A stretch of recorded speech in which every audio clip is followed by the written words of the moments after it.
The hard thing brought me through hell, but also to that which exists on the other side. The hard thing prompted me to question and doubt, but also provided the pieces I used to build my confidence little by little. It made me ask the tough questions, the ones maybe I didn't want to hear the answer to, but also gave me the power to transform those answers I didn't like. The hard thing meant forfeiting being the expert in my world in exchange for the role of student in a foreign arena. Gave me new ladders to climb, new possibilities to reach for. It showed that true growth requires a willingness to be the beginner. It took some people out of my arms, my circle, my work, and in some cases my life altogether, but always seemed to open the door to those souls better aligned, to those conducive to the journey and the process. Let's remember what the hard thing is. Beyond the pain, because we all know it does bring that. Beyond the challenges, because there are certainly many. Beyond all that exists the hope and the change and the promise. Robert Frost says the best way out is always through. Through because it's the chaos, the haze, the darkness of night that shapes us. It's in being broken that we learn to rebuild our world with the pieces, and perhaps most importantly, we learn that such a rebuilding process is possible to begin with, that the now is not mandatory or permanent. The hard thing, as it turns out, is nothing more than a transaction. Turbulence for the view above the clouds, fear in the moment for confidence in the future.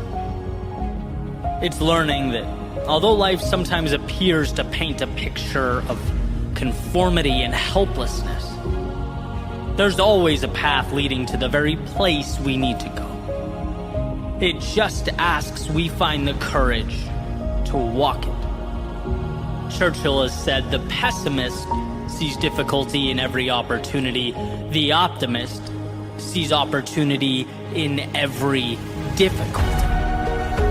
And this beautiful message rings true, because from the difficulty is the advantage. And sure, our first instinct is to see the problem.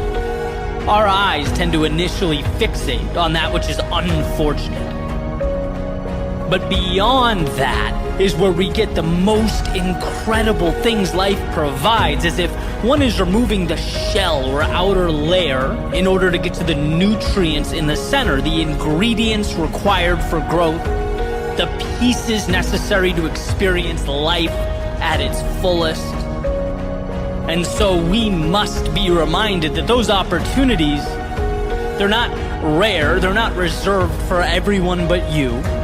They just tend to disguise themselves as the things we're most inclined to disregard or walk by. But if one finds the courage to move into them, through them, if one can see the difficulty not as a deterrent but as a bargain, they'll be given everything on the other side. Reality is not changed with a magic wand or the granting of a wish. It's from staring down the hard thing and moving directly into it, one little step at a time.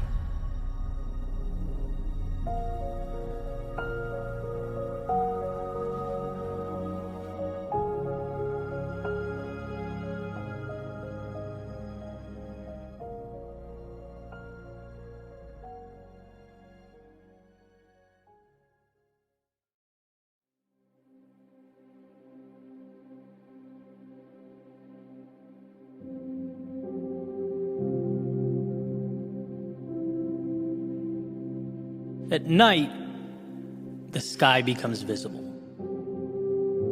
The darkness, the muting out of everything else allows the stars to finally shine through, to make their presence known. And during the day, conversely, one cannot see those stars, but the world around him on the ground becomes illuminated. It's a push and pull that seems to work perfectly. And I think there's something poetic about the partnership existing between the big picture goal and the small steps required to bring it to life. As one of my favorite sayings goes, keeping your head in the clouds and your feet on the ground. Because here's what's interesting. If one were to only look up at the goal, she'd be consistently reminding herself of the ideal without taking the necessary steps to get there. And if one were to only look down at her feet, well, her steps would eventually become aimless. And it's that duality, right? The need to both reassure yourself you can see the stars, as well as use the world around you to pull yourself closer to them, that changes things. Right? It's that beautiful dance that has to be maintained. And this is a balancing act that has certainly been challenging. Right? Sometimes the pendulum swings way too far one way, sometimes way too far the other. But in a perfect world, you want it gravitating towards the center. I remember just starting the YouTube channel almost a decade ago, having, big multi-million subscriber goals, but completely lacking the systems and everyday practices in place that would walk me towards that finish line. Right? I mean, sure, something's better than nothing. I was working and learning, but the actions simply didn't align with the objective. I had to correct them. And then I've been on the other end as well. Right? I'd be doing things every day without knowing why. All steps, no goal. That sort of thing occurs when routine takes on a life of its own. You start doing things because, it's what I do. It's what I've always done. And, this is when one has to look in the mirror and ask the difficult questions. And look, anytime I can squeeze the complexities down into the simple, I try and do that. So with that in mind, my questioning goes like this. What do you want? Know the answer? Okay, good. Next question. Is what you're doing taking you closer every day to what you want? Asking that question in a serious way takes a spotlight to one's world. Using my previous metaphor, it shuts the lights off so the North Star becomes visible. And then, turns them back on to ask yourself if you're using your resources to move there. And I've become pretty good at asking myself this question consistently, and still I find things that don't belong. That sort of, they hide in plain view. I have faith that I'll end up exactly where I need to be. But that faith is rooted in my commitment to continually assess, to scrutinize, and adjust. There's very little hope and a substantial amount of trust in my ability to continue forward. There's an idea referred to as the Stockdale paradox, which states, and this is the first definition I grabbed from Google here, you must never confuse faith that you'll prevail in the end, which you can never afford to lose, with the discipline to confront the most brutal facts of your current reality, whatever they might be. That's where the tough love thing comes in. Be your biggest fan because no one will believe in you unless you do. It all starts with your trust in yourself to navigate the process and arrive where you must arrive. But it also requires you are your biggest critic. It means the reason you trust yourself to get there is because you know you won't just sit back and say, I'll win because I believe I'll win. No, you'll win because you will, while having your head in the clouds, be brutally pragmatic with the steps you're taking on the ground. You'll win because you're committed to learning and adjusting. One of my favorite epiphanies when I started doing this full time was the realization, at a very small scale at first, that, someone can't fail unless they quit. You can't lose unless you stop. Impossible, someone might think, right? Well, no, because when you miss the mark or you fall short, you take a second to understand why, and then you come back to the problem or challenge again, right? This means life is a game of tenacity, of persistence, of commitment. The one who keeps adjusting and coming back is bound to connect the dots eventually, which makes failure the simple decision that, this isn't worth it for me. I don't want to continue adjusting and re-engaging with this. And look, hey, depending on the situation, that may be the move, right? There have been things in my life where after sufficient trial and error, sufficient data, I've said, this doesn't align with who I am or what I want. I'm going to walk away and pivot to something that does, right? But the key is knowing that it is a decision. To not reach a particular goal is a choice to no longer attack it relentlessly. And so when you feel lost or defeated or even frustrated with the process, try that line of questioning. What do I want? And is what I'm doing today bringing me there? This allows you to start taking a sledgehammer to the things that don't belong, refining the process. And sometimes walking away from the things that are no longer in the scope of who you want to be and where you're going. But the power is in knowing, it's in understanding that your footsteps, the little actions of your day-to-day, they are incredibly powerful. But most of all, when you are methodical with them, when they're pointed in the right direction. So pick your stars carefully and own those steps that take you towards them. Failure is not a sickness you catch. It doesn't fall on your head like a piano in those old cartoons. It's a choice.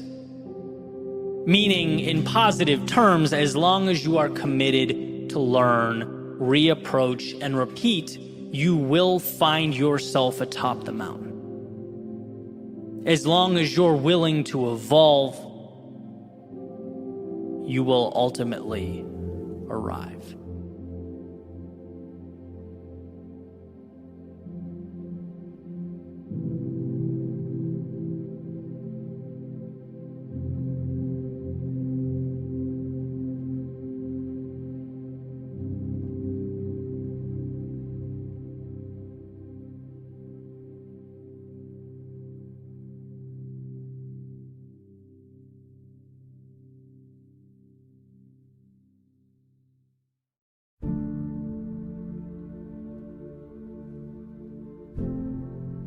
What makes human beings different from birds, cats, dogs, and chimps is that we understand the finitude of life. We get it, how temporary, how fleeting it all is. But we do, however, as we get caught up in the trivialities of our day-to-day, need to be reminded of that fact, that there is no forever in this world. Because sometimes we wait like we can afford to wait. We drag our feet like there will be a next time. There are no next times. For me, especially when it came to doing the things I knew I needed to do, but was worried about or nervous to begin, I had to adjust my mindset. I had to learn to see missed opportunities as tangible, as though they're real. And that's the hard part, right? It's easy to dismiss something that never happened. Oh, I didn't go. End of thought, end of story. It's easy to rationalize that as insignificant. How could something you didn't do be important? But when you view what you need to do or where you want to go as an already existing path, then to not walk down that path is very real. It's a decision. The next question is, well, what if I'm not ready to walk down that path? I'd catch myself thinking that all the time, right? Well, here's the deal. For the big things in life, we simply never feel ready. There is no fully prepared. There will never be a fully prepared. Because we learn as we go. How could we know all there is to know and understand all there is to understand when the path is the teacher? It's like expecting a seed to grow without ever having planted it. Life is about being in motion, letting the world shape you. It's less about being handed a map as it is about being the Lewis and Clark of your own story. Understanding that what awaits is intimidating, it's unknown, sometimes terrifying, but simultaneously the adventure. That thing in your heart and your soul that pulls at you, that asks you to be a little bolder, a little stronger, asks you to unshackle yourself from the worry and begin your pursuit. That is your frontier. And sure, some will simply watch that clock tick away. They'll never set out on the journey. They'll stay where they are, citing the difficulty, maybe the irrationality of that which they don't know. It's all crazy, right? They'll say. They'll spend their days a little safer every step, a little more predictable, but they'll also never truly see the show. They won't understand how beautiful those views are and how the darkness of those valleys become our strength. Time should have been their reason to go, and instead, it was the story that never came to be.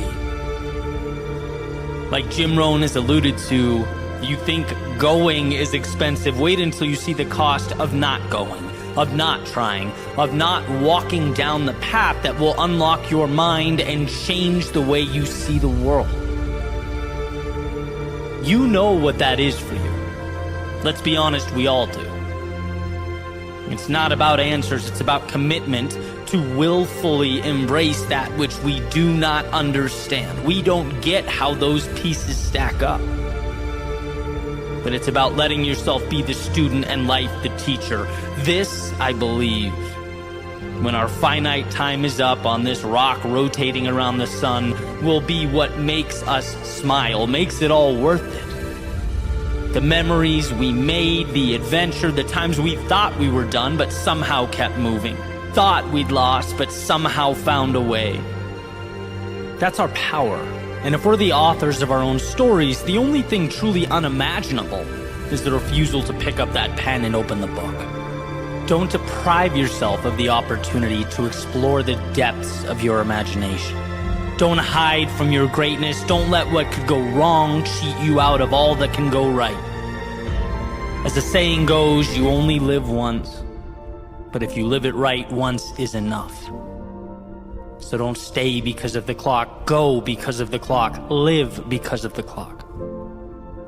Its hands are pointing you to that place you most need to be.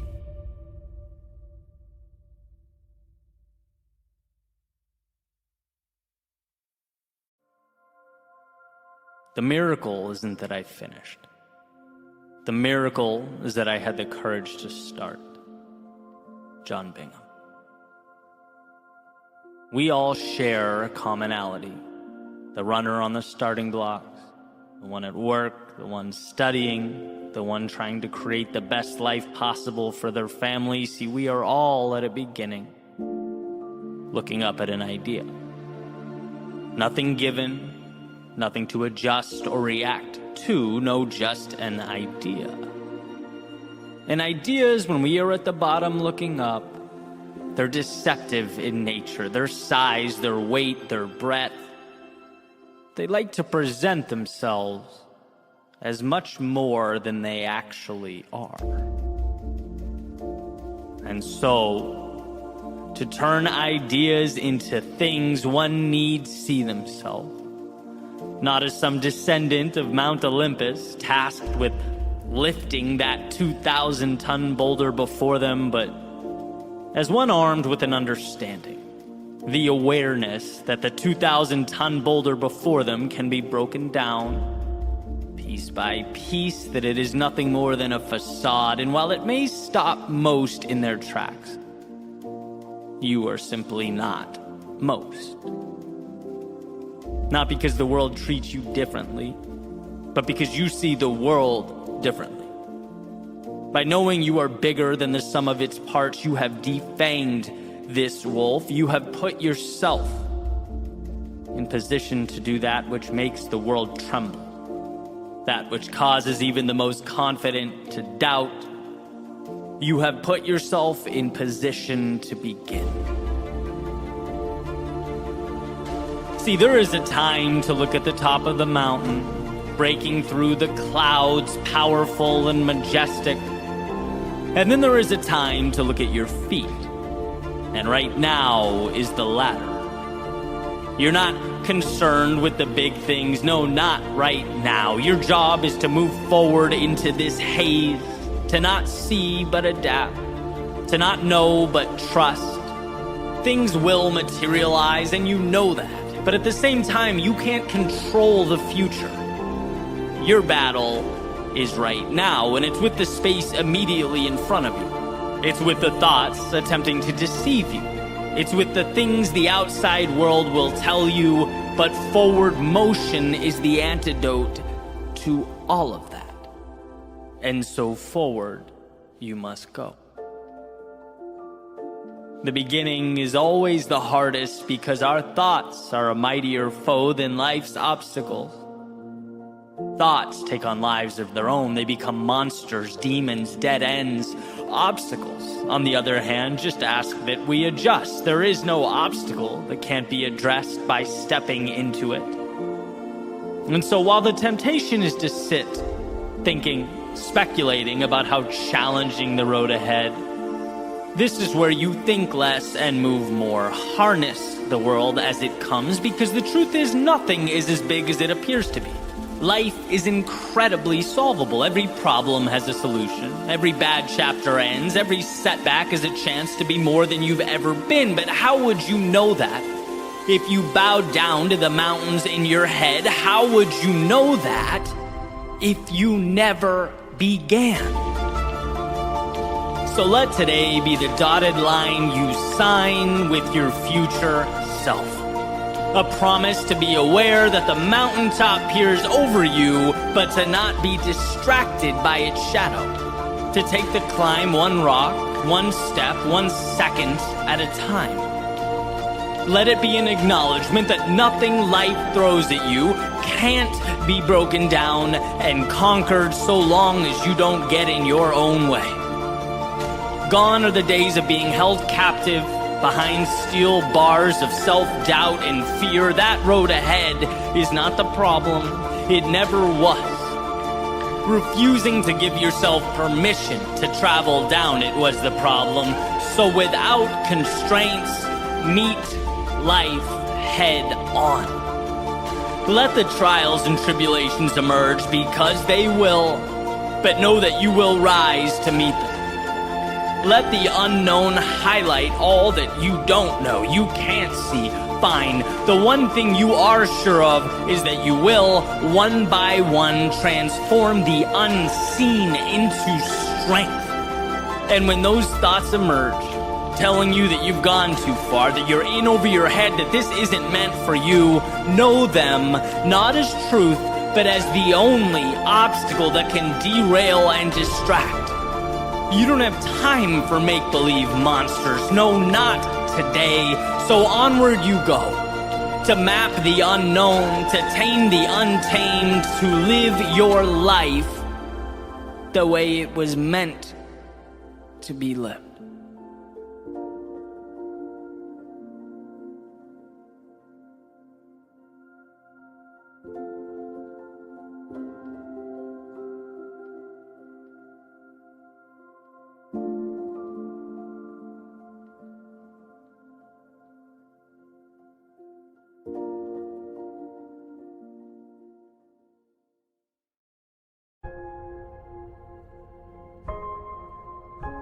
Quite some time has gone by since the last letter I wrote to my younger self.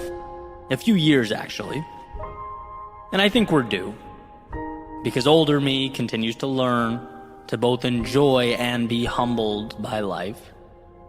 To experience hellos and endure goodbyes. To win and to lose, to acquire and to cut away.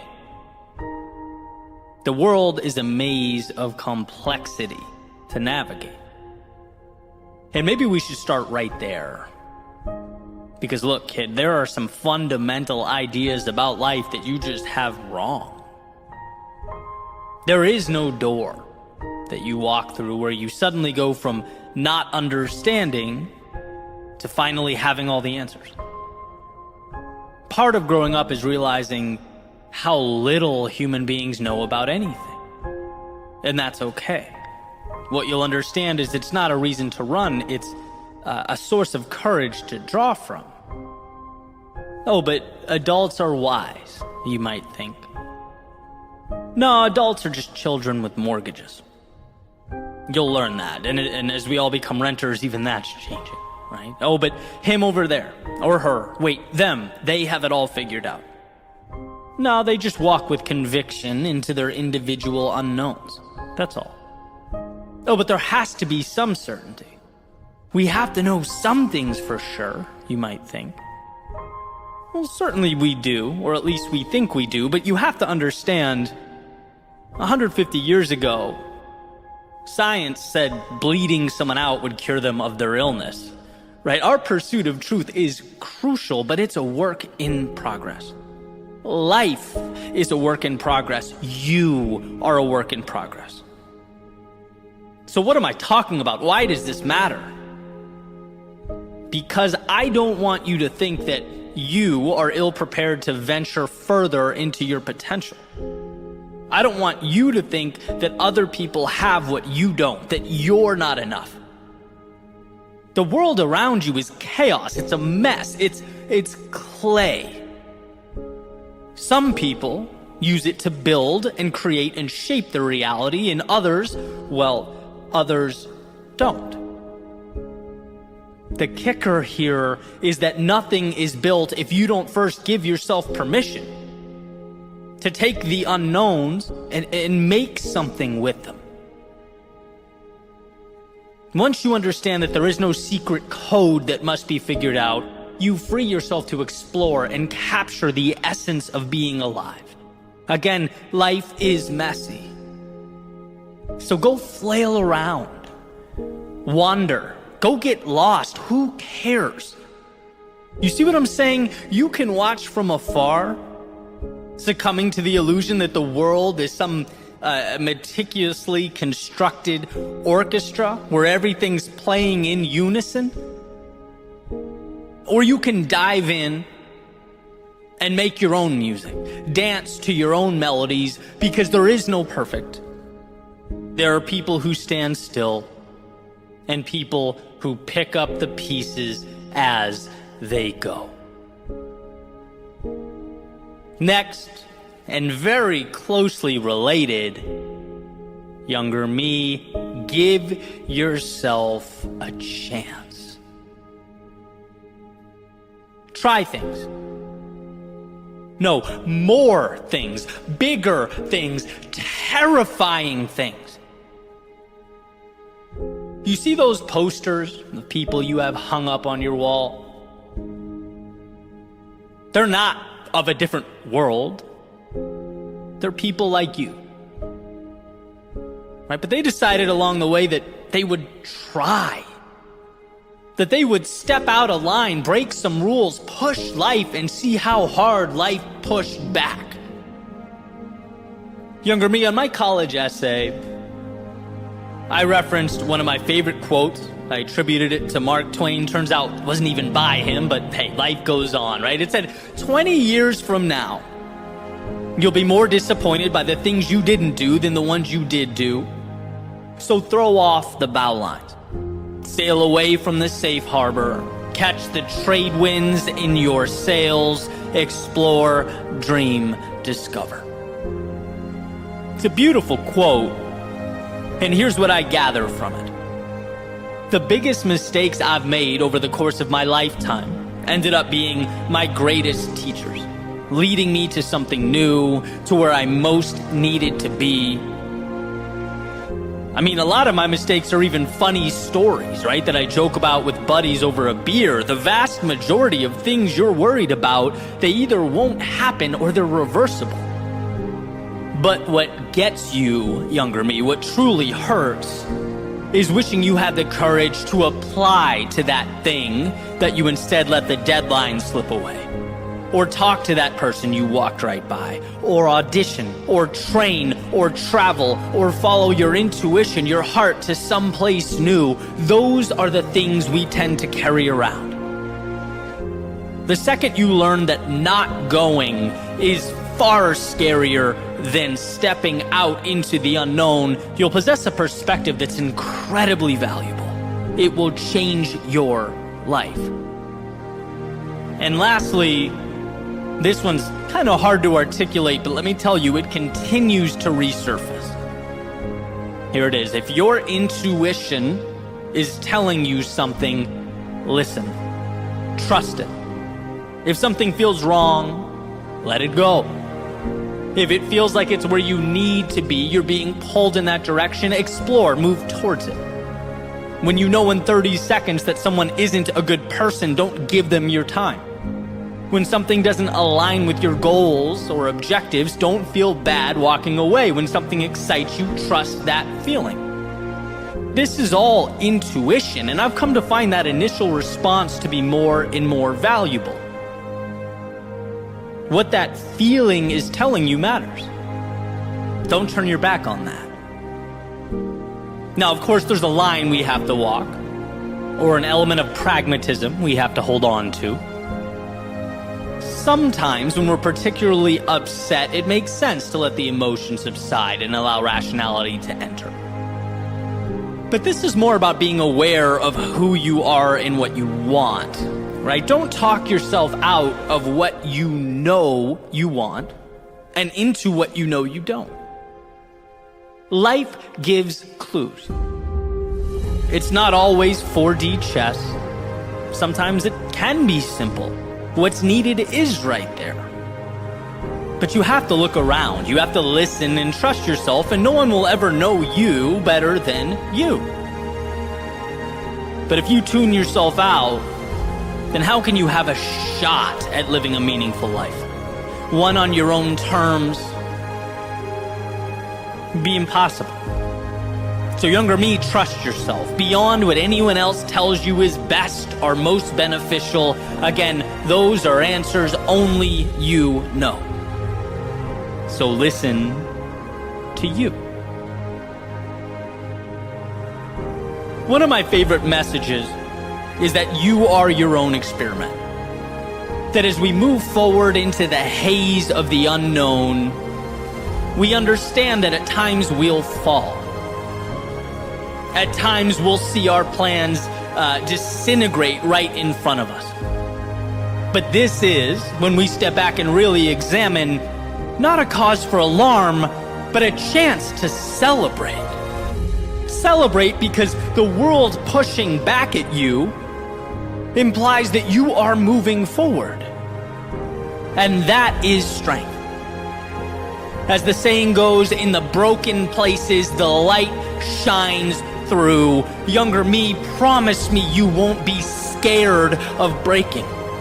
That you won't fear leaving the harbor.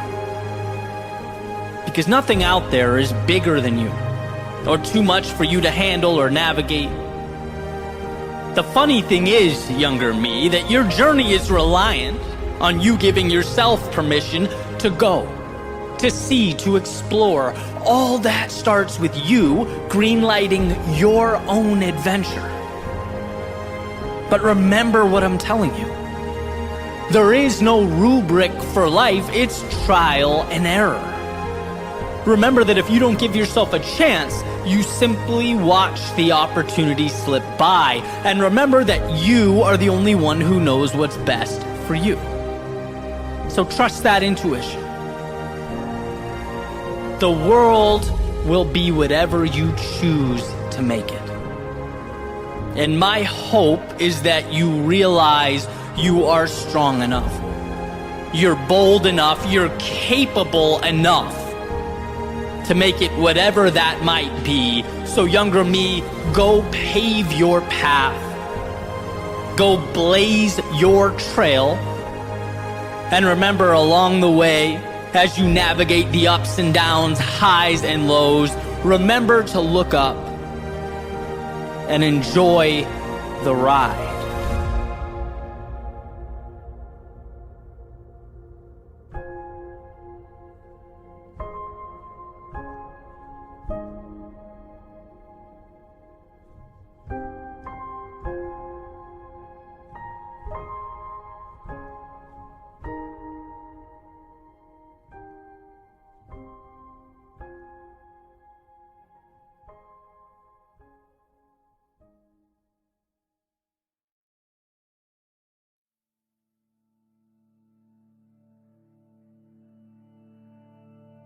There's vulnerability that comes with risk.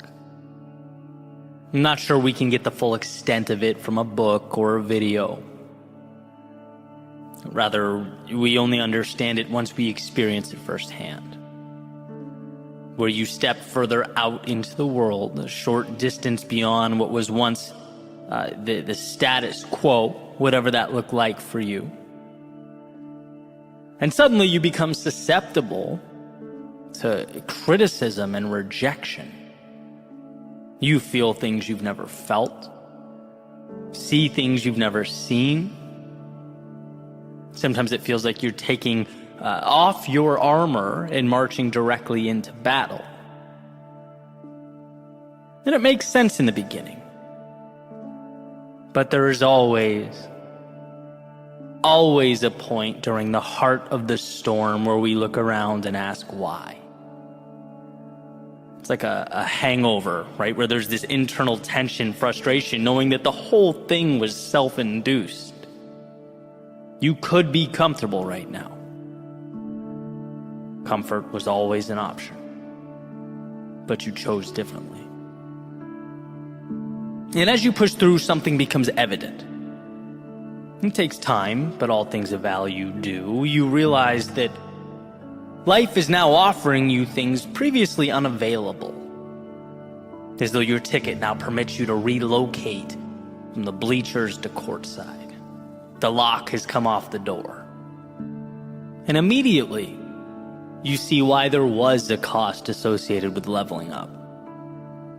After all, what is value if not scarce? If this were easy, what would it mean? If it were always accessible, where would the significance exist? If everyone could snap their fingers and arrive here, what would be special about it? What's remarkable is that it is reserved for the few willing to make the trip. And oh, the things we learn about ourselves along the way. In the book Unbroken, Hillenbrand tells the story of Louis Zamperini, a runner who went to fight in the Second World War. His plane is shot down. And almost the entirety of the book navigates the horrors he endures, right? First being rescued in the Pacific, then tortured in Japanese POW camps, where he sees many around him die and even comes within inches of losing his own life on a handful of occasions. And when he's finally rescued at the end of the war, and I'll never forget this, he's asked about what he went through, and he says he'd rather die than go through it all again. And I'll tell you why that's so meaningful to me. Because it shows you what human beings can endure when we take things one day at a time, an almost unfathomable amount of pain and suffering and sacrifice. We are so strong and so powerful when we, as Louis did, take the battle day by day. And sure, looking at the horizon, it's an ocean to traverse. But broken down, merely droplets of water. certainly manageable. Now, of course, we are not POWs, and I'm certainly not equating our adversity to his. But the reality is we are, in our own context, in our own ways, fighting our own battles. We're all navigating personal obstacles. And it's critical to know that one, you are capable, and two, the other side is worth it. We forget because it's easy to forget. Because we are wired to avoid discomfort.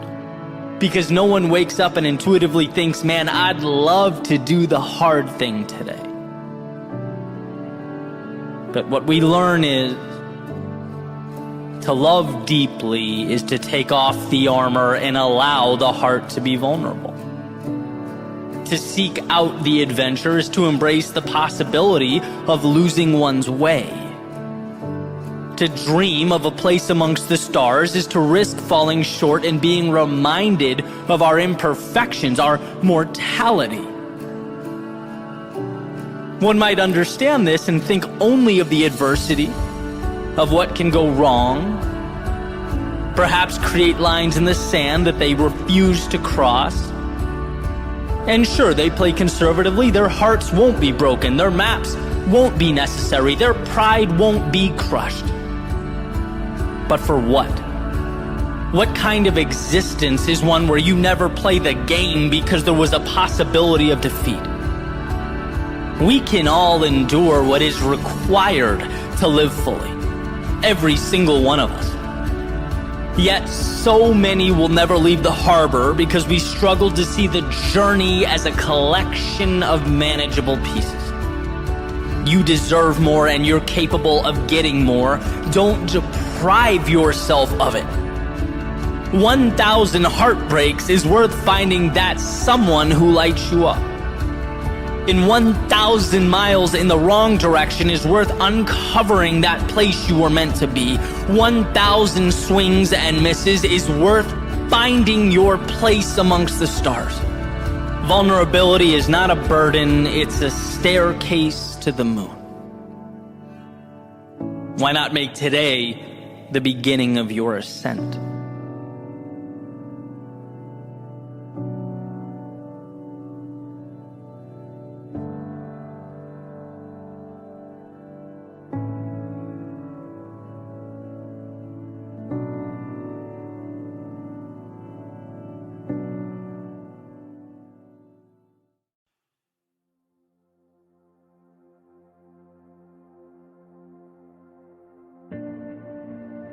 I was having dinner not too long ago with a friend of mine.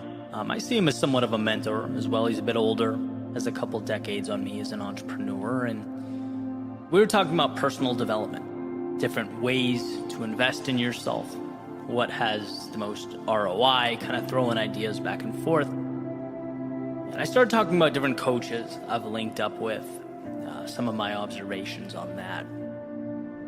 And he jumped right into this story. He says, Eddie, way back in the day, I paid a huge amount of money to spend the weekend with someone that I admired as an entrepreneur, as a business mind, with the intent to learn about him, his systems, his approach to his business and life, the whole thing.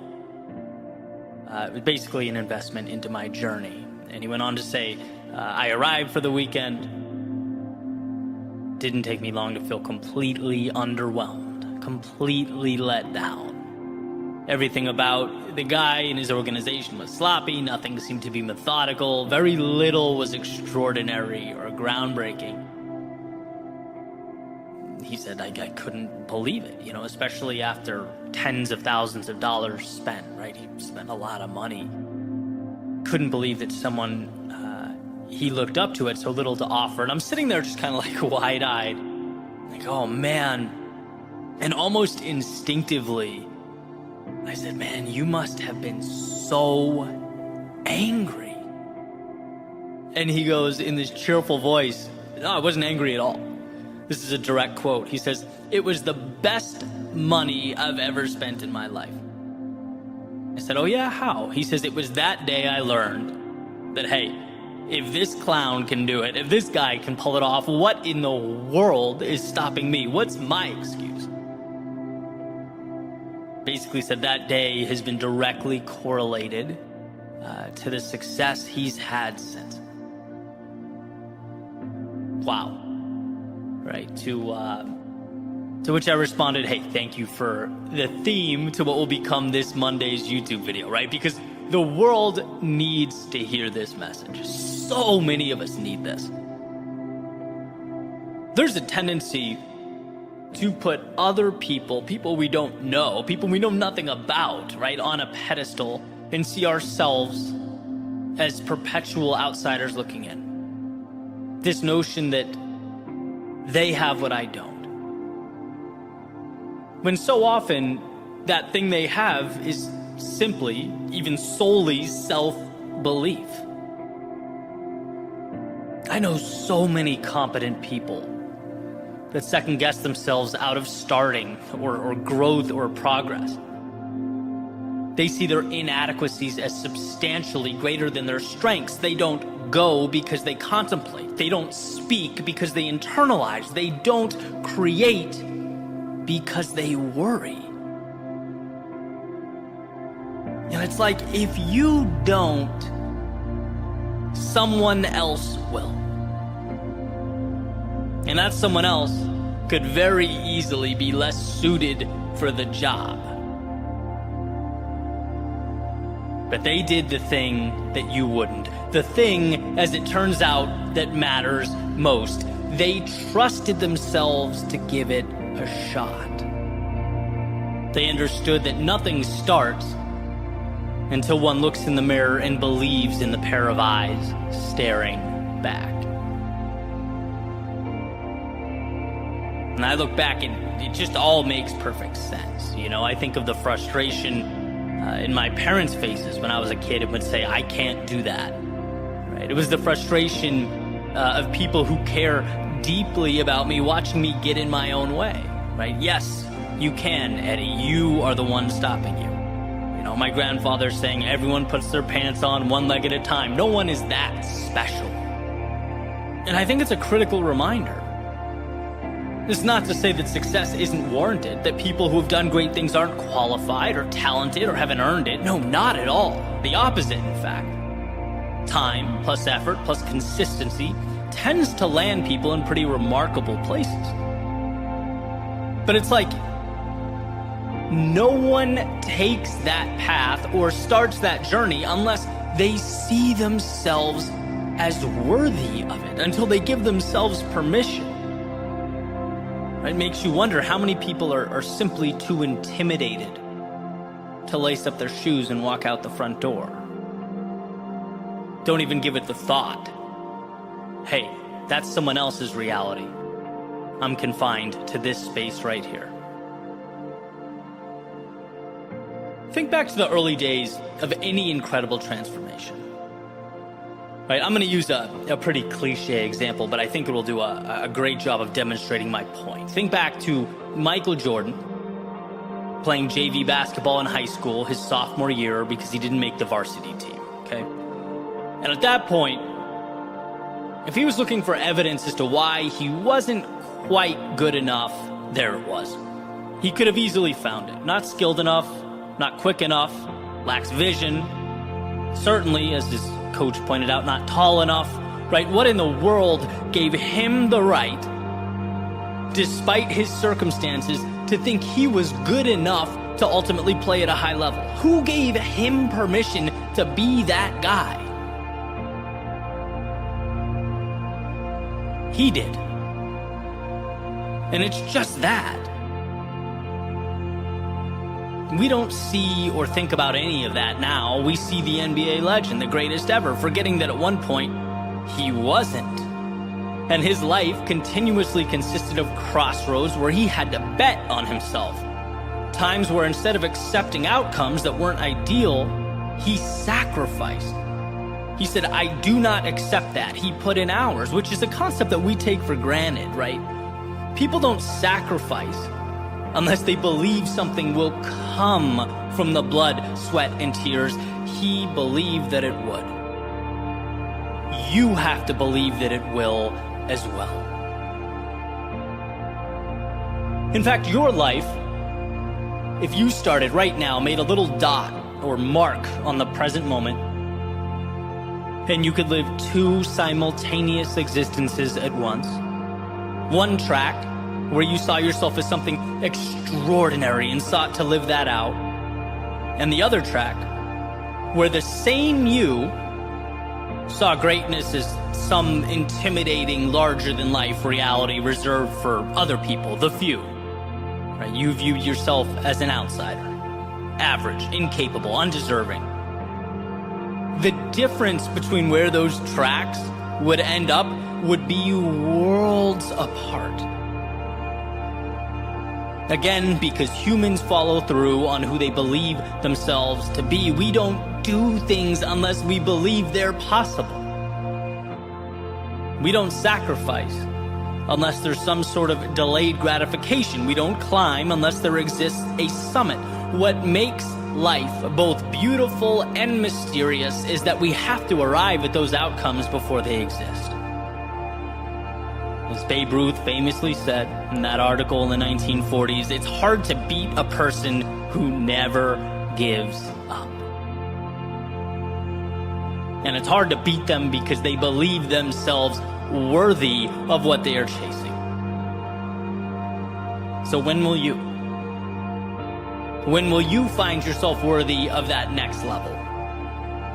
When will you find yourself worthy of the financial success, the physique, the significant other, growth in your business? When will you let yourself be more or different or happy or whatever it is that seems just outside the scope of your reality? This world is built by people who understood what they wanted and granted themselves the freedom to pursue it. No superhuman strength required to place greater value on yourself. No record-breaking IQ necessary to live life on your terms, just a choice. Truly, a decision. And sure, it will be strange and awkward at first. You'll feel like an imposter in your own body at times. After all, getting what you've never had means doing what you've never done, but this is par for the course. This is life. And life cannot give you what you don't ask for. You can't arrive at a destination you're not traveling to. You can't be who you don't believe you're capable of becoming. So know that that aforementioned reflection in the mirror has a depth to it that must be explored. And that what separates immobility from infinity is the understanding that, hey, if it's possible, then it is most definitely possible for me.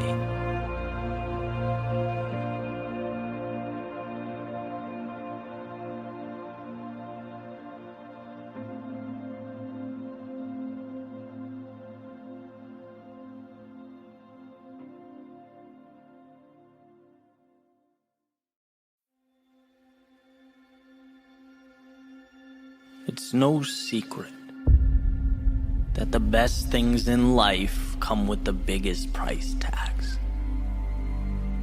The victories, the transformation, the things that ultimately define your journey, they're made of something different. And in fact, if you look at the etymology of the word extraordinary, it means outside the normal course of events. It means it requires of you something bigger. Robert Frost has a beautiful quote that the best way out is always through. The only way to redefine reality is to stop running in place and look the now square in the eyes. And when I think about my story, my growth, the greatest adversary I've faced hasn't been instances of misfortune or setbacks. Sure, they occur, but we find ways around those. My greatest adversary has been to concede to what I believed was normal. To hope or expect that somehow things would change on their own, that the world would ultimately rearrange itself for me. But this way of thinking needs to be changed, because where there is no accountability, the power is in the situation. But when you find the courage to face every problem in your life head on, you suddenly find yourself where you need to be, in control. Life is about breaking things down and rebuilding. It's remembering the meaning of the word extraordinary, and therefore stepping into the dark, the unknown, the organized chaos. Not going around the discomfort, but storming the castle, because it's here the greatness lives. It's by paying a price in strength and courage that reality will ultimately bend to your will. While life might tempt us, while pride might beg us, the best way out is always through.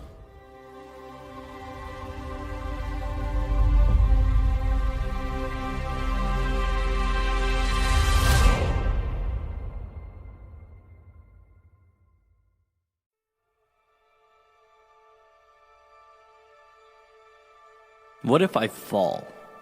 The man asks, looking nervously over the edge. Oh, but my friend, a voice responds back. What if you fly? A little quote I heard not too long ago, demonstrating our proclivity to maintain, to preserve, to protect, to move away altogether from the risk, for fear that we might lose our grip on the status quo. Completely forgetting to think about what life could become if things worked out. Forgetting that life is a game of trade-offs. And to fixate on never losing what you have means forfeiting the possibility. It is that simple. To stay is a refusal to go. And we need to constantly reinforce the idea, the truth, that what we aren't doing is a decision. And while we place our energy and efforts on minimizing the falling and the failure, someone else is stepping into it. They're capitalizing on it. Falling again and again and again until they can fly. Because the danger is not in falling, it's in never taking to the sky. It's becoming only a fraction of the person you are capable of becoming, with the required sacrifice and courage. It's an understanding that we're not wrong for initially thinking small, playing to not lose, thinking only to protect. That's how human beings arrive out of the factory, right? Stock. And you can thank millennia of evolution for that. You're not weak for being scared. You're not less than for shaking when you stand face to face with the adversity of life. Again, this is what being human is. But what we also possess is the ability to understand these default limitations and transform them. To understand being scared of the world around us was incredibly valuable forever ago. Right? When we roamed around hunting and gathering, it made sense not to inquire further when there was a shaking in the bushes. It made sense not to rashly run into the cave. It made sense to fear deeply the prospect of being abandoned by your small tribe that was the only reassurance separating you from the vast unknown lurking in the darkness, the wilderness. But anyone listening to this today must also understand that these biological drivers are outdated. The lions in the bushes are no more. The caves are generally metaphorical, and one's quote-unquote tribe should be carefully and methodically chosen, right? Civilization provides that cushion, and what a luxury. So when life pushes back, and it will, and you feel like you're on that ledge, you will want to turn back. Not because you're weak, but because you've forgotten that the voice in your head screaming in fear can't see the upside. It's blind to the possibility. It only sees downside. It only says, hey, this might bring about discomfort. There are things out there you don't know, foreign entities, possibly adversaries. Why would you even contemplate taking that leap? And that's where you step in and provide reassurance. Yeah, things could go wrong, but the wrong steps are, one, usually reversible, and two, provide the wisdom that I need. It gives you a chance to inject into the conversation that if things go right, your life changes. That this could be the beginning, and that we don't live until the excitement about what life can become if things work out is greater than the fear of what life would regress into if they didn't. Without upside, there's no hope. Without hope, there is no purpose.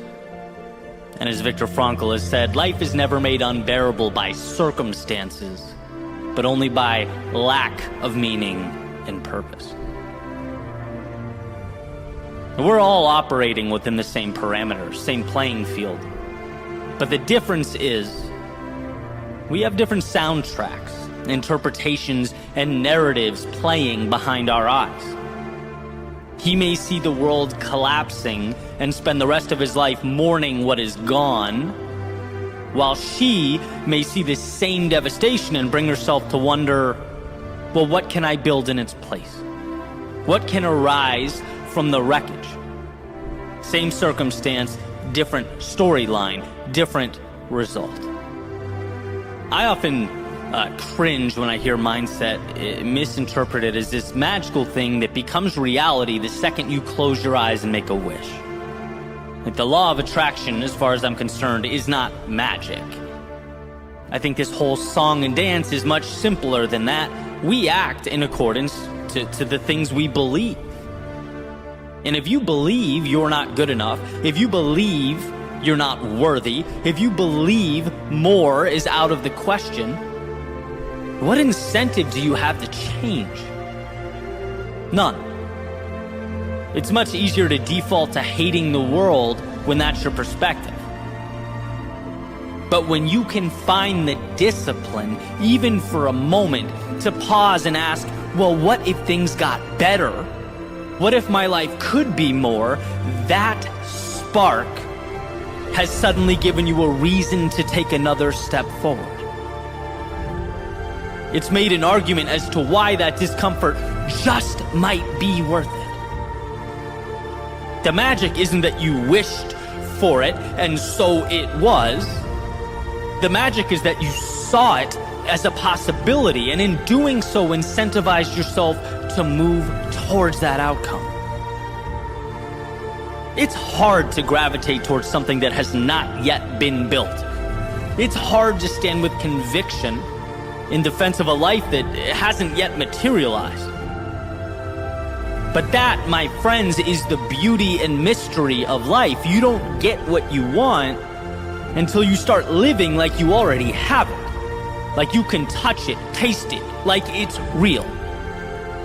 So when the journey feels impossible, know that you are on the right track.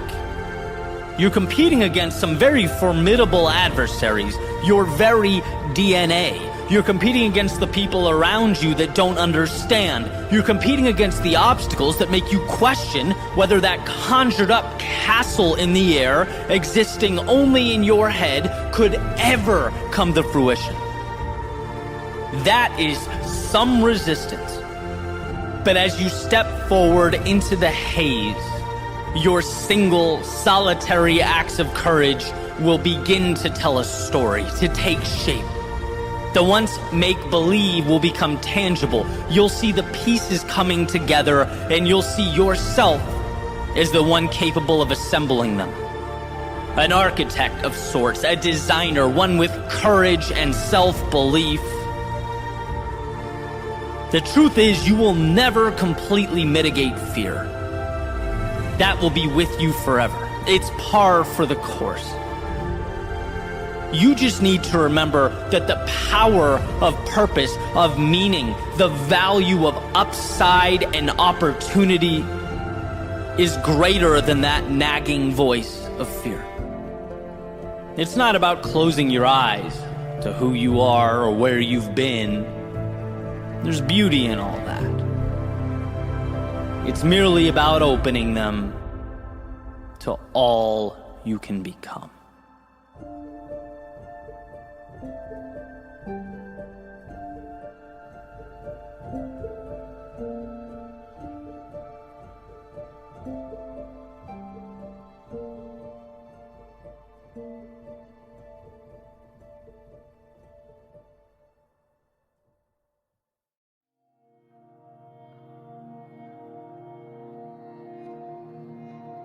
What if the so-called detours in our lives weren't detours at all? What if they were the way? And all that time spent worrying, analyzing, critiquing was nothing more than an inability to realize the perfection of the moment, the greatness that, completely oblivious to us, we've stumbled upon.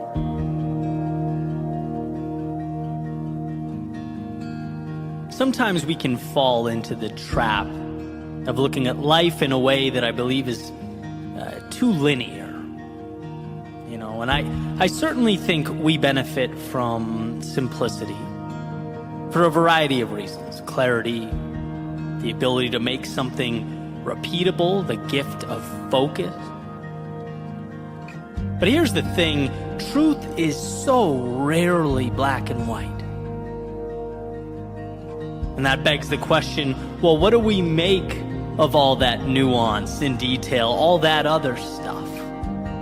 The surprises, twists, turns, mistakes, sudden goodbyes, unexpected hellos, the cutting away and the taking on.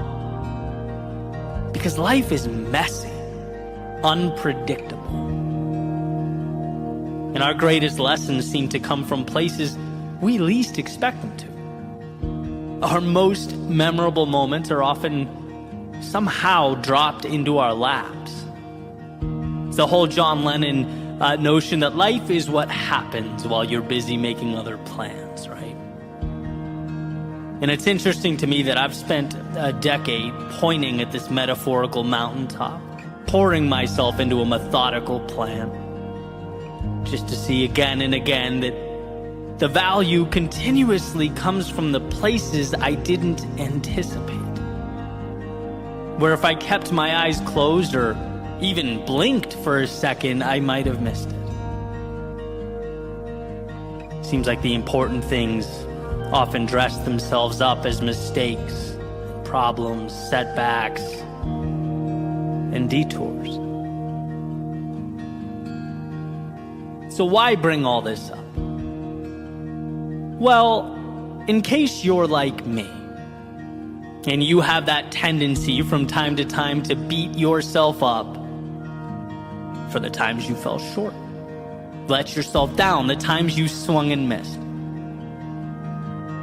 For anyone who thinks a deviation from the original path is in some way a failure, my goal is to remind you that these things, every single one of them, they all come together to make you, you.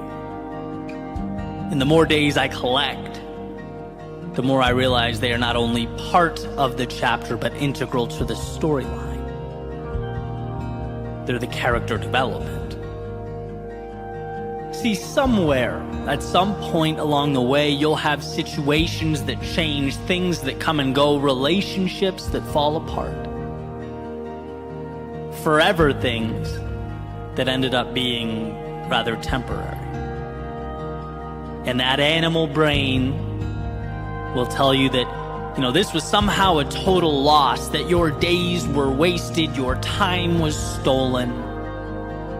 It won't highlight for you how much you actually learned, or that that point in time gave life to the next thing, which became the next, which opened the door to the next, that it was all part of this critical evolution. The thoughts you think, wisdom you now hold, none of that is ever realized without you having taken the path you took. And so I ask, was that a detour? Or was that you being exactly where you needed to be? Then there will be ideas. The ones you thought you had ironed out, nailed, hit out of the park, the plans that would change the narrative, rewrite the story. But ultimately, time just wouldn't allow them to live up to that potential. And they'll fade away and leave you no choice but to pick yourself up and move on. And your pride, your emotions will absorb all that and tell you, hey, it was all for naught. Another failure, a giant L. They won't show you how learning to brush yourself off and start again is a muscle, a skill, and that being as all people fall, the ones who never learn to get back up are at a tremendous disadvantage in life. They won't explain that you're more courageous now than you've ever been up to this point in time, that depersonalizing our miscalculations and carrying on, well, it won't just help you succeed. It will be the reason you do. The X factor, the wind beneath your outstretched wings. And so I ask, were those miscalculations detours? Or were they the wisdom that you needed more than anything else? And then, of course, there will be the times you just don't know. Perhaps these are the hardest, stuck, unsure. And it's bad enough that you have no idea. But then you look around and it always seems like everyone else has it all figured out. Everyone else has it down. At least that's the message, our brains like to create. You're alone in this. This is all you. It doesn't tell you that in reality, no one knows exactly where they're going or what they're doing. And the ones who think they do are very often redirected, and for good reason, as is the entire point of this message. Right? It doesn't tell you that you don't find yourself until you get lost. That life is not some predetermined checklist or series of qualifications. It's an adventure where some corners are turned only for you to realize that the contents just around the bend aren't what you wanted. And some bridges are crossed only for you to see that maybe you were wrong about what you thought was important. And that, contrary to how you might originally feel, is a beautiful thing. The times you're unsure remind you to keep your eyes open, to enjoy what's around you, capture the value, explore the vastness of a world that will eventually offer up all the pieces required to build what you need. And so I ask, was being unsure a detour? Or the necessary starting point to live a life true to yourself? Perhaps we've been looking at this whole thing the wrong way, a little too black and white. What if what we need to do is, while in pursuit of whatever it is we're pursuing, give ourselves a little more love, a little more understanding? Because one cannot be their own greatest critic if they forget to also be their own biggest fan. The two are inextricably linked, making it not okay to be so caught up in the former that one forgets the latter. Life is messy. So forgive yourself when your plans, from time to time, mimic the pulse of the very world we are trying so desperately to navigate. Be there for yourself. Because every step is important, every moment matters. And again, I ask, what if the so-called detours in our lives weren't detours at all? What if they were the way? And all the time spent worrying, analyzing, critiquing, what if they were nothing more than an inability to realize the perfection of the moment? The greatness that we've stumbled upon.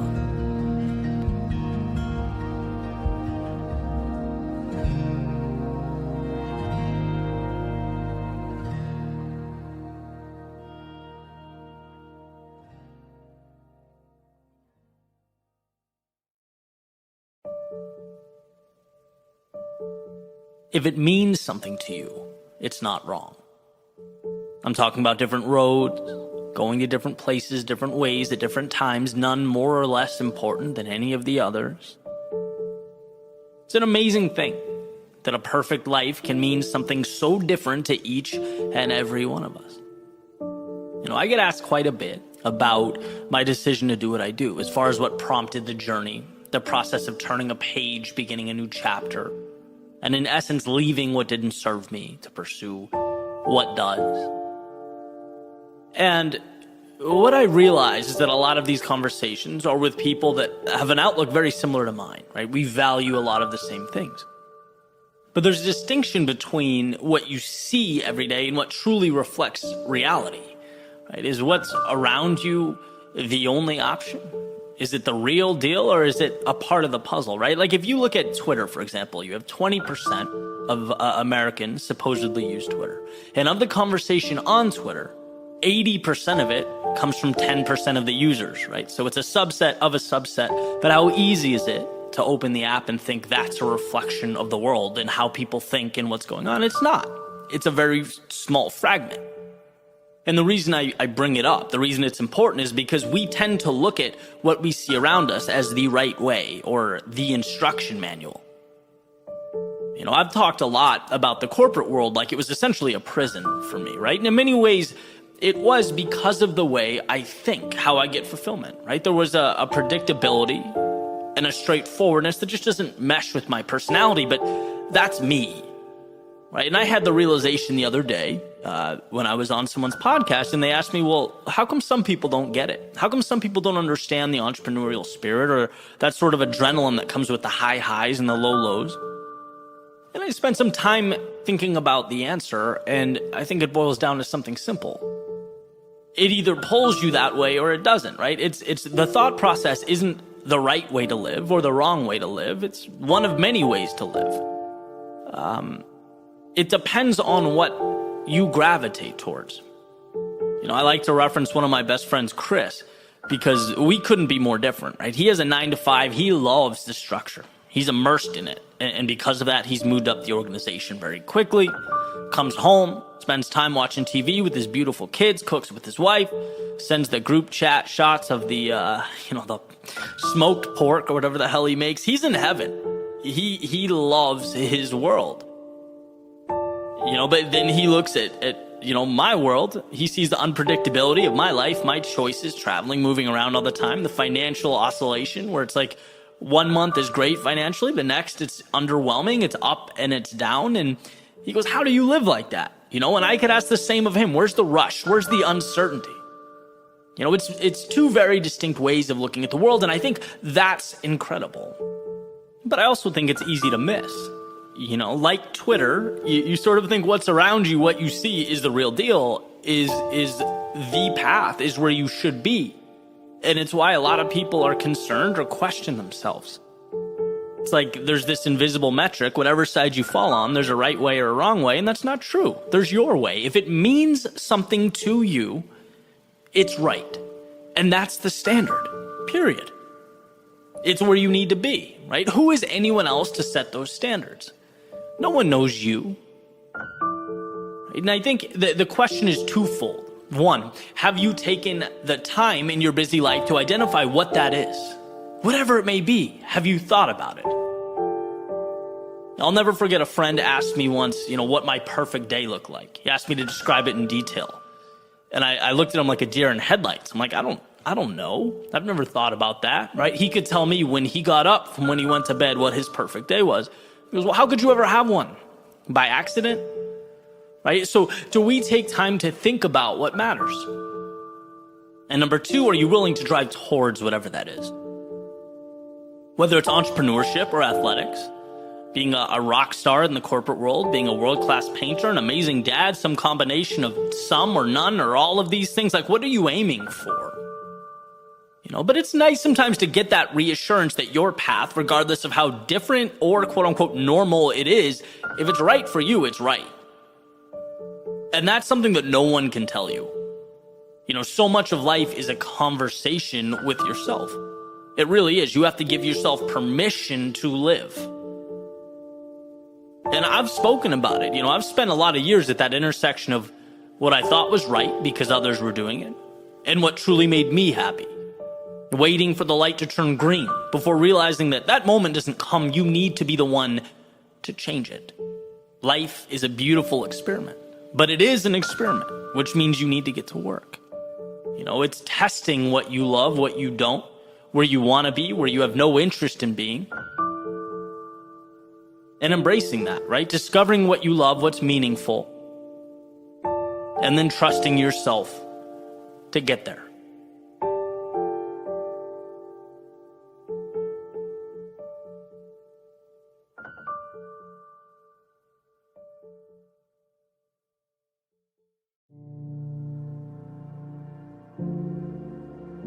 Goodbyes are tiny beginnings. Sunsets that grant a very special kind of permission. A green light to take all the value and the beauty, all the life lived, and carry it into tomorrow. Which sounds easy enough. But then again, on paper, so does running a marathon or climbing Mount Everest. And I'd wonder, how could something be painful and transformative? How could something break me and be good for me? It's not hard to see the dissonance there, right? But here's the thing. Oddly enough, that seemingly paradoxical experience is consistent. Consistent throughout our lives, appearing every time we grow. Our darkest moments feel like endings, perhaps because we're hanging on to what was, the ideas that felt like home. But in actuality, those moments, those goodbyes, are already the beginning of something new. The same way midnight sparks the beginning of a new calendar day, right in the heart of darkness. Unbeknownst to us, while the world is turned off and our minds are asleep. A hello in disguise.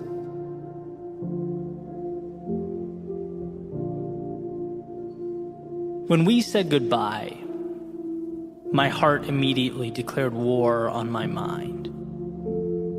Why? Because her not being there didn't make sense.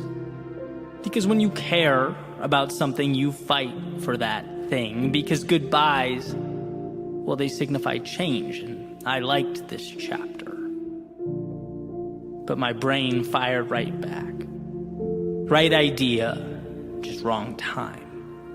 What's the reality of this situation? Did you ask yourself that?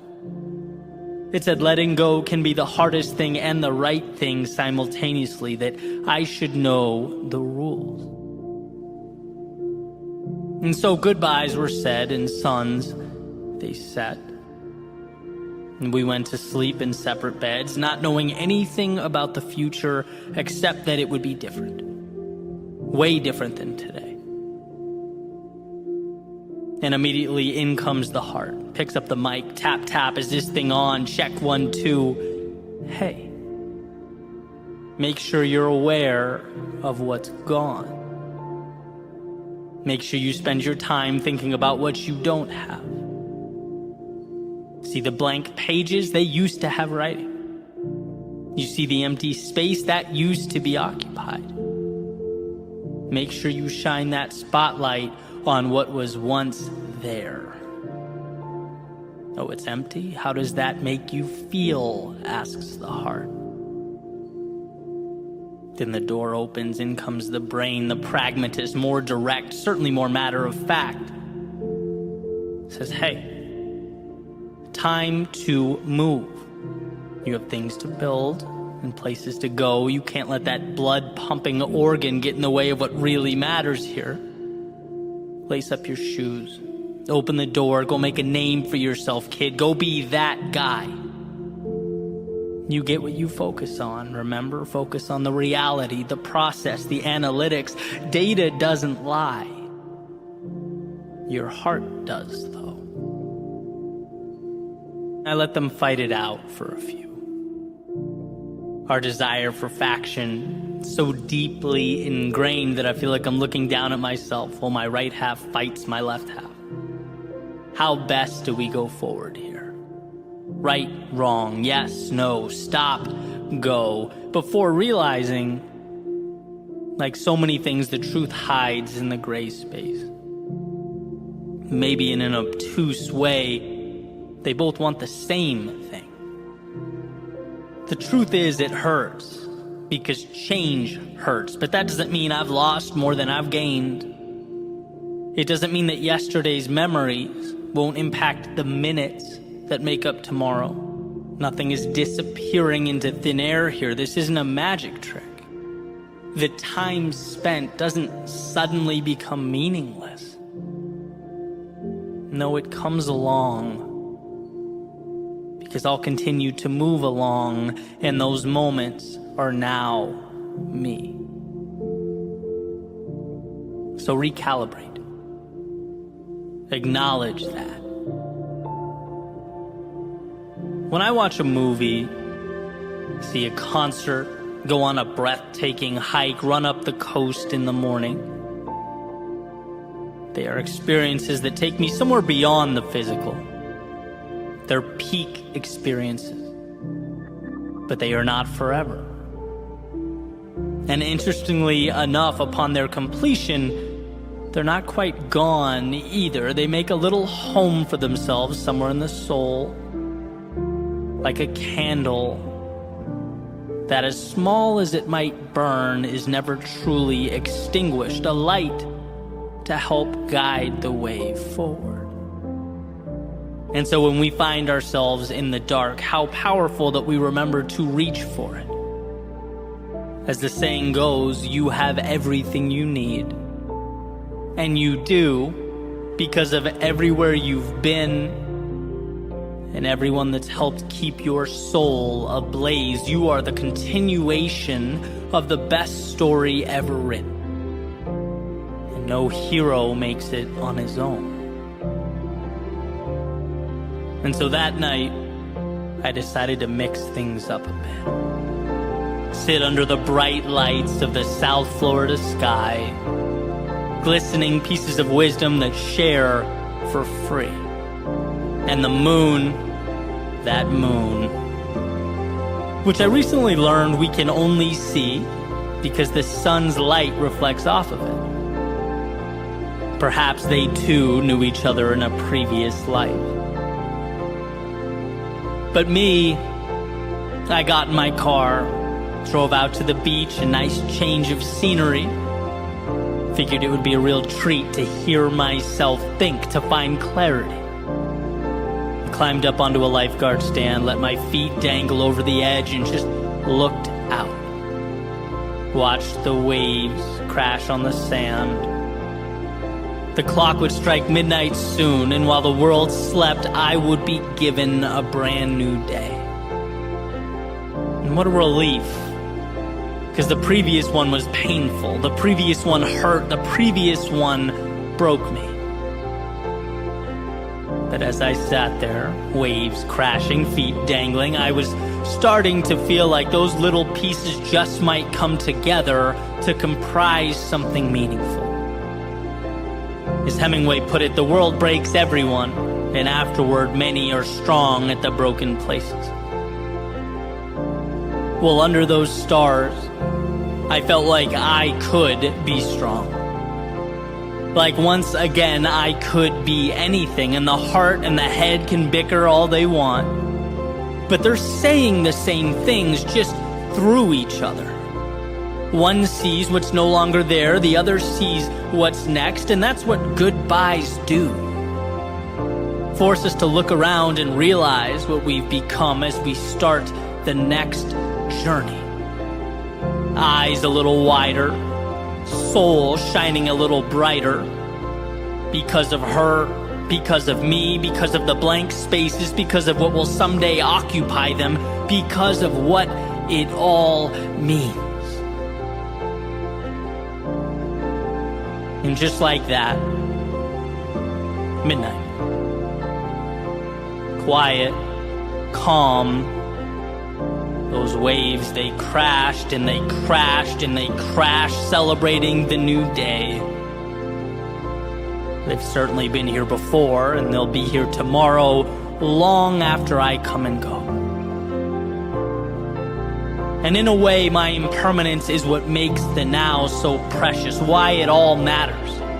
Why the sun and moon conspire to shine light on this very lifeguard stand at this very moment in time. Reminding me that down is not out, wandering is not lost, that I am stronger than I've ever been. And sometimes it takes a goodbye to remind us.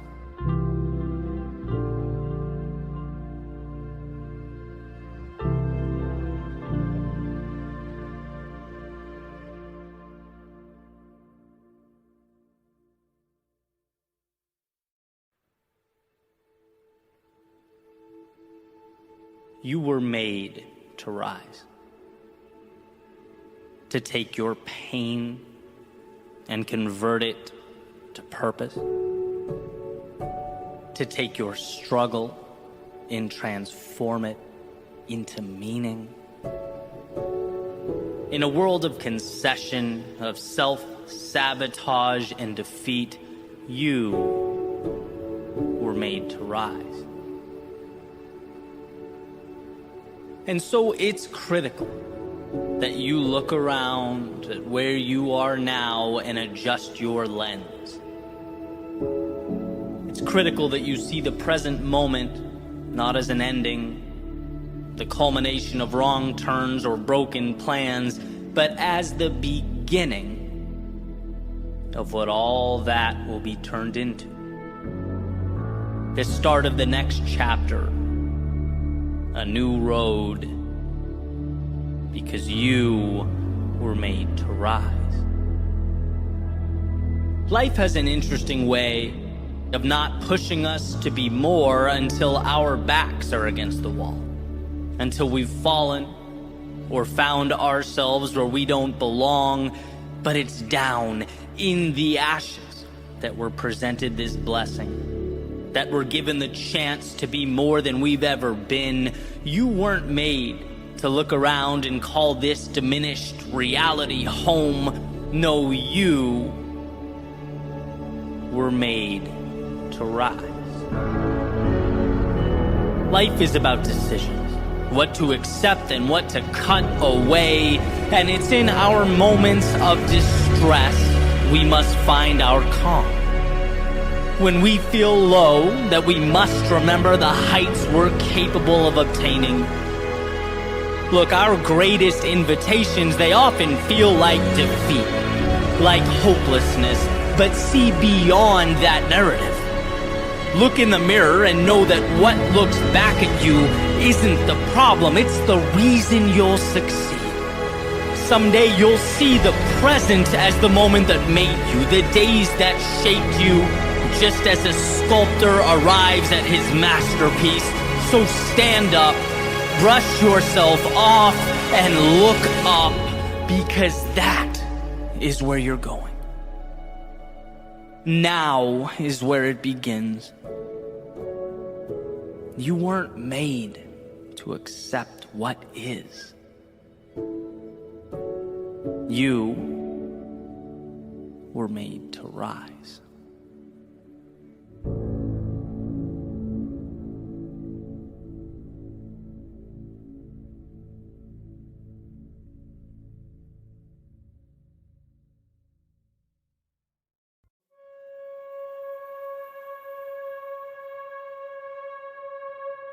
The mind is like water, necessary for survival, productivity,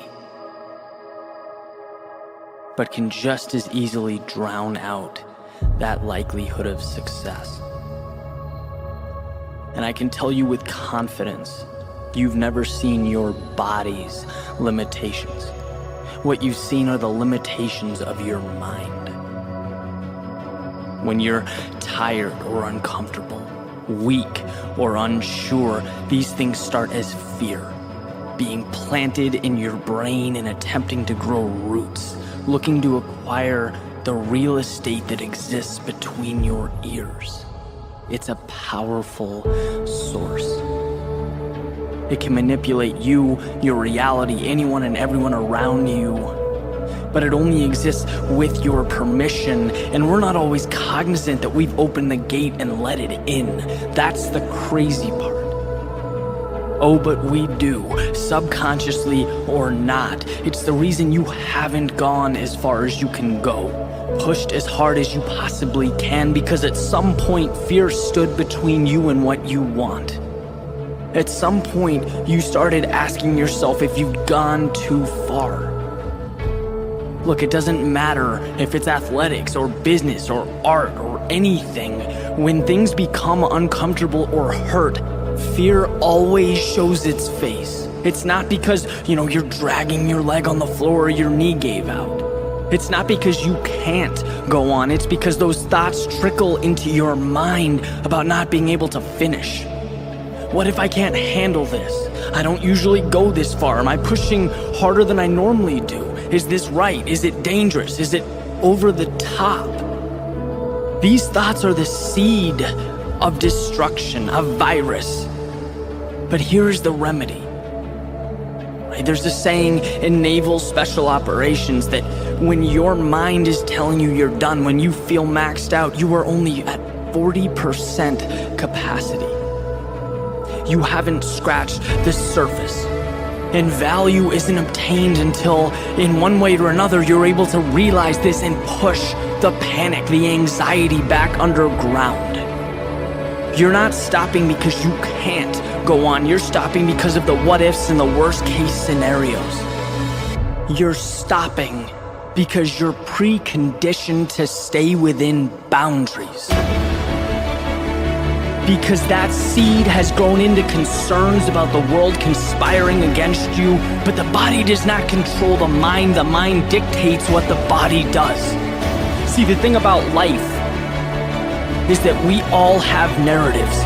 We all have stories that we believe, and here's why that's important. Everything that happens to you or around you will be molded into your narrative. If you see something as crazy or far-fetched or impossible, life will be nothing more than evidence of that belief. Pain will be a wall 10 feet high. The old saying is, seek and you shall find. What you look for is what you get. Expect greatness and the body will listen. Your world will conform. That's why believing is being. The body, it executes. Loyal to every belief. You'll always be what you decide to be.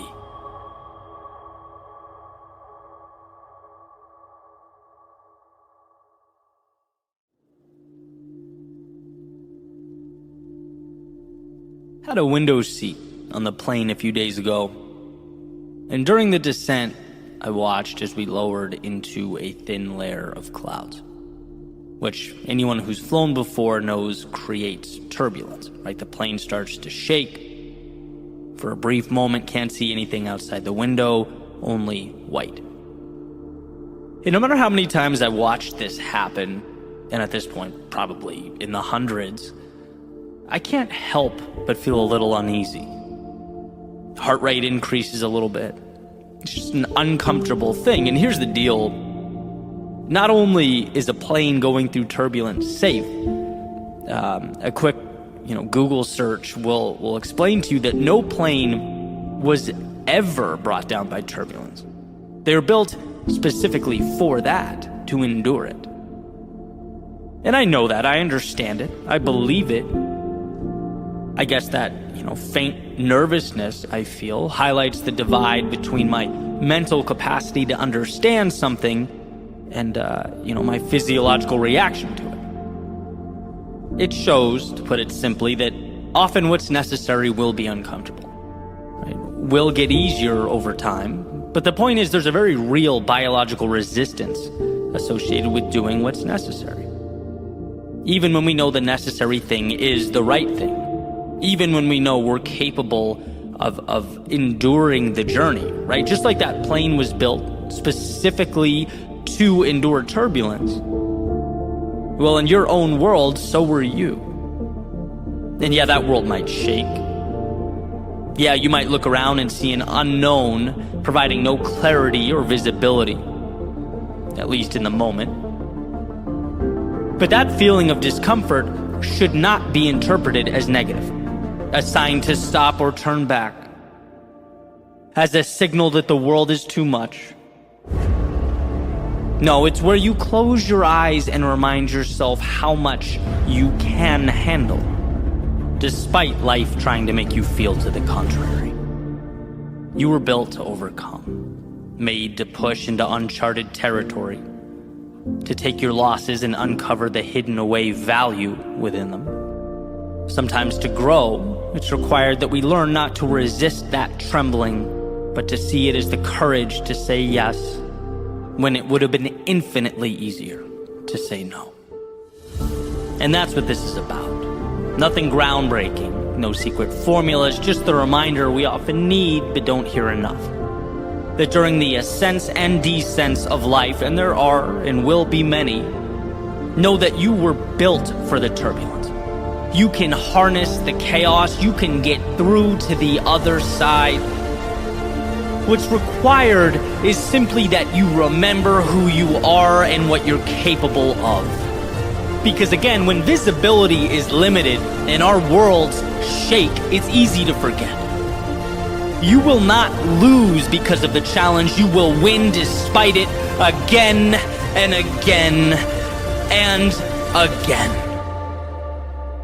And sure, stepping up to face that adversary, you may never detach from that nervous feeling in your stomach or the shaky hands, but that's okay. That's your indicator that you're alive, that you weren't tricked into submitting to a very beatable opponent, that you didn't turn away from the things that meant the most.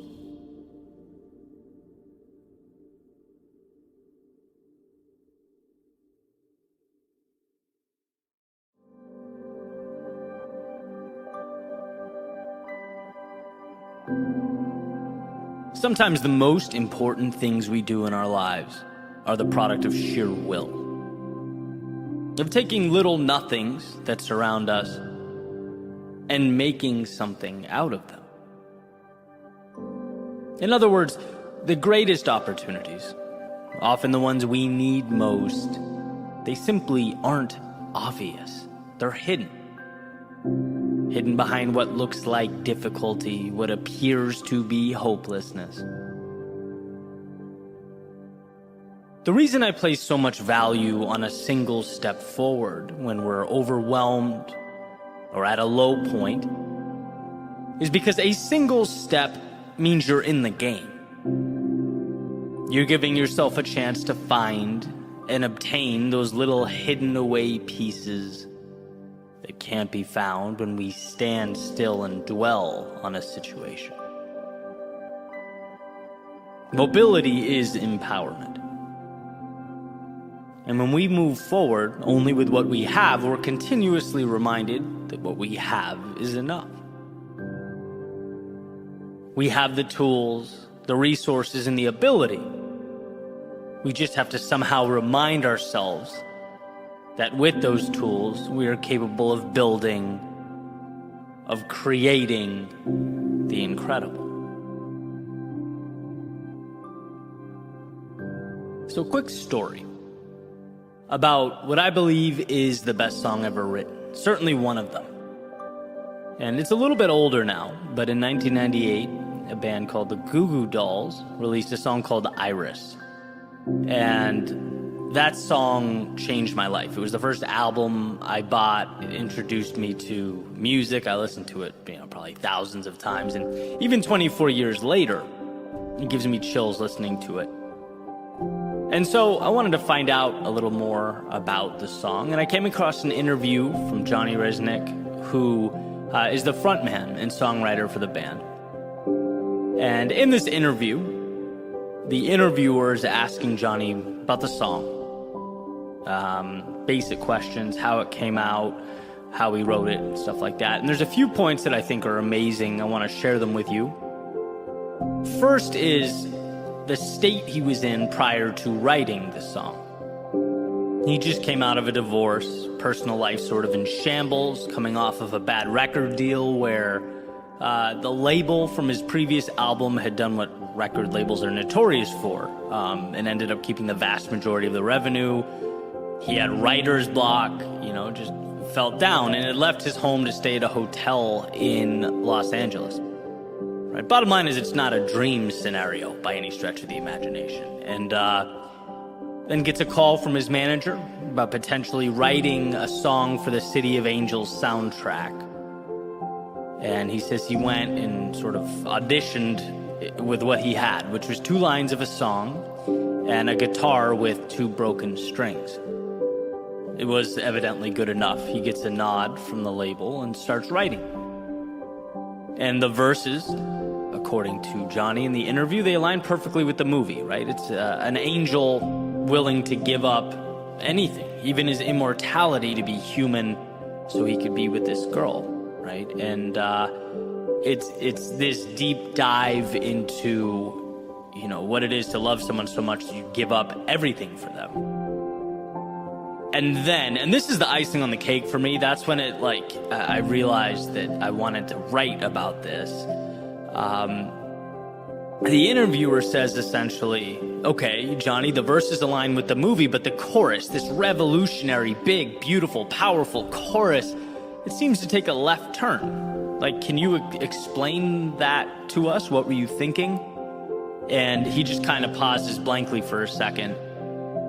And I'm thinking, no, don't you dare say what I know you're about to say. And sure enough, he does. He basically shrugs and goes, I don't know, the words just kind of worked. And, I'm paraphrasing, that's not a direct quote, but that's the idea. One of the deepest, most powerful, beautiful songs I've ever heard is Patchwork, right? Even the song title, he says, was named after a country singer on the cover of a magazine laying next to him, Iris. That's patchwork. It's pieces put together, right? And then as I thought about it for a minute, it's of course it is. How perfect, how absolutely perfect. The whole thing is an assembly and construction, a metaphor for the human spirit. Conceived when its author was down and out, right? Taking L after L, called to present an idea, didn't have some crazy budget or equipment to pitch this song. Nope. Moved forward only with what he had in the moment. And that was enough. Then the song, a beautiful depiction of, the movie's theme, combined with elements of real life, his personal situation, what he goes through, maybe even components that mean nothing other than an ability to encapsulate a feeling or an emotion. Words that allowed him to put a bow on all these little pieces himself and get it out the door. And millions of people listened to that song and were changed by it. Not because of what it meant to Johnny, but because it gave them a chance to take it and fit their own worlds and struggles into those same lines. It became a vehicle to inspire others to push forward, to find things in themselves they didn't know were there. This has become one of my favorite metaphors for finding the hero buried deep within yourself. Changing your life, changing your world, changing the world around you, the lives of others, can truly be, and in fact often is, the result of just moving forward with what you have, right? Realizing that even when the mountain seems too tall to climb, there is a way. We just require that mental shift. Listen to this question, right? Because I used to ask myself all the time, is this possible? Can this be done? Well, then that becomes the question that I focused on. And everything that occurred around me became evidence that would either support or invalidate that possibility. The second I came up against an inevitable barrier, I'd think, maybe this is telling me the answer is no. Right? Life will always be evidence for or against the questions that you choose to ask. Which is why it's so important that you're asking the right questions. Because the second you change that question to, look, I know this can be done, but how will I do it? You start looking at life as a puzzle that must be solved. That same obstacle that was once interpreted as a stop sign is now merely an indicator that the path exists, just perhaps somewhere else. You've extended the pursuit. You've given yourself permission to keep looking. And it's because of these self-created expeditions that we find more in ourselves. You know, things won't always go perfectly, but when you look at those imperfections through the right lens, you see that this isn't about you. It's about that particular door being locked. All you have to do is believe in yourself enough to move to the next one, to continue knocking until you find a door that opens, until you find that bridge to whatever comes next. And that's why I love that story about Iris, why I wanted to share it today. It's crafted during times far from ideal, with resources far from abundant, with words far from perfect or related or self-explanatory. But you end up on the other side with this masterpiece. This song that certainly changed my life and definitely impacted many others. And it's like we have to realize when we're sitting on the edge of the bed, you know, maybe it's not divorce or writer's block, but whatever it is holding you back, that's not the end. It's your reason to keep going, to begin again. You don't have to know how things will be, but you do have to know how they won't be. They won't be like this because you won't let them stay this way. And maybe it's not 2 written lines and a broken guitar. Maybe it's moving forward when your strength is not at a 10 out of 10. When you don't really have that spark. Or you're longing for some resources, some finances, wondering where they'll come from. But pushing forward one little step at a time until things start making sense. And maybe it's not a combining and restructuring of song lyrics, using your personal experiences to fill the gaps on the paper before you. But it's trusting that your own story will ultimately tell itself if you don't put the pen down. That the heroes will rise, the villains will fall, and the adventure will continue on. After all, that's what life is. One giant adventure, testing us, pushing us, and transforming us when we're at our lows, while reminding us during the good times why we're lucky to have been gifted that same adversity we once looked at with contempt. Why we're lucky that when everything's made to be broken, as the lyrics suggest, we get to make something imperfectly beautiful with the pieces.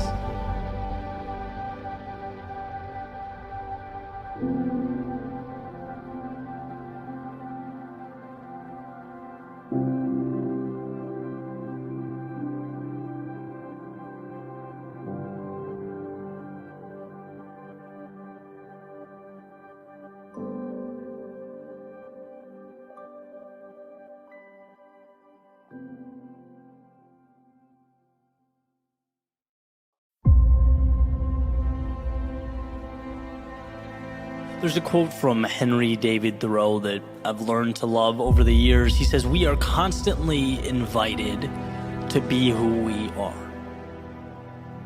Meaning, essentially, there is always a hand, reaching out to invite us to leave the confinement we've allowed to become our lives, the pressure of the outside world, and attack a world that means the most to us, not obligatory, but for the opportunity. Because it's there, it's perpetually available, and that's what Henry David Thoreau means. And what's interesting is the second we lose sight of this, our lives become consumed with things that really have no relevance to our goals or our objectives. In fact, the daily routine becomes the goal. It's the box that needs to be checked to feel accomplished. We do things because, well, isn't that what you're supposed to do? Adhere to rules and processes and guidelines, almost like we forget why that routine matters. Like we forget the car has to go somewhere of relevance. You don't just get in and drive it to drive it. That doesn't make sense. And a friend of mine recently showed me this book of insights from different photographers. It's called The Photographer's Playbook, and it's life lessons that helped each one of them along the way. And one that stood out to me specifically was Andrea Parleto. And she talked about a concept called hibernation, or cutting off, temporarily leaving your day-to-day or your craft, so that all the have-tos and the should-bes can dissipate, and you can ask yourself the question that we so quickly lose. The question that should be the target, that should be the foundation we build upon. Who do you want to be? Because when all is said and done, and you're looking back, that's what will matter. That's what will dictate your happiness. Not that you were 5 for 5 on your checklist every day on your 20s, 30s, 40s, and on, right? No, what does it look like when you peel that back? What does it look like under the surface? What makes you, you? And sometimes we have to step back, go away, leave the day-to-day world we've created to see life from a different angle. Eliminate the steps, the requirements, the technicalities, and what are you left with when you put your head on the pillow at night? What makes you smile? Bronnie Ware states in her book, Regrets of the Dying, that not living a life true to oneself was one of the greatest regrets people experienced. Isn't it worthy of your time, your attention? Don't you owe it to yourself to make sure that your vision is defined and your actions support that? See, anyone can move just to move, and anyone can breathe just to breathe. But the ones who make the most of each step, each breath, they put themselves in position to live life differently, to accept the invitation to be who they truly are, to take their inspiration, their gifts, and their dreams, and never look back.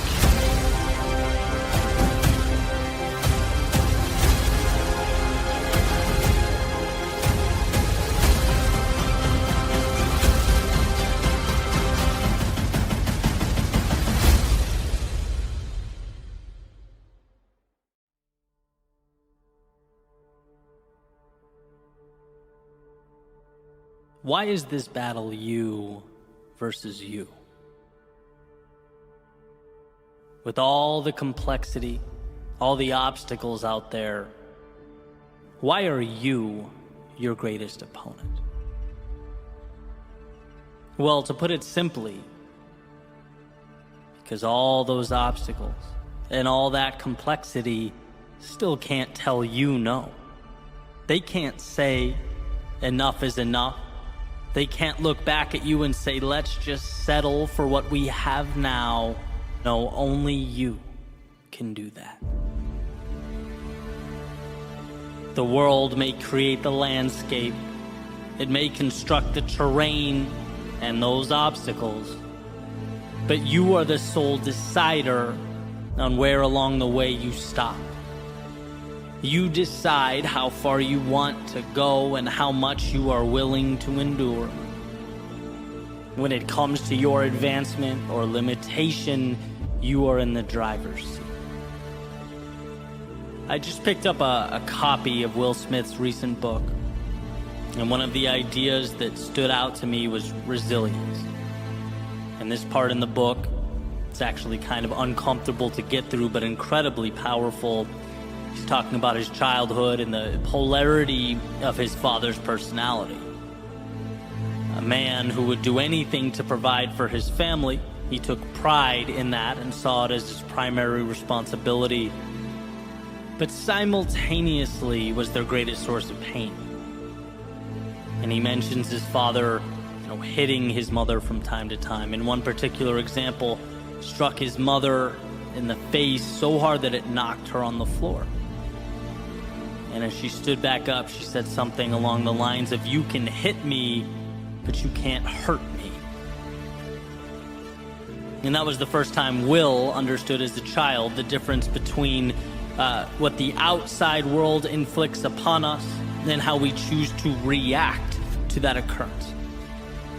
That understanding is power.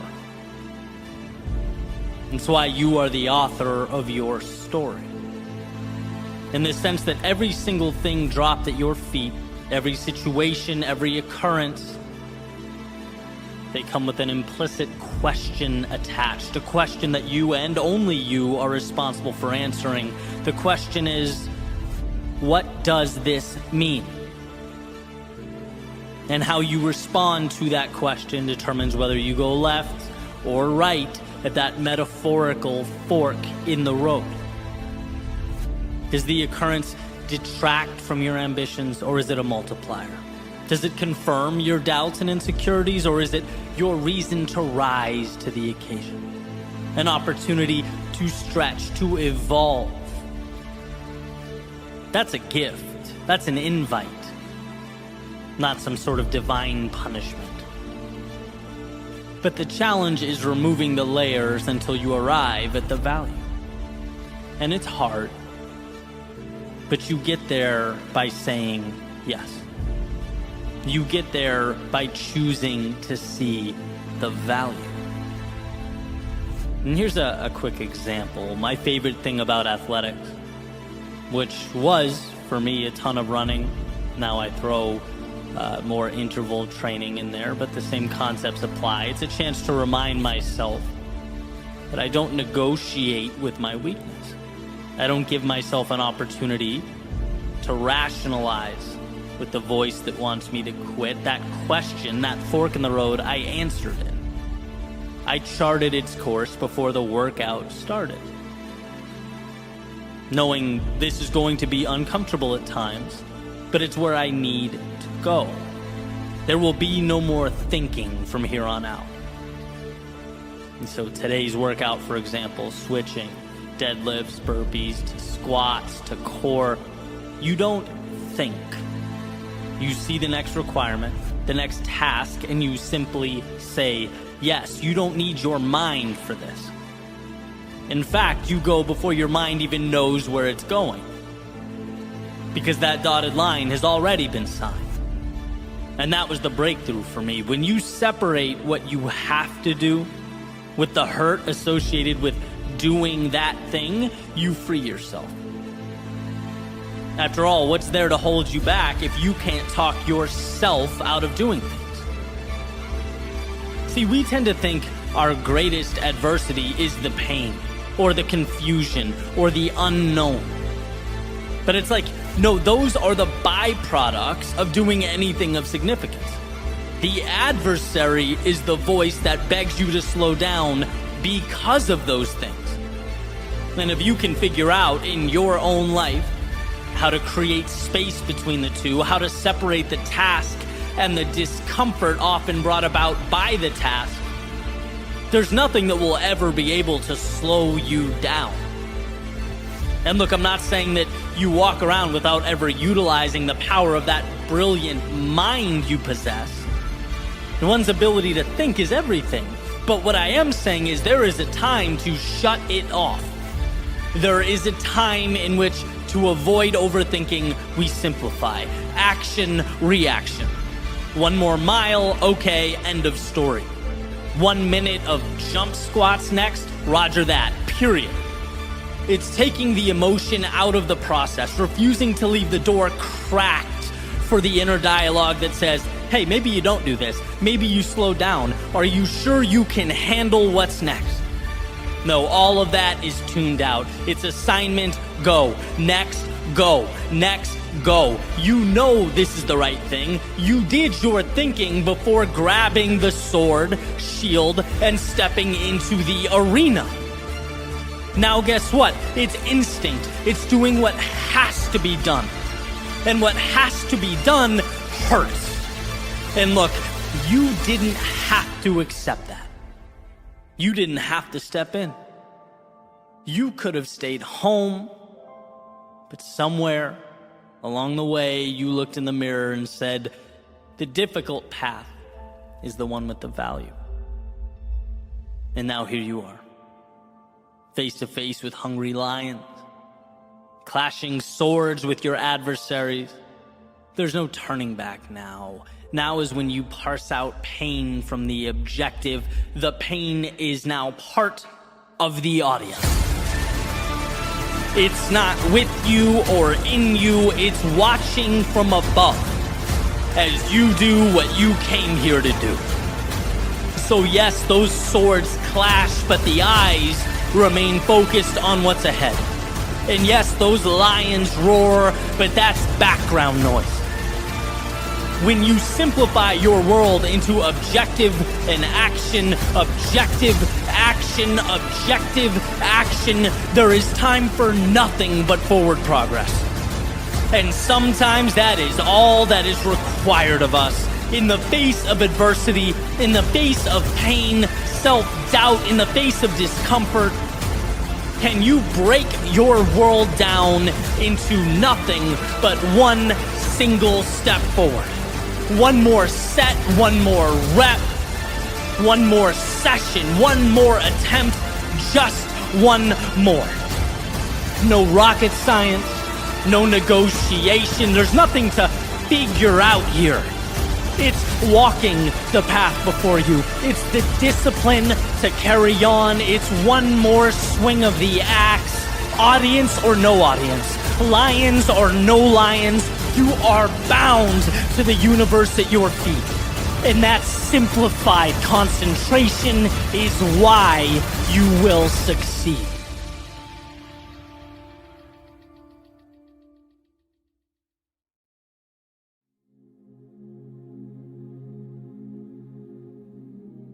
When you're at your lowest point, you are, often without realizing it, positioning yourself to arrive at your highest point. Potential energy accumulating to propel you through an atmosphere of new beginnings. See, I believe our adversity is life asking that we submerge and dive deep. Sometimes very deep, just to remember how badly we need that oxygen above. So that when we again come up for air, and we will, we notice the warmth of the sun on our face and the calming sound of the waves crashing on the beach. You don't make the most of what's around you until you recognize that what's around you is the opportunity. And so life reminds us. A taxing reminder, right? It rarely gives without first taking away. It rarely opens new doors without closing old ones. And that, to put it simply, can hurt. They don't teach you in school that growth is painful. But as it turns out, a life without growth isn't much of a life at all. And so we must dive deep. We're given no other choice. Without night, there is no day. Without suffering, there is no beauty. Without those depths below, there is no surface above. Our submergence is our transformation. The cocoon that separates who we were from who we will be. But unlike the butterfly, it doesn't just evolve once.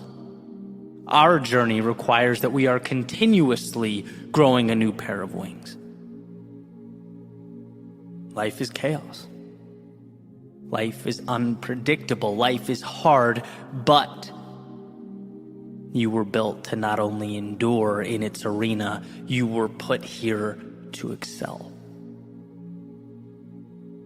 To learn the rules and then expand upon the rules. Sometimes break the rules. You were put here to take the difficulty and provide meaning to it. Piece by piece, as if it were the construction of a rocket to the moon. Little pieces of at one point frustration and confusion and chaos combined, reused, and transformed into exactly what you need them to be. Emergent properties. You just have to be willing to see beyond the now and assemble. To come up for air and soak in all that awaits at the surface like you've never done before.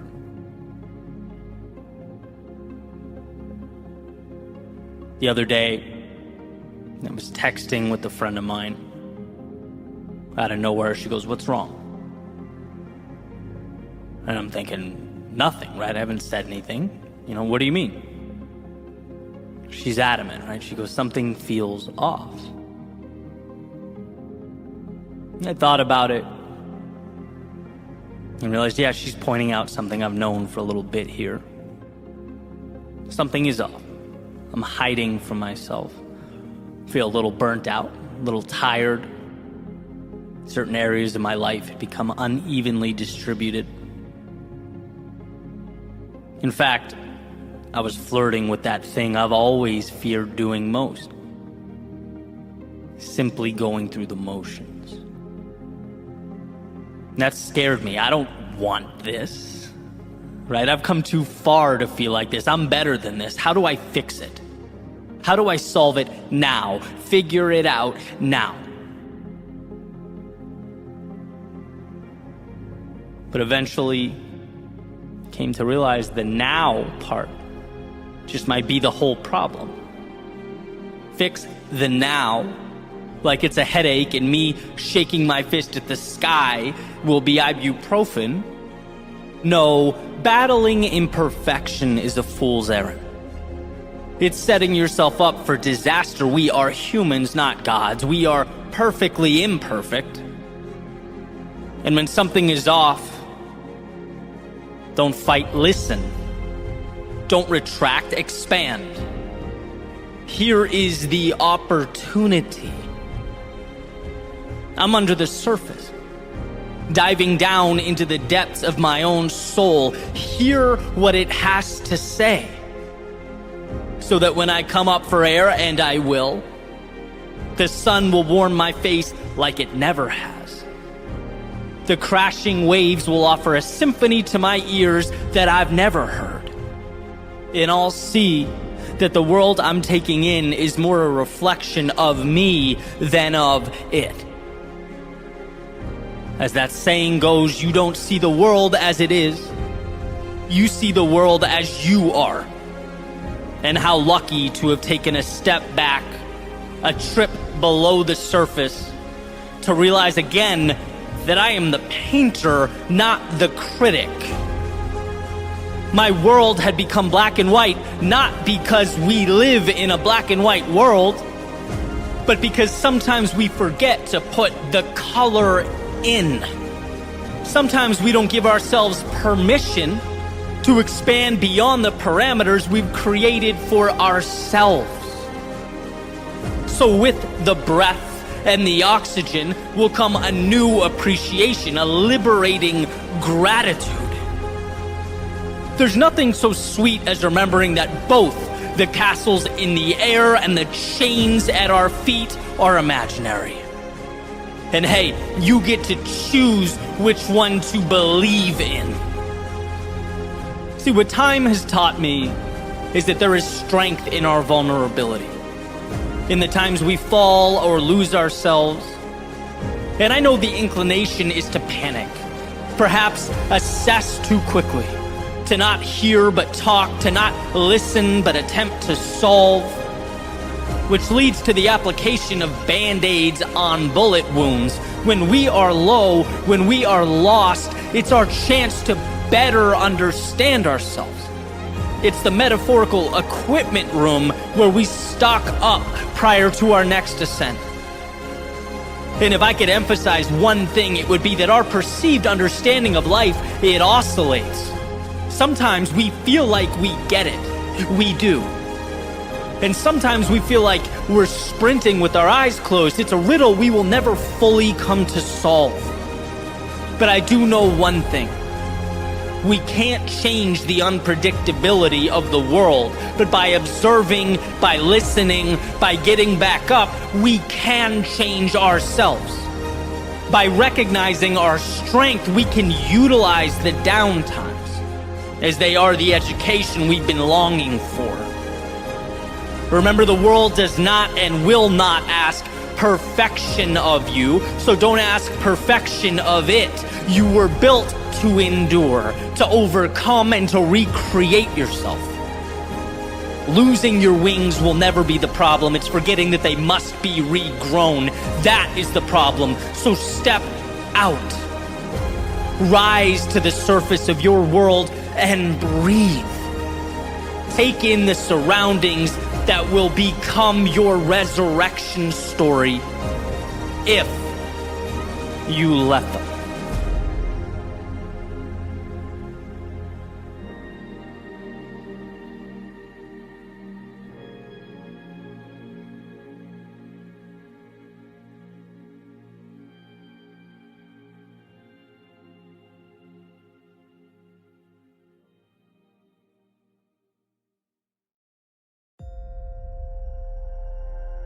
There are always barbarians at the gate.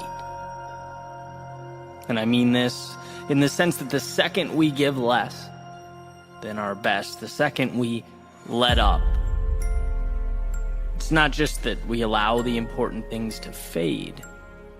No, we let the outside world infiltrate our existence. In The History of Civilizations by Will Durant, he said something that I found incredibly interesting. He's talking about the fall of the Assyrian Empire, and he says barbarism is always around civilization, amid it and beneath it, ready to engulf it by arms or mass migration or unchecked fertility. Barbarism is like the jungle. It never admits its defeat. It waits patiently to recover the territory it has lost. See, in those civilizations Durant speaks of, they knew they were always living with the threat of an attack by outside forces that oppose it, knowing that calm and quiet wasn't the rule, but the exception to the rule.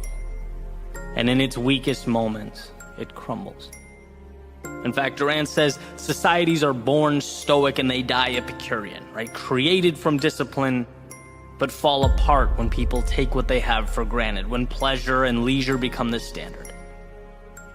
It's almost like society is a submarine keeping out the ocean of human nature, constantly putting pressure on it, right? And why does this matter? Well, this is what's interesting. Compare it to this idea that I found in Jim Rohn's collection of lectures, where he's talking about life's concessions. He says even small compromises with regard to your goal matter. Giving in, even a little bit, can be dangerous. saying, "Oh, it's just one time," is a wolf in sheep's clothing. Because it begins the process of the downfall. Plants a seed, it cracks the door for those barbarians waiting patiently outside the gate. The ones who know discipline is not guaranteed. Discipline is built, manufactured, it must be protected. It is the exception to the rule, and they are chomping at the bit. Given the slightest opportunity, they will bring it to ashes. And this matters because it's up to you to protect that which is worth protecting. You ever have one of those days or weeks that are insanely productive or enjoyable and you just think, this is great, I need to do more of this, I need to sustain this. And then time goes by, the outside world sneaks in, and the prospect of continuing that routine slips away, crashes, because parameters were not created. Because you let it slip once. And once doesn't mean you'll pick up where you left off. No, once is whispering to your subconscious that it's okay to concede. It says, "Oh, it's all right, I'll stray from my path just for the important things. I'll only crack the door for the barbarians when I need to." But now you're in an interesting situation. How do you measure when it's important enough to quit or stop or cheat? And trust me, I understand that life is complex. It's not black and white, but the areas we grow the most are the same areas where we leave no room for negotiation. X, Y, or Z is going to happen because it is who you are. And that door, it stays shut to the outside world, the mediocrity telling you your plans don't matter. To the barbarians outside looking for any excuse to infiltrate or destroy. And see, the point is not to avoid fun or leisure or the enjoyment of life. No, of course not. What I'm advocating is that we highlight the aspects of life that are non-negotiable. The things that mean a lot and are therefore subject to the ever-reaching arm of retreat. You don't have to do this, the barbarians will tell you. Once isn't the end of the world, but what life shows us is that greatness isn't one crazy or monumental action. It's keeping the intruders out where they must be restrained, remaining diligent in one's pursuit towards something more.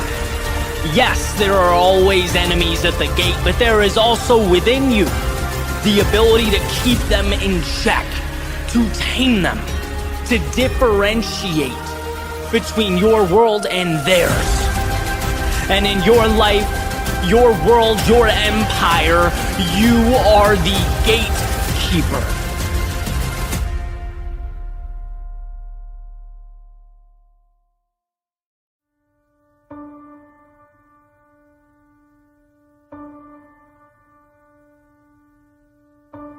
Stay awake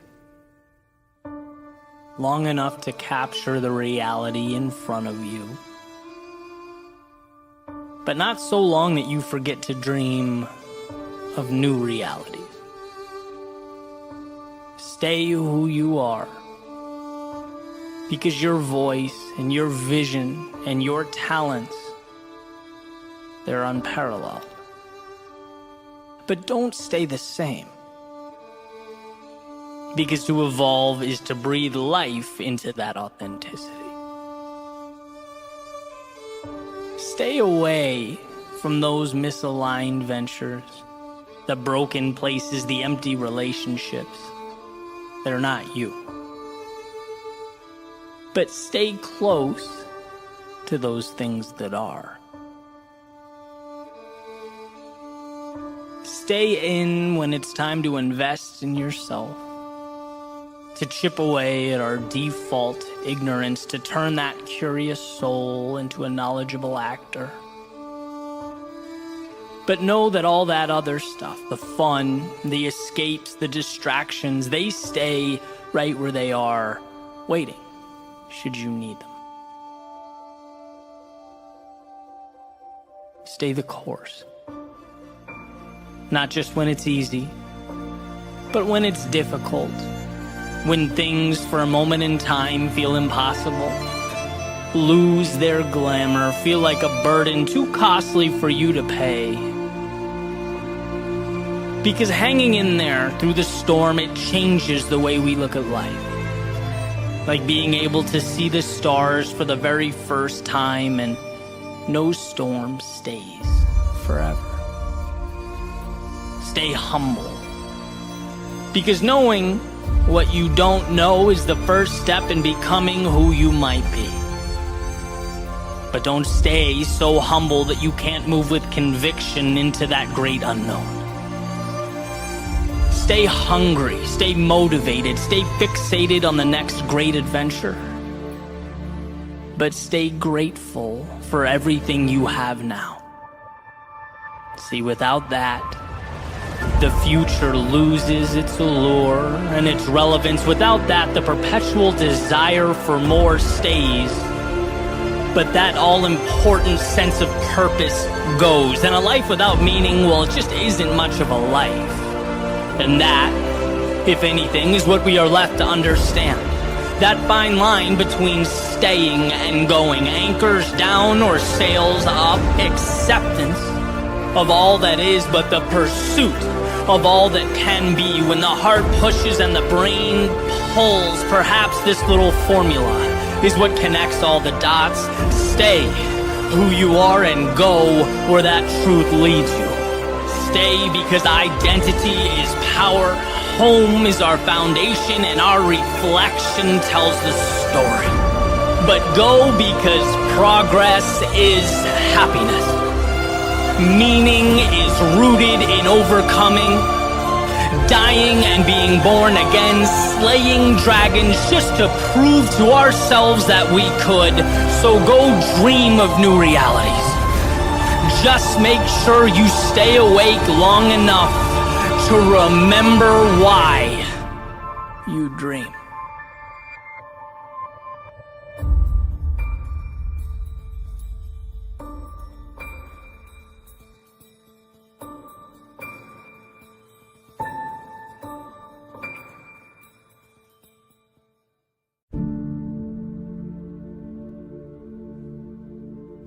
There are a handful of recorded lectures online by Jim Rohn, who has definitely become one of my favorite thinkers over the years. And I found this little nugget the other day that I wanted to share. He says, there are 4 emotions that will change your life: disgust, decision, desire, and resolve. And I want to talk about the first one because I found the story to be incredibly powerful and also relatable, right, in various aspects of life over the years. So he frames it by talking about a Girl Scout walking up to his front door to try and sell him some Girl Scout cookies when he's 25 years old.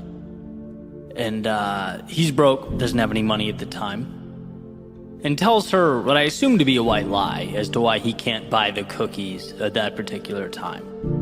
Right, so he tells her that he can't. She walks away. He says after he closes the door and goes back inside, he felt something that completely changed his life.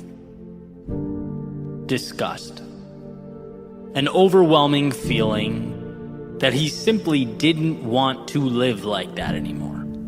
He didn't want to lie.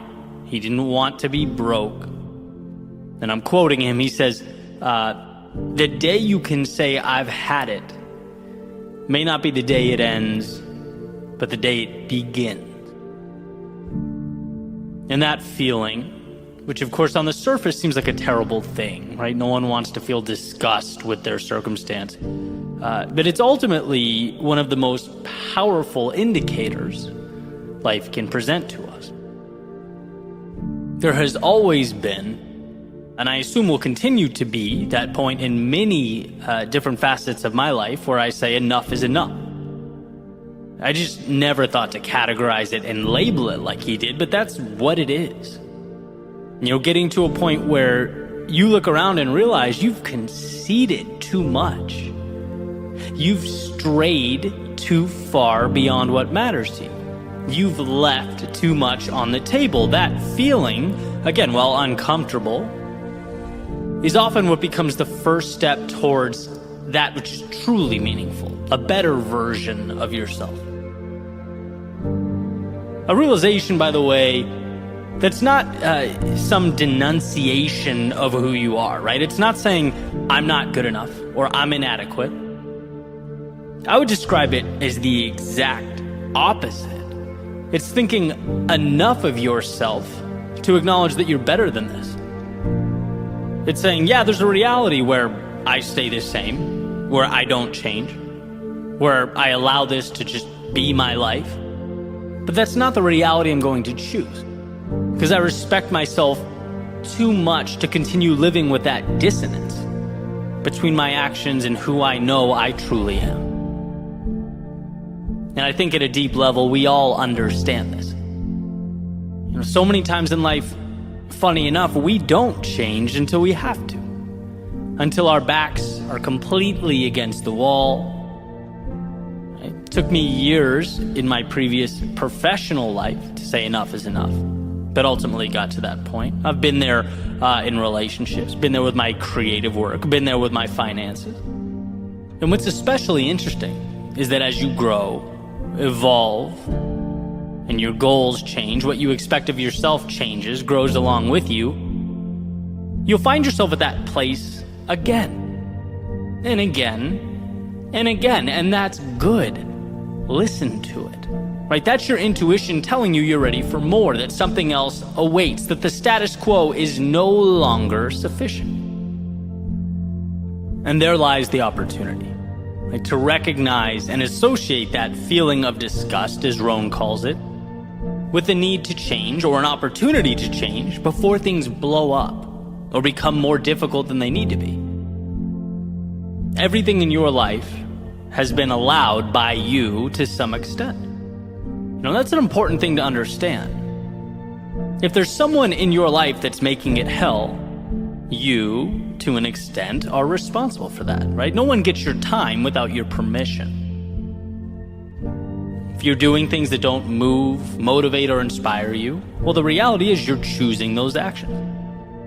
Now, the circumstances may be specific to you, they may be difficult, and I understand that, but are you asking yourself how you can begin moving away from it? How you can put walls between yourself and the things that drag you down? Because the bottom line is, it's very easy to become accustomed to things that are a drain on our lives. The old frog in the boiling water, right? You throw a frog in a pot of hot water, it'll jump right out.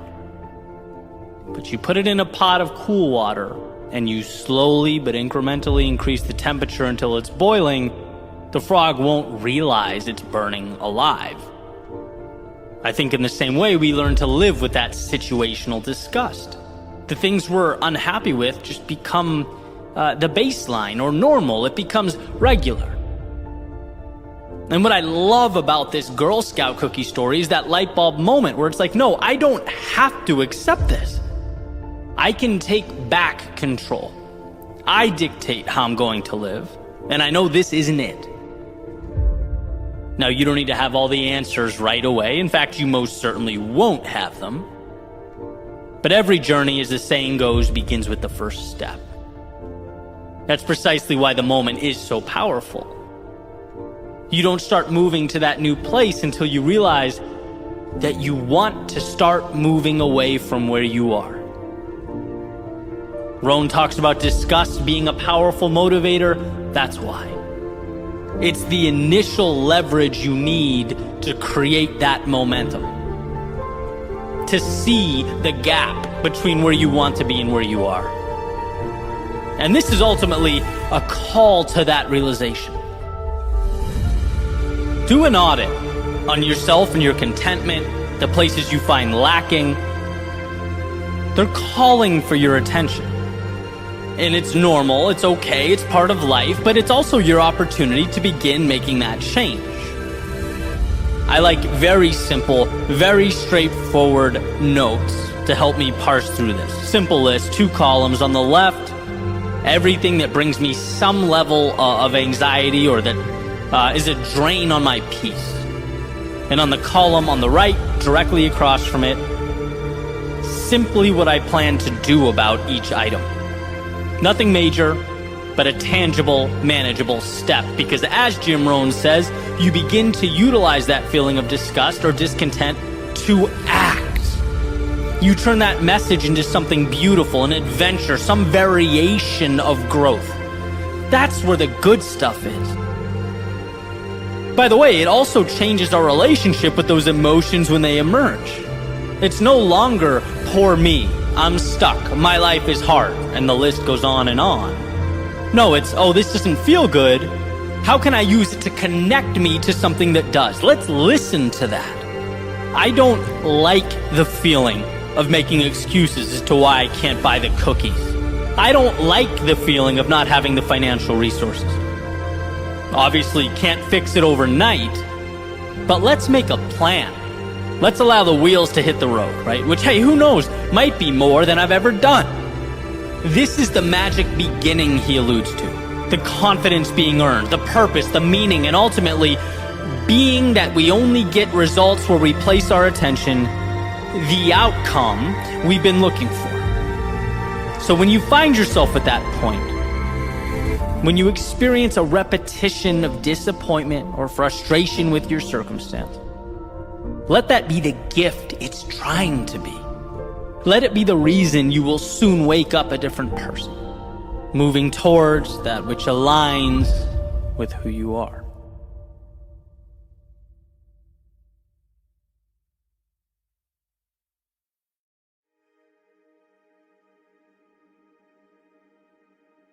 Just one more day.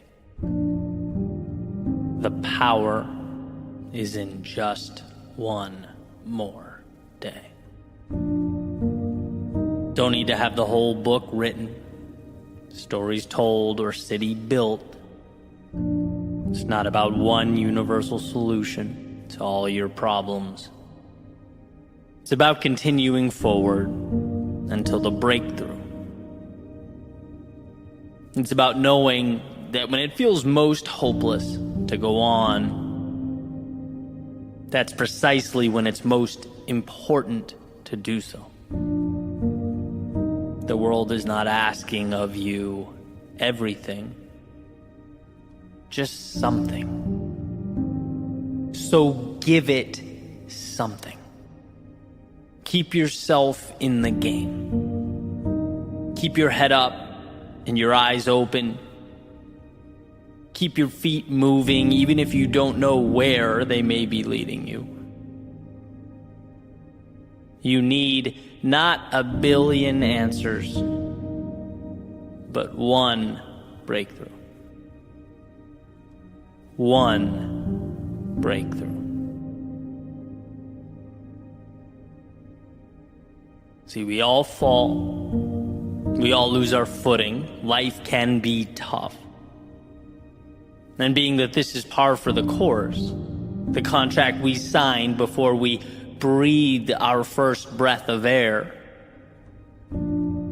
it's a fool's errand to exhaust energy on the occurrence, to be angry at the situation, to feel bad about yourself for wandering there. No, it's about recognizing where you are and then finding it within yourself to step away. 1 foot closer to the breakthrough, to recapturing what matters. When things become too big, we simply shut down. Complexity is crippling.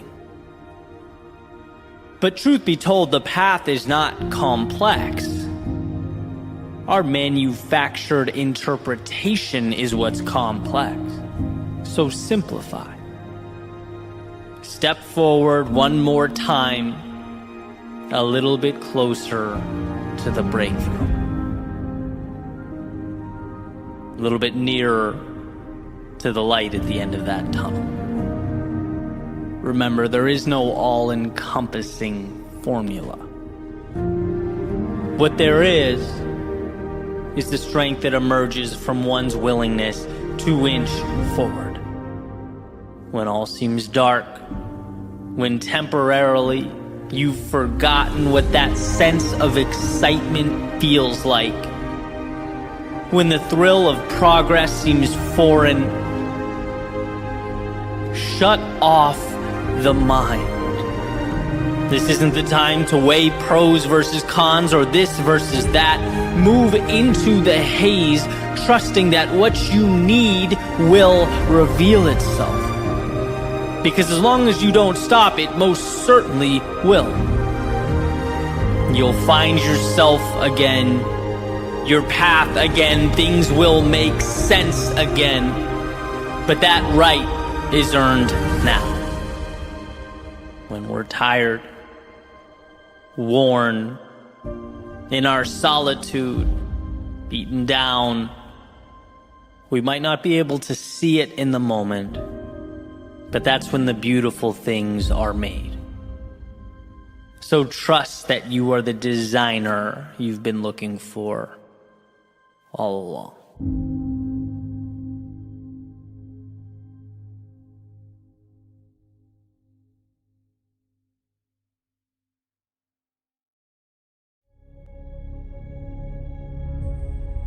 One of my favorite quotes is, "Sometimes success is simply hanging on when others would be letting go."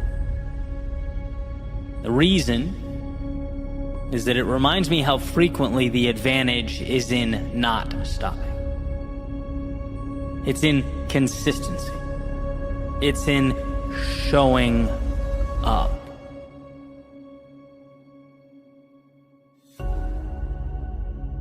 When I run particularly long distances, almost like clockwork, I can break it down to feeling good at the beginning, usually a little rough stretch in the middle, and then somewhere in the second half, I catch a second wind or a second blast of energy. The question just becomes when. Right? Will you hang in long enough to capture it? Because you don't know when it might be, where it will show up. You don't know when you'll find that nice rhythm again that makes this sport so enjoyable to me. And when I say, you can pull an infinite amount of life lessons from running, this is one of them. A depiction of trusting that the road ahead has everything you need to cross your finish line. Even when the short-term chaos is all you can see and feel, even when it's hard to look up and imagine. Right? Because it's easier said than done when you're tired and worn down to continue on, right? When you're in the trenches. There's an uncertainty to the road ahead, but each footstep is a shot on target. Each step forward is saying, I'm worn down, but I'm here, and I'm not going anywhere. And life can present an almost eerily similar narrative, right? Whether personally you're at a low point, whether you've been working and haven't seen the result you're looking for, whether you're uncomfortable and starting to wonder whether this reward is really worth the high price tag. You need to remember that second wind, that second blast of energy, just enough momentum to ease your worry and recalibrate your journey. It's there. It's waiting. But you know the rules of life. It won't come to you. You must go to it. Through the storm, into the night, beyond the comforts of home. Most, sadly, don't arrive. Not because they couldn't, but because they ultimately let go. They looked too far down the road at the distance to be traveled and forgot that their only job was to hold on. Through the doubt, the pain, the worry, no miracle. Just a willingness to fight each battle as it presented itself. To let time stack up, to let the distance over your shoulder accumulate. See, the thing about stopping is that you never know when that much-needed second wind will arrive.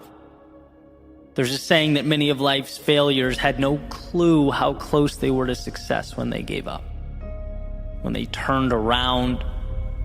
Now, I'm not suggesting the road will be perfect, or that it won't come with its adversity, mistakes, and lessons.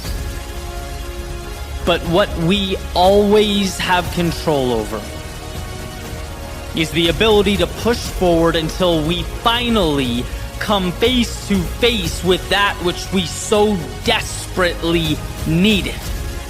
It's there. I could say it 1,000,000 times and it wouldn't be enough. The pieces exist. Will you hang in long enough to collect them? When the road is intimidating, will you hold on?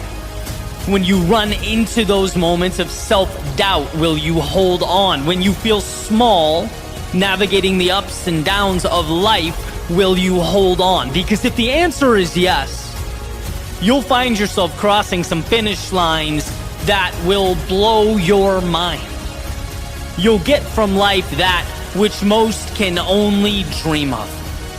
And again, not because of the miraculous, but because you knew that the second wind was coming. You knew it would be there for you so long as you kept moving forward, holding on when most would be letting go.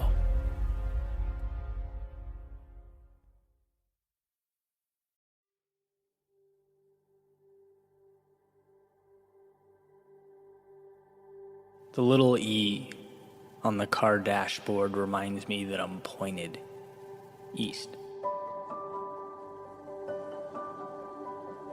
As I sit at the red light, perpendicular to Ocean Ave, staring out at the water, this is it. This is as far as I can go. There are no more streets or towns or cities. There can't be any more stops along the way, just miles and miles of ocean.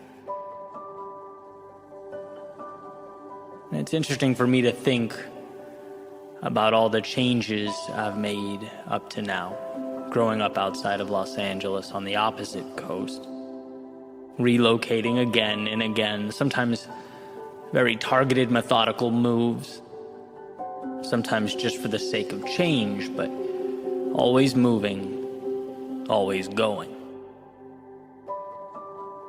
There's a saying that wherever you go, you take yourself with you, right? You can change the scenario, the circumstances, the surroundings, but ultimately, you can never outrun yourself. You are accompanying you on whatever journey awaits. And it's often not until you run out of real estate, until there's no more road or options, that you're forced to look in the mirror and acknowledge that it is you who must change. It's you who must evolve and become that person that you need you to become. And that can be a scary thing. After all, anyone can get in a car and head east. Anyone can point the compass away from the chaos of now, move away from their demons. But how many of us can find the strength to look those demons in the eye? How many of us can make ourselves bigger than what attempts to weigh us down? All of us can. But how many of us do? Are we running to something or from something? Because there is a difference, and that difference is not small. One of my favorite speakers, Jim Rohn, when referencing our journeys through life, our push to make more of ourselves, he essentially said, it's not what you get at the other end. It's who you become along the way. And I think, like everyone, I've forgotten that from time to time over the years, forgotten that value is not simply in going, but in becoming, in the courageous little steps that accumulate over time.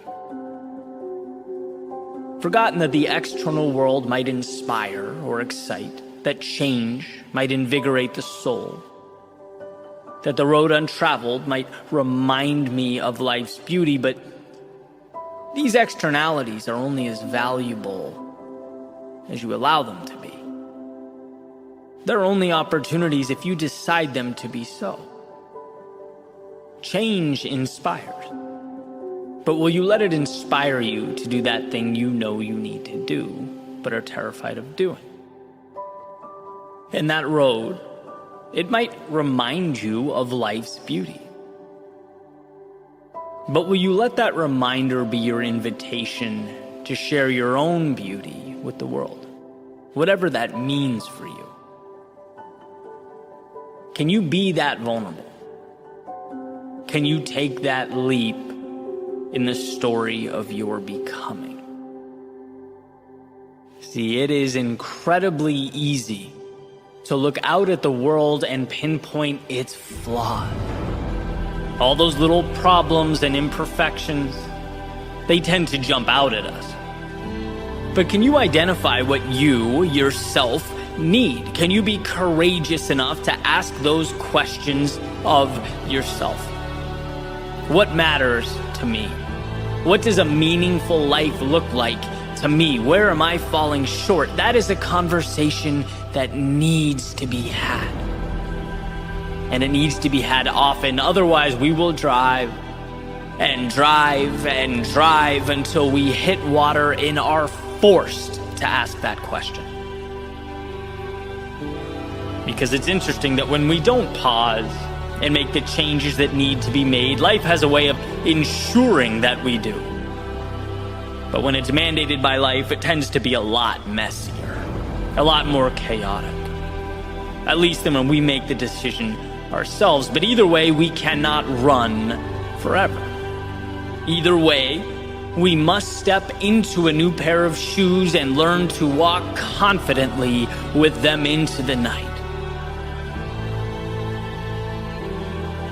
There are plenty of little mantras floating around out there, little pieces of advice, and perhaps it's best for us to weigh them each individually, see what meets our needs and fits our criteria.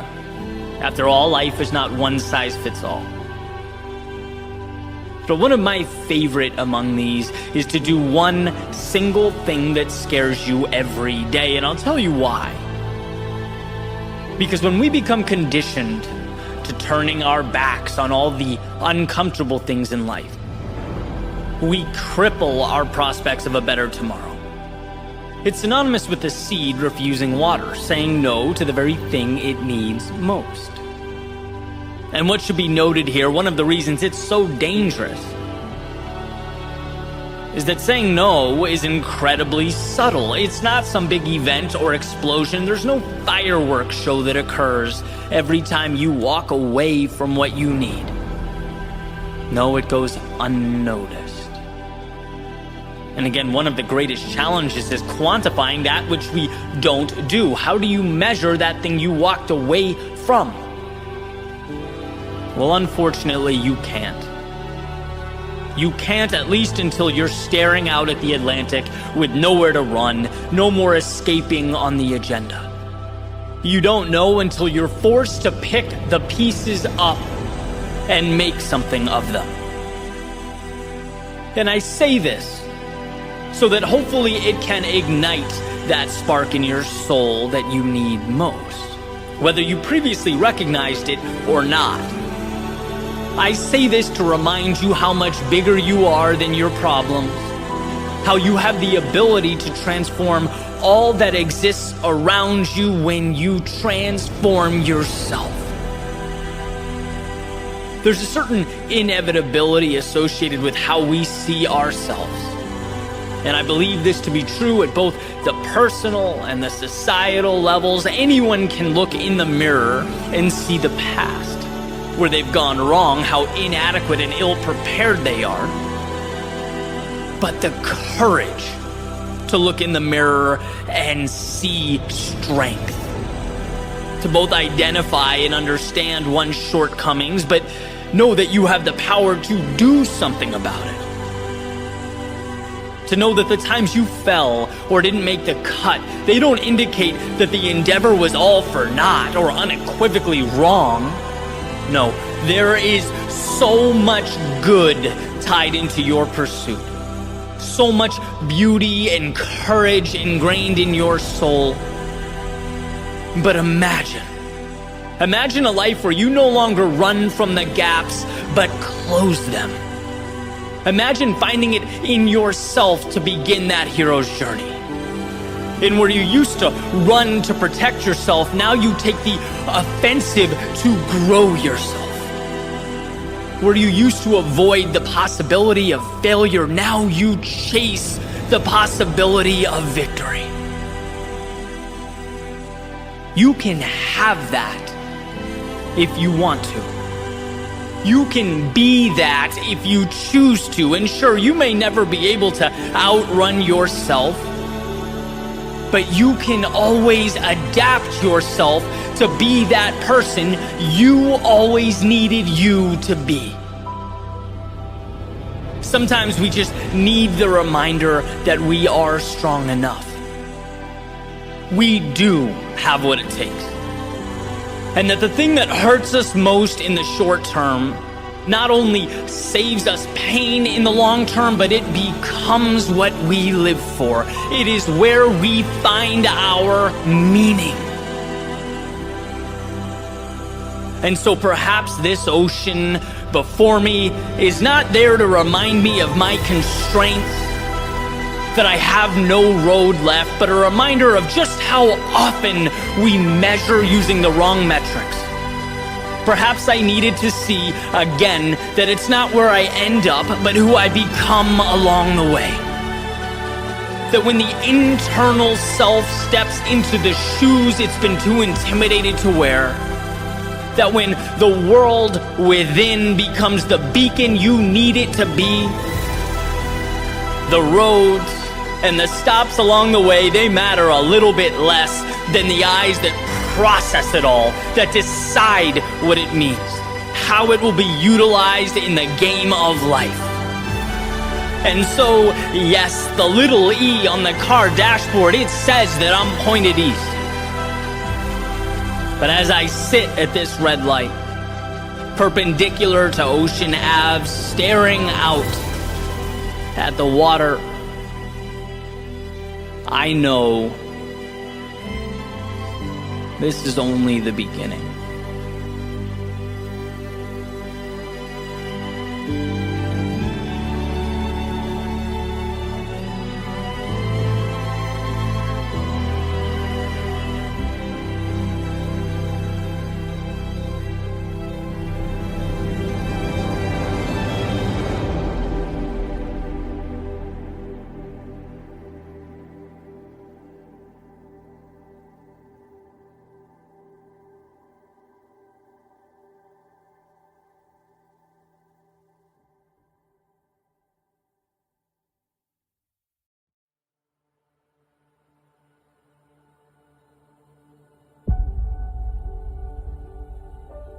I find it interesting that what we want most is often brought about by the inverse of what we'd expect. It's a paradox that's amazed me for much of my adult life. And what do I mean? Well, here are a few examples. The best way to achieve freedom in your life is to be incredibly disciplined. Two things that are seemingly opposite in a sense. Or that the worst of times often open the door to the best of times. Or it's from a position of strength that one is best able to ensure peace. Or from our suffering, our pain, comes our purpose and contentment. Right? And you get the point. I could go on and on and on. But the reason this is so important, why I think it's worth discussing, is that it sheds light on the value hidden within our struggles. You know, when you realize the paradoxical nature of growth, the discomfort makes a little more sense.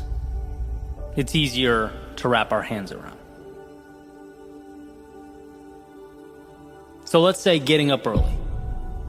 Perhaps you weren't a morning person, but you're trying. You're trying because you think those few extra hours in the morning will add some lift. Right? The alarm clock goes off. the last thing you want to do is open your eyes. Maybe you even start thinking, who cares, right? This isn't that important. You begin rationalizing ways you'll go back to bed and just make up for the time throughout the day. But when you simplify the equation, you realize what you have is an opportunity. And you're either going to say yes and capitalize on that opportunity, or say no and stay where you are. Discipline, even with the small, seemingly trivial stuff, becomes freedom. And if you want to position yourself for a life on your terms, where you're at the wheel on your schedule, it means facing demons just like this. It means you fight your fight now so that you can mitigate it later. Rather than saying, I wish, or beating yourself up for not being a little bit tougher in the moment, you instead get that sense of accomplishment. You get the luxury of time and freedom. And I think that's a simple but perfect example of how discomfort in one moment becomes contentment in future moments. Not a very intuitive trade-off. Or how about our low points? We all know no one escapes low points. I've always found them easier to handle and internalize when I know that it's bringing me closer to something valuable. When I know that there's something good on the other side, and that the pain I'm feeling, the thoughts that are inevitably going to pass through my mind like clouds on a windy day, they're obviously not ideal, but they're not a waste either, because something will come of them. And the goal in that moment, under the duress, is not to move the immovable. After all, you can only control what you can control. But it's to simply put one foot in front of the other until you emerge from the storm, because we all eventually emerge from that storm. It's when we get into the habit of trying to do what is outside the scope of our control that we do ourselves a disservice.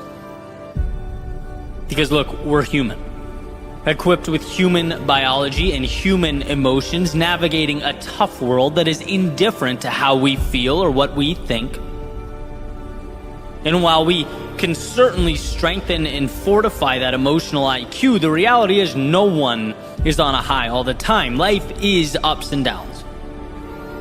And when we realize our superpower is not to fight the down times, but to accept them, take them in stride, learn from them, and extract the value, we empower ourselves.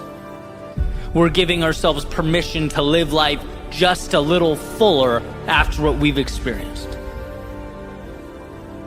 The human experience requires many seemingly contradictory puzzle pieces all working together in unison to create that final illustration we're looking for.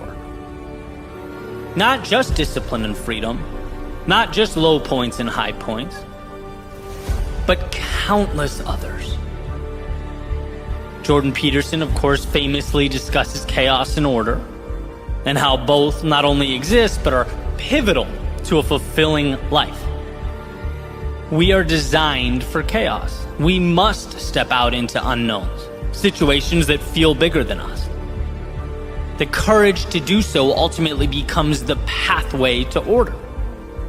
As we get used to the change, we acclimate, we find our answers, and ultimately create a sense of fulfillment. The challenge being that now we have conquered our demon, we must prepare for the next. Because just like too much chaos isn't good, too much order is equally destructive. Right? Another example of something we'd assume as negative. Chaos being the thing in actuality that paves the way for better days. It's a staircase. I've heard Tony Robbins say something similar when talking about our need for both certainty and uncertainty. We must have some elements of everyday life mapped out, But too much creates a mundane existence without the adventure and growth we've been looking for. It's from the unknown we capture more of ourselves. It's from the uncertainty we get growth. And I say all of this, not just because I think it's fascinating in and of itself, but because it's incredibly easy to forget, especially in the thick of things, that it's all essential to life working the way it should work. Those losses become gains. The disappointment becomes growth. The down times become launching pads to evolved experiences, greater adventures, and new chapters. It's certainly not intuitive to look in the mirror when amidst life's chaos and say thank you to the universe. I get that. I'm not implying that you should. But I am saying it helps to know, it helps to be aware of the paradoxical nature of your journey. I look back at the times I was most fearful or angry at myself, and if I could go back and tell that version of me one thing, it would be that all that adversity is going to push me forward. That I'd never have the things I wanted most if I didn't step into all that discomfort. That it's going to be okay. That I'm going to be incredibly thankful for it all, and so will you. This is the push-pull of life.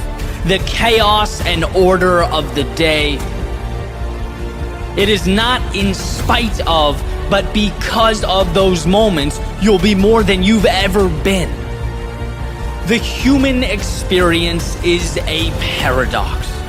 And the quicker we get that, the quicker we let it work for us. No more fighting unwinnable wars, but rather taking all that we can control and using it to lift ourselves up, to be our best selves, to make tomorrow the miracle that it can be.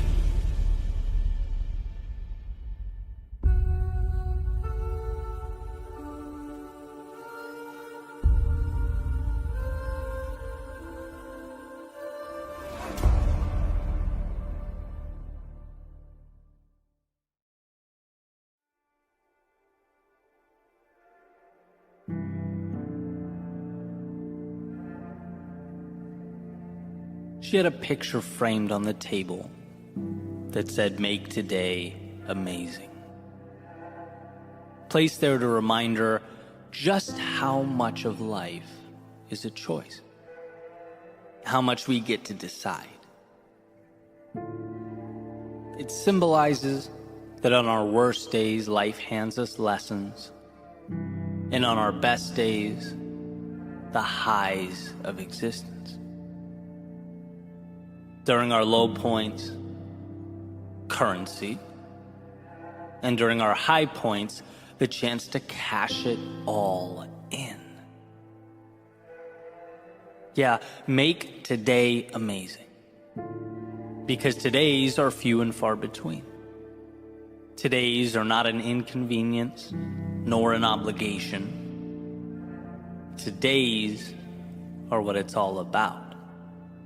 Today is the big show. The answers we look for. The destinations we long for. Today is a place of dreams. That is, if you choose to leave room in your world for dreaming. Today is the beginning of wherever next is for you. A chance to see the new and normalize it, to stretch, to reach further out and pull impossible a little closer into your orbit. You can do that. And while one often can't control what they are given, they can control what becomes of what they are given.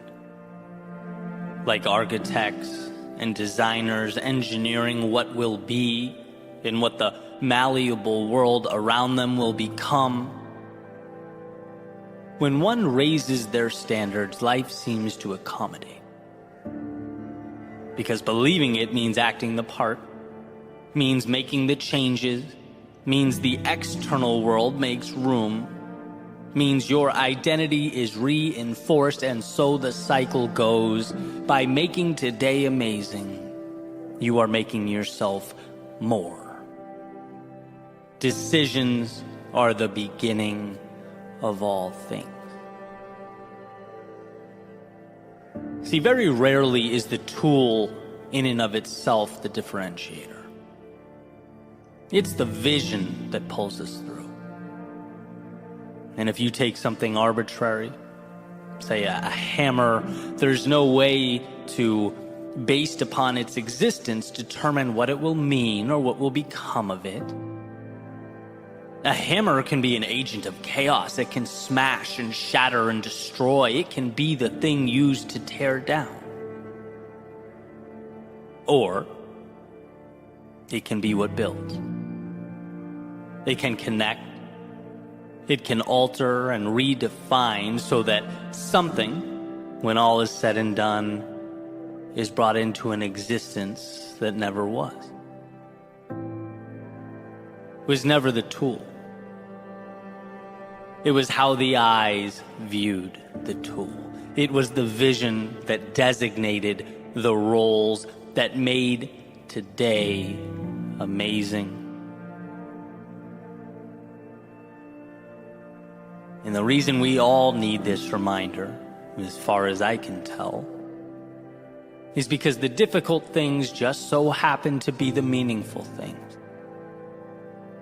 Because we are fighting not against some little rule or idea we picked up along the way. We are fighting against our DNA, against thousands and thousands of years of evolution. Because the fear that kept our ancestors alert and alive now in a totally new world keeps us contained and our talents minimized. The approval of others that kept us safe and secure as we once traveled the landscape in small groups, hunting and gathering, well, now it keeps us needlessly looking over our shoulders and craving acceptance. The unknowns that kept us out of the dark cave with the predator living in its shadows now keeps us confined, looking out at life's potential through self-made windows. We need to be reminded to make today amazing, because those things are quite the adversaries. Because our default is to just let the ship sail. Our default is to simply survive. After all, that is the standard and the rule by which living things abide. Make it another day. But I believe you are more than a living thing. The godlike ability to not just exist in a world, but create new ones is a miracle, both a blessing and a responsibility. To drive towards a more fulfilled you, a happier you, a healthier you, a more complete you. But one must first become aware that around them exist the pieces required to build something never before seen. The vehicle to those far-off places that were once only dreams, thoughts, illusions. I've always believed that if it means something to you, it's not stupid. It warrants exploration. For even if the thought doesn't end up being all it was cracked up to be, even if it's not the destination, but only a stop along the way, it still pushes you to the next thing, and the next thing, and the next thing. It still moves you forward in this beautiful game of life. So decide. Decide to make today amazing. Choose to make it better. Let the obstacles lift you up and the momentum carry you towards something meaningful. When others stop and find reasons to doubt themselves, how about you find the small win buried, tucked away underneath it all? The little key that may do nothing more than get you through that next door. After all, sometimes that's what life's about. Picking up your head when it's most difficult and finding the next door to walk through. And the magic is knowing you can always do that. Because there always exists both the doorway and the key, but we must be willing to find it. That's the obvious thing about those doors. The right ones will open, but they require we find the strength to approach them. They require that we seek out amazing. And so with this in mind, what is the next chapter like for you? Are you currently enduring one of life's winters? Are you navigating those inevitable valleys of despair, in which the value is in finding that single ray of light amidst the storm? Looking within yourself for the courage to take one more step forward, and another, are you seeking out that spark that will reignite the fire in you? Because it's there, so long as you choose to make today amazing. Maybe you've climbed yourself out. Maybe you're looking for whatever's next, the new evolution, seeking to follow your heart and continue the beautiful progression that is life. Let the external world support that vision. Choose to see the detail not as trivial, but as the answers. The tools that will lift you up and support what you are building, it's there. She had a picture framed on the table that said, "Make today amazing." Placed there to remind her how much of life is a choice. Because in a world of option, what a gift to choose the journey of a lifetime. What a ride that awaits, so long as you decide to step in.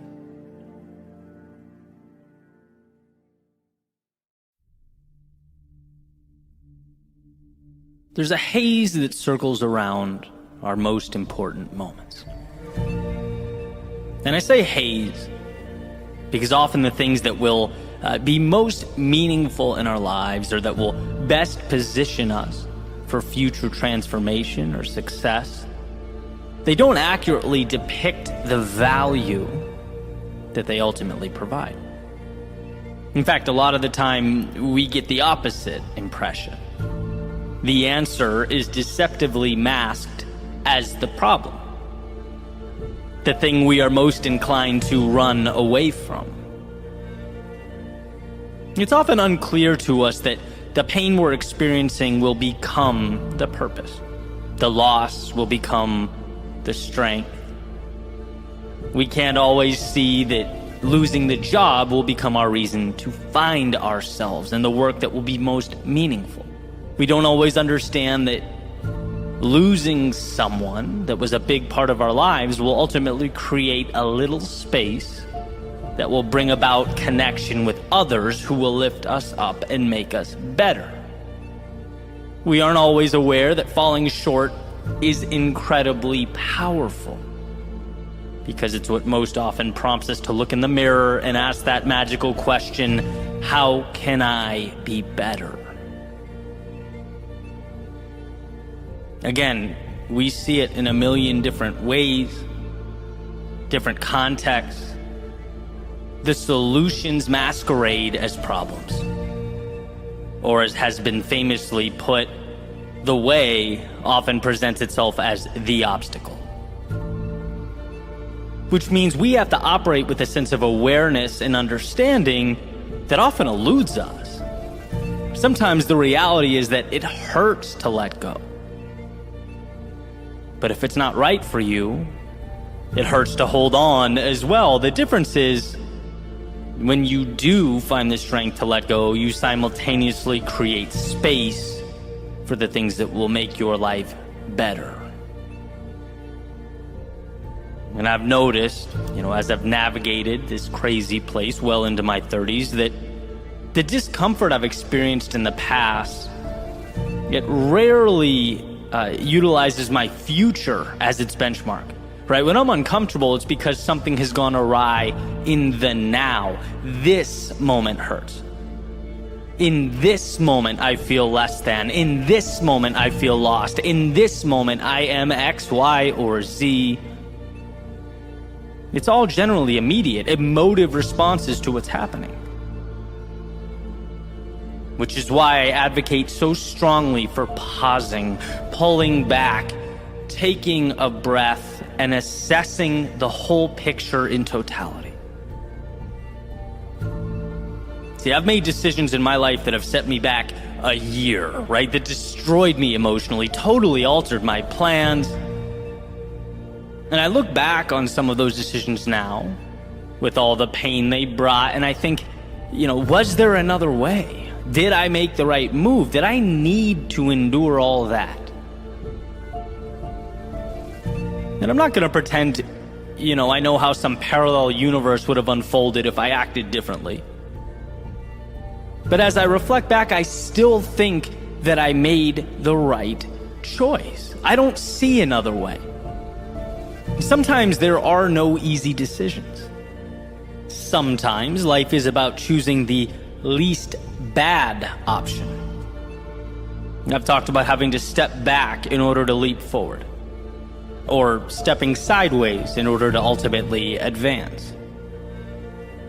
Sometimes the thing we need just looks like discomfort, the sheep in wolves' clothing, where you have to seek out monsters in order to destroy the ones that live inside of you.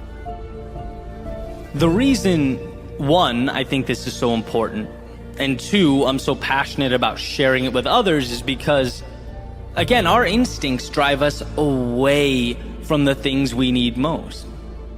It's just how it is. Humans are more emotional than we are rational. And there have been plenty of times where, just being reminded, Eddie, I get that this is challenging, but where do you most want to go? Eddie, you're playing defensive, which I'm sure minimizes problems now, but will never propel you forward with your career. Eddie, you're dragging your feet and calling it perfectionism. Could it in fact be fear? Right? I've had a lot of these little, and sometimes not so little, epiphanies over the course of the last decade. When people ask me about speaking, which being that I do it for a living would make sense, right? Tips or insights, whatever it is, I'm being completely sincere when I say that I wish I had some formula I could propose, right? That would make you go from 0 to 60 in 3 months. But the truth is, the biggest bang for your buck is stepping right into the terror. The thing you're most inclined to run from. And that was it for me, right? Sheer terror, actually shaking. Nights where I stayed awake, reciting keynotes into hotel mirrors. Couldn't eat. And I'd, wrap up, the event would be over, I'd just go back to the room and collapse in bed because I hadn't slept the night before, right? That's how it started. And the more times I didn't give myself a way out, the more I saw past the fear, put emotions aside, and reiterated to myself that underneath all that discomfort was value, the better I became. The less dramatic each speaking engagement became. And the terror evolved into excitement. Eddie, please get through this, eventually evolved into, Eddie, how can you make this speaking engagement more exciting, more fun, more captivating than the last one? Right? I recently spoke at the MGM Grand Arena, and it was one of the most incredible experiences of my life. And I'm sure you can imagine, not necessarily because of the event, but it prompted me to think back to all those times I wanted to say no so badly, with all my heart, with every fiber of my being, but didn't. It was just a proud feeling. Like you get those moments from time to time where everything becomes a single snapshot. It all makes sense. Right? Because there were times I truly didn't understand why I was moving forward. I just did. I just knew I'd burn the boats. There were no other options. And when you collect that W, you quickly remember.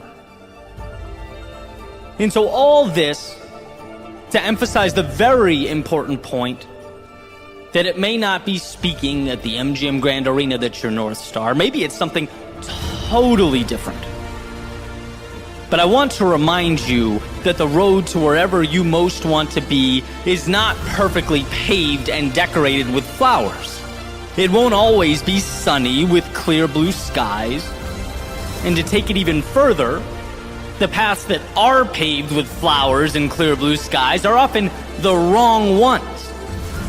In a world of trade-offs, we know that the best things often require the greatest sacrifice.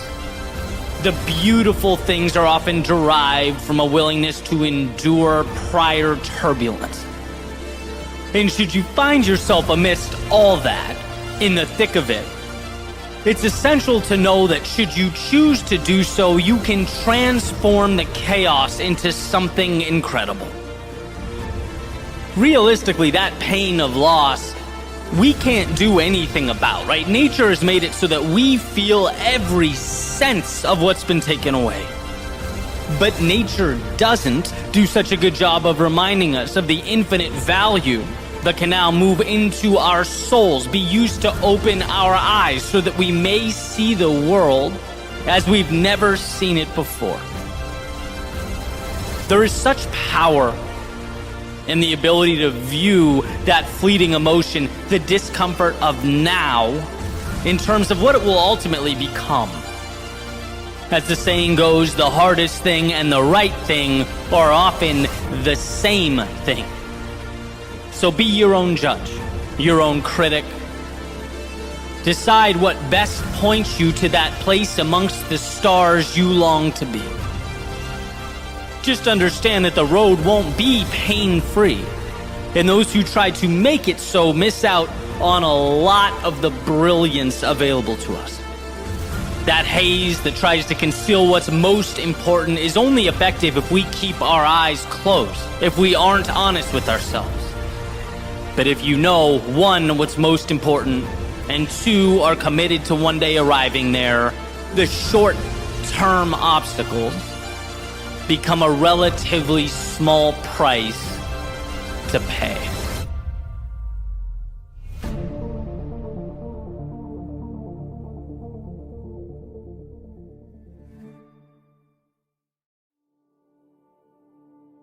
I had a friend recently tell me consistency is more important than intensity. Interesting, I thought, right? Put it in my back pocket and moved on with my day. But the more I thought about it, the more I realized how valuable those words are, how necessary.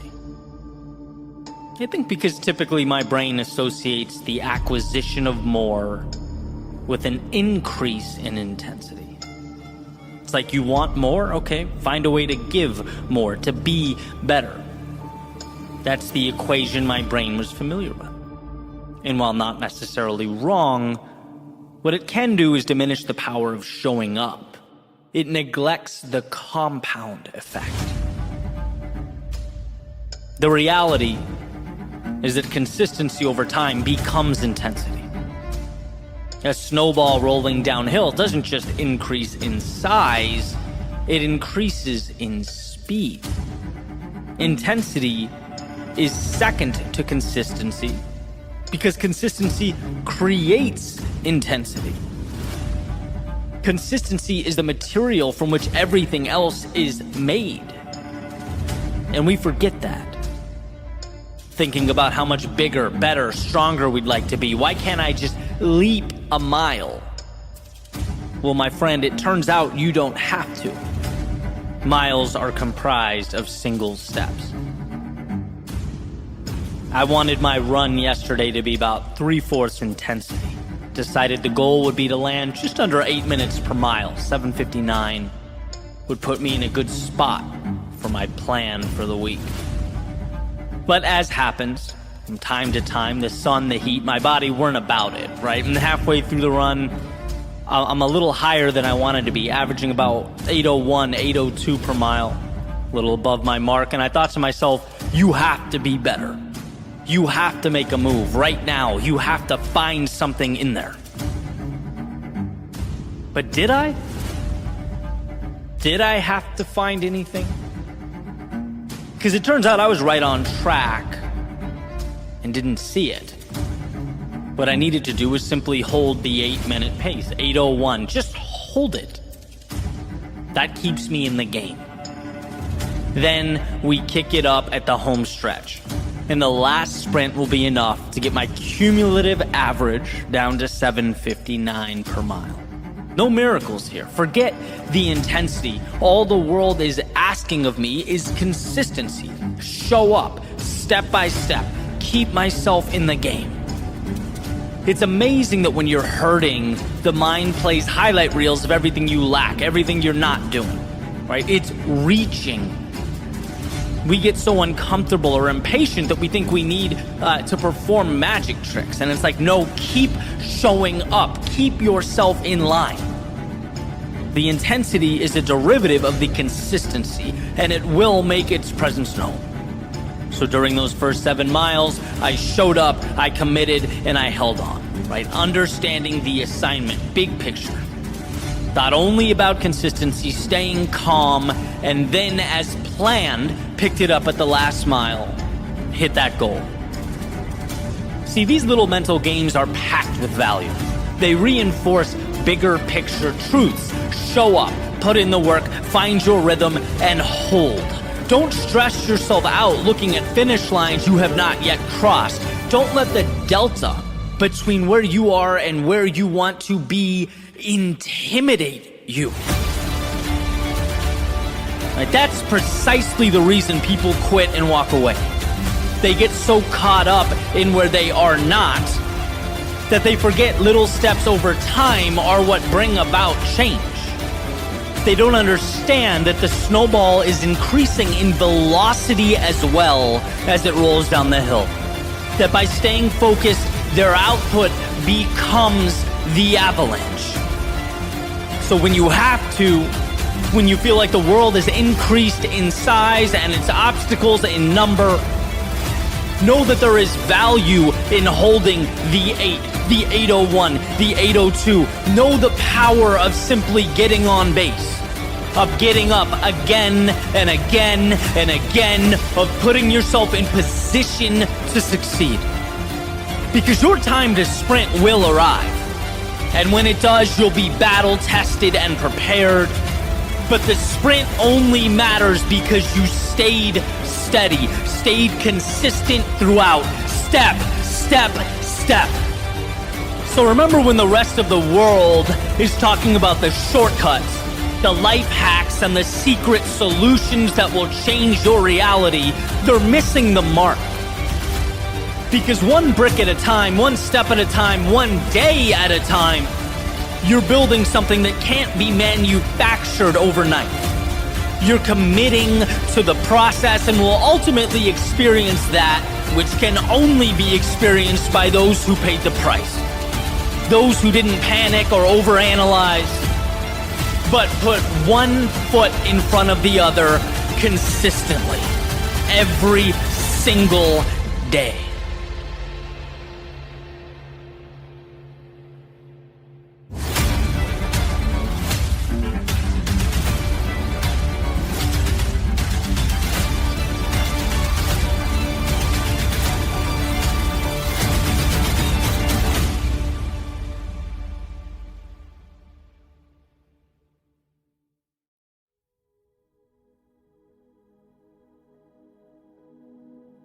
There's an old idea that once you've started, you're halfway there. How does that make sense, one might wonder? Once you've started, you've only just begun. And that's true, technically. But here's the thing. The journey, the ins and outs, ups and downs, trials and tribulations, they can all be dealt with. They knock us down from time to time, no doubt. But we learn, we adjust, and carry on as we move forward. Most success stories, they're crushed, not because of that adversity along the way, but because they never begin. They never take shape or materialize. We can't make them real in our heads. We can't convince ourselves that they'll ever be anything other than fiction. We think that's for someone else. We look around and assume that reality is different than my reality. And overcoming this mental constraint is always the most challenging step. And that saying, the one I continuously find myself coming back to, human beings always follow through on who they believe themselves to be, continues to be true. If you don't believe you're worthy of something, its pursuit is lost before it began. So while the mind tries to paint pictures of how scary that road is ahead, how it's too different or big or complex, understand that should you move forward, you'll find all that complexity can be broken down one day, one situation, one little step at a time.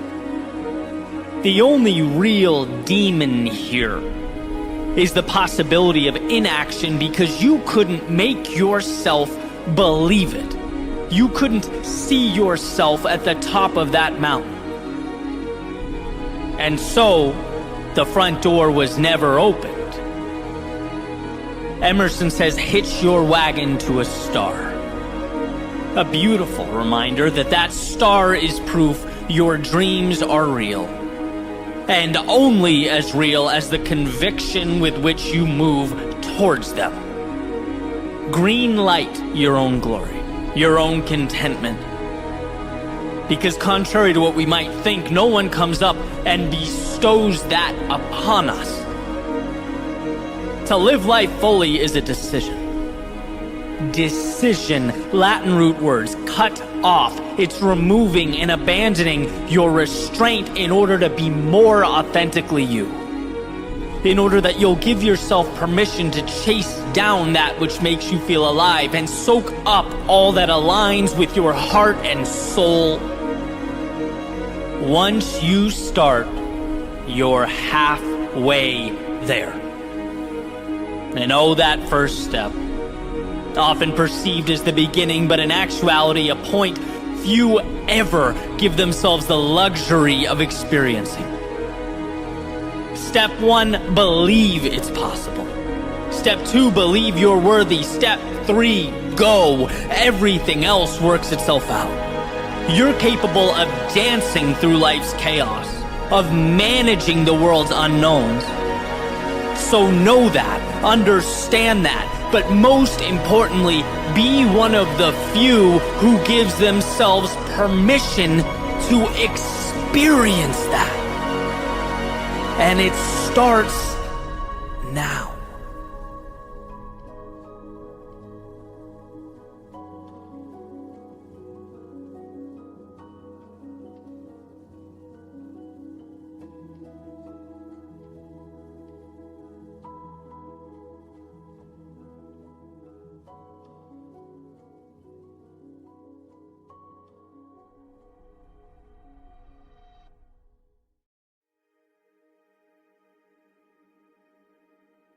Life is perspective. So during the good times, find gratitude. And during the difficult times, find the opportunity. When you have the answers, when you know, be proud of your knowledge. And when you don't, celebrate all the wisdom to come. When the sun is shining, cherish the warmth on your skin, and when it's not, learn to run in the rain. When you're focused, appreciate the clarity. And when life feels chaotic, embrace the chance to manufacture order. When people come into your life, value the ride that you'll share. And when they leave, take note of all they gave along the way. When you win, reflect back on all the hard work that made it possible. And when you lose, take in the lessons that even winning can't provide. When things go as planned, revel in your ability to execute. But when your plans and life's plans diverge, remember that some things are simply outside of your control. And now, this moment, is a chance to identify and utilize the things that are in your control. Henry David Thoreau, it's not what you look at, it's what you see. So see the world as you'd like it to be. Never turning a blind eye to reality, but realizing how much control you have over making reality your own. We are the builders. The world around us merely provides the components and the pieces. And if one were to live as though there were value in every moment, they would inevitably find themselves looking for that value, perhaps even when it was difficult to find, most elusive, when most would hang their heads and walk right by it. I look out my window and see a world that is neither valuable or valueless. I see a blank canvas in which we are tasked with making that decision. Life is a roller coaster ride. It has ups and downs, the obvious and the unexpected. And while some think nothing of the high points and dwell on the low points, there are an abundance of resources, of beauty, of joy, reserved for those who understand how great the highs are and how valuable the lows. Who take what comes, not as walls to live within, but as parts to assemble. Not as antithetical to their hopes and dreams, but as the very foundation they will build those hopes and dreams upon. This world is not for you, just as much as it is entirely yours. It calls for you to be that arbiter. For what you decide will inevitably take shape.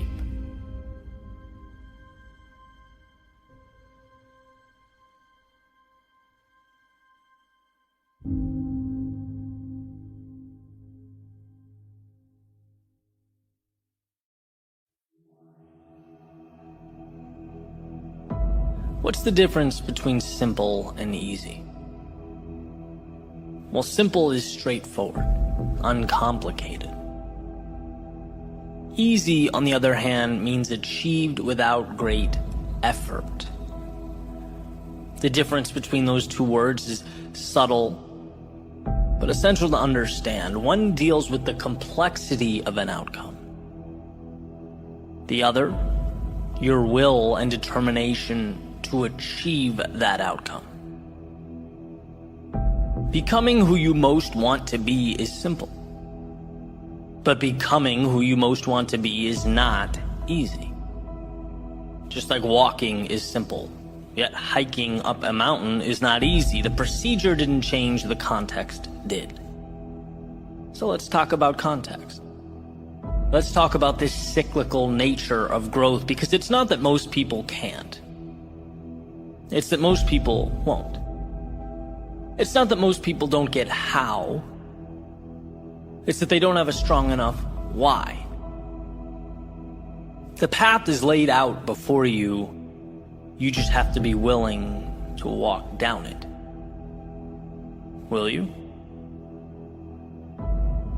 Step 1, realize there's more out there. It's not that what you're doing now isn't amazing. It's just that yesterday's act of courage is now today's status quo. What was the spectacular is now the mundane.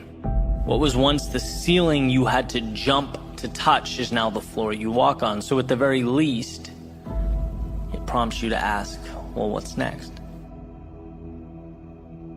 Simple. Not easy. Step 2, the acquisition of courage. Yesterday's courage was a fight. It took a lot out of you, and it's ultimately what got you here. But it dropped you at the curb, it waved goodbye and went on its merry way, and here you are. You can stay here. A lot of people do. You can reminisce of the glory days, the old path, yesterday's triumphs. Or you can do that perpetually uncomfortable exercise of vulnerability. Stepping into tomorrow's unknown, reminding yourself that life's greatest rewards have a hefty price tag, and that price is discomfort. But I've already played this game, one might think. No, what you did was learn the rules. Now it's time to apply them to a new setting, and around goes the merry-go-round. It might seem like a replication from the horizontal, but here's the secret. You can't see the vertical. You have yet to look down and see your ascent, see what you're becoming. Just by staying on, holding tight, just by believing in yourself enough to begin again, you are fanning those tiny flames of courage in your soul that wait to be spread like a wildfire. Simple, but not easy. Step 3, mistakes. Now, of course, it's not the mistakes themselves you fear. It's what you think those mistakes will mean. Ridicule, embarrassment, lack of direction or identity, losing what you have. But here's the catch. When you realize the upside is greater than the downside, you liberate yourself. When you realize there's more to gain than to lose, your potential for greatness is born. How does one act on this?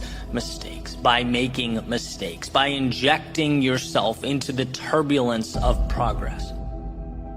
Our biology has not yet learned that the uncomfortable thing is the right thing, and that's why you get resistance. That's why it hurts. And it's why few people will accomplish what you will. When it comes to your climb, every day is opposite day. When they run out, you're running in. When they play safe, you play for the victory. To become who you might be, you must learn how to get there. Mistakes are your curriculum. Simple, but not easy. Step 4, trust yourself. Okay, sure, no problem, easy. Well, yeah, it's easy when you're getting what you want. But evolution takes time, and there's nothing quite like giving and giving and giving and not getting. There's nothing quite like stepping up to the plate again and again and again and bringing no runners home. So how does one find the strength to continue walking up to the batter's box? Well, growth is exponential, and those swings and misses matter. The infield singles matter. Everything matters. Because it's all chiseling your future self out of stone. Nothing is dependent on the next at-bat as much as all at-bats in the aggregate. That's why success is so often considered to be sheer will, dependent not on the home run, but on the discipline, the self-belief to keep walking up to the plate. Repetition and adjustment. Repetition and adjustment. Repeat and refine, repeat, refine. Those are the materials from which all things are made. Simple, but not easy. And then we have the finale, the ending, step 5. Celebrate and adjust. At some point, you'll be able to look over your shoulder and notice something that perhaps you hadn't before. Space. Space between where you are and where you started. It's not sudden, but gradual. And undoubtedly, with enough persistence, it will emerge. These moments, they are precious. They are times to acknowledge what you've accomplished, the sacrifices you have made. They are life's way of reminding you what you are building and who you are becoming. It's a time of celebration. Every little win means something. Every small victory matters, so relish in it. And then transform it. Normalize it. Recognize that that mountaintop is your foundation now. Your starting point has changed, and so have you, which means so have your expectations. With an increase in ability comes an upgrade to what's possible, what's expected, and look at that. We have arrived at a new step one. Realize there is more.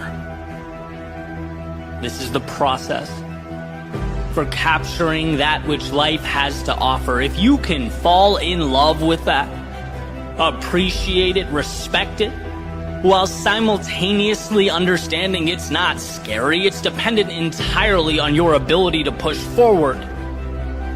If you can understand that, there is nothing you can't do. Nowhere you can't go. Simple, yes. Easy, no. But you're not in this for easy. You're in it for the journey, the growth, the adventure. You're in it because it's not easy. You'll see in time, as will the world, that this decision to endure was simply the best one you ever made.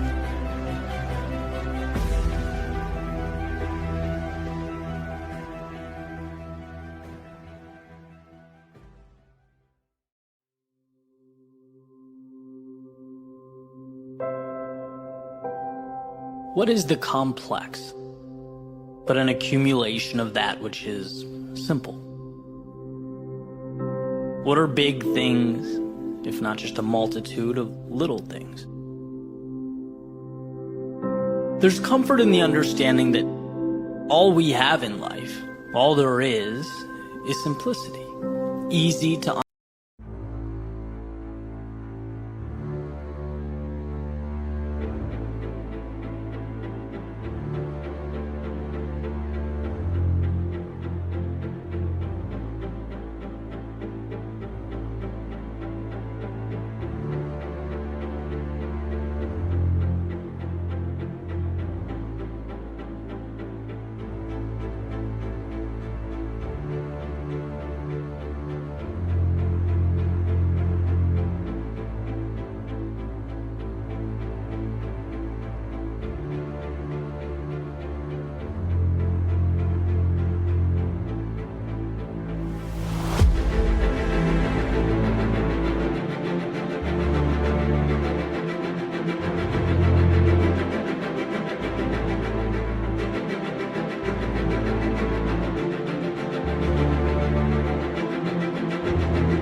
understand pieces. It's just that sometimes we stack them so high that they start to take a new shape. But like Greg McCune references in his book Essentialism, the power isn't always in acquiring answers. You already have them. They're in front of you. The power is in cutting away the things that don't need to be there. Removing all that stands between you and your ideal existence. And I think that's one of life's great misunderstandings. We don't need to find more. We need to remove that excess until we're face to face with what matters. And to adopt this principle, it's nothing short of liberating. Chaos, confusion, disorder, they don't imply that you lack the right things. They suggest you haven't stripped life of the wrong things. You have not simplified. 1,000 miles is intimidating when you look at it holistically. It's a long journey. But it's just a collection of steps, and well, shouldn't we find solace in the fact that anyone can take one step? It's not a game of complexity. It's a game of understanding what's in front of you. And what's in front of you is always manageable. So much of our stress stems from forgetting what that journey is made of. Whether it's a change in career, mastery of an art, some kind of personal transformation, the result we want. When looking at it from the starting line, it's too complex to understand, too many pieces stacked up. So let's break it down. Let's find the foundation. What's really there? What are the 1, 2, 3 things we need to do? What is that golden question? What matters? If you lose sight of that, then you will stumble through life. I've learned this. I've lived it. The time I take to myself every day is invaluable to me because I ask myself those 2 questions. What matters? And what are the simple steps I need to take? Like, what can I remove? I was talking about this during an interview this week. My personal growth. And one of the most important aspects has been the understanding and the zeroing in on what's important. I used to take so much pride in composing the background music to these speeches, end to end. Right? I used to love to be able to say I did it all. That was, so I thought, the great differentiator. But ultimately, I learned to take a step back and ask what matters here. What do you care about? It's the storytelling that I love. It's the impact. And let's be real, no one cares who wrote the background music. It's holistically, how does the piece make you feel? Right? And this understanding allowed me to cut away, license the music, save 2 days a week, acquire clarity, and realize my goal is not to be Mozart. My journey is to be one of the great communicators, storytellers of our time, and if a day goes by where I'm not taking a little step towards that, it's the wrong move. Small example in the grand scheme of things, but right on point. It's the power in understanding what matters that makes a difference, that allows you to grow, evolve. And I'm confident that this not only applies to long-term pursuits, but also our challenging times, the dark moments, the periods of uncertainty and discontent. Same concept. Where do you want to be, and how do you get there? What's the simple thing you can do to close that gap? Because you are never helpless. You can always do something. And my friends, those little somethings ultimately evolve into everything. And when we put our phone away, step beyond the noise, spend time with ourselves, we can see how much of life is running in place. Stacking and stacking pieces that aren't even part of the masterpiece we're trying to assemble. If you want answers, start with the understanding that they're buried under mountains of things you don't need. So cut away. Cut away the people and places and things that convolute your story. Cut away the exhaustion of time that provides no value in return. Cut away the thoughts that make life more complex than your journey from where you are to where you'd like to be. As you stand right now, you have everything you need, and there's nothing greater than that, nothing more powerful than that understanding. So why not step outside the complexity that you've manufactured, that you're living in, into a world of clarity, simplicity, and capture what matters.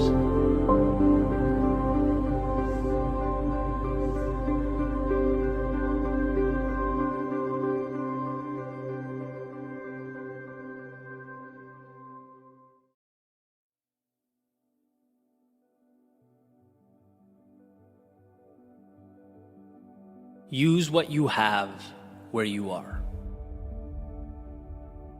A friend of mine at one point found himself in his mid-20s, fighting his way back from what he refers to as a pretty substantial setback that had occurred. He was basically rebuilding his life. Okay, found himself looking up at an enormous mountain to climb, unsure what he would do for a living, how he would make ends meet, very much lacking direction. And as he pondered, he got a job as a pizza oven repair guy. Learned the ins and outs of the craft as he showed up every day, eyes still focused down the road, still contemplating what would be the best move for his future.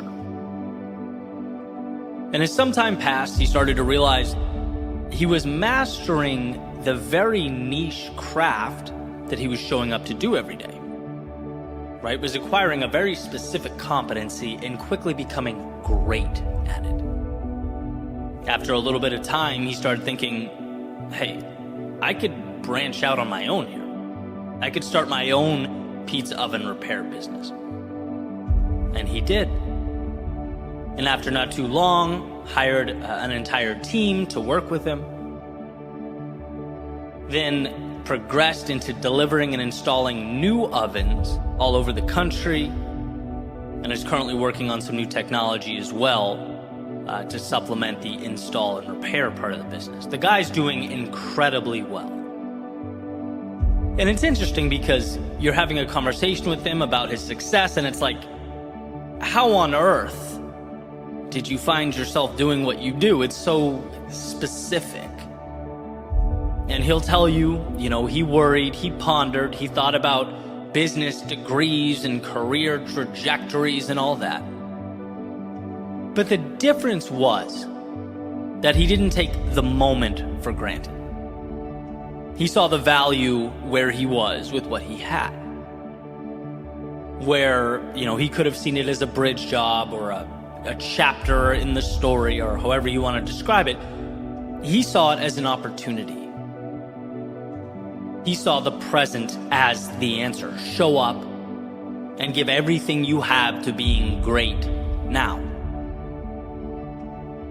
Because when you're competent in a craft and ambitious, as he is, that's a scary combo. The world becomes yours.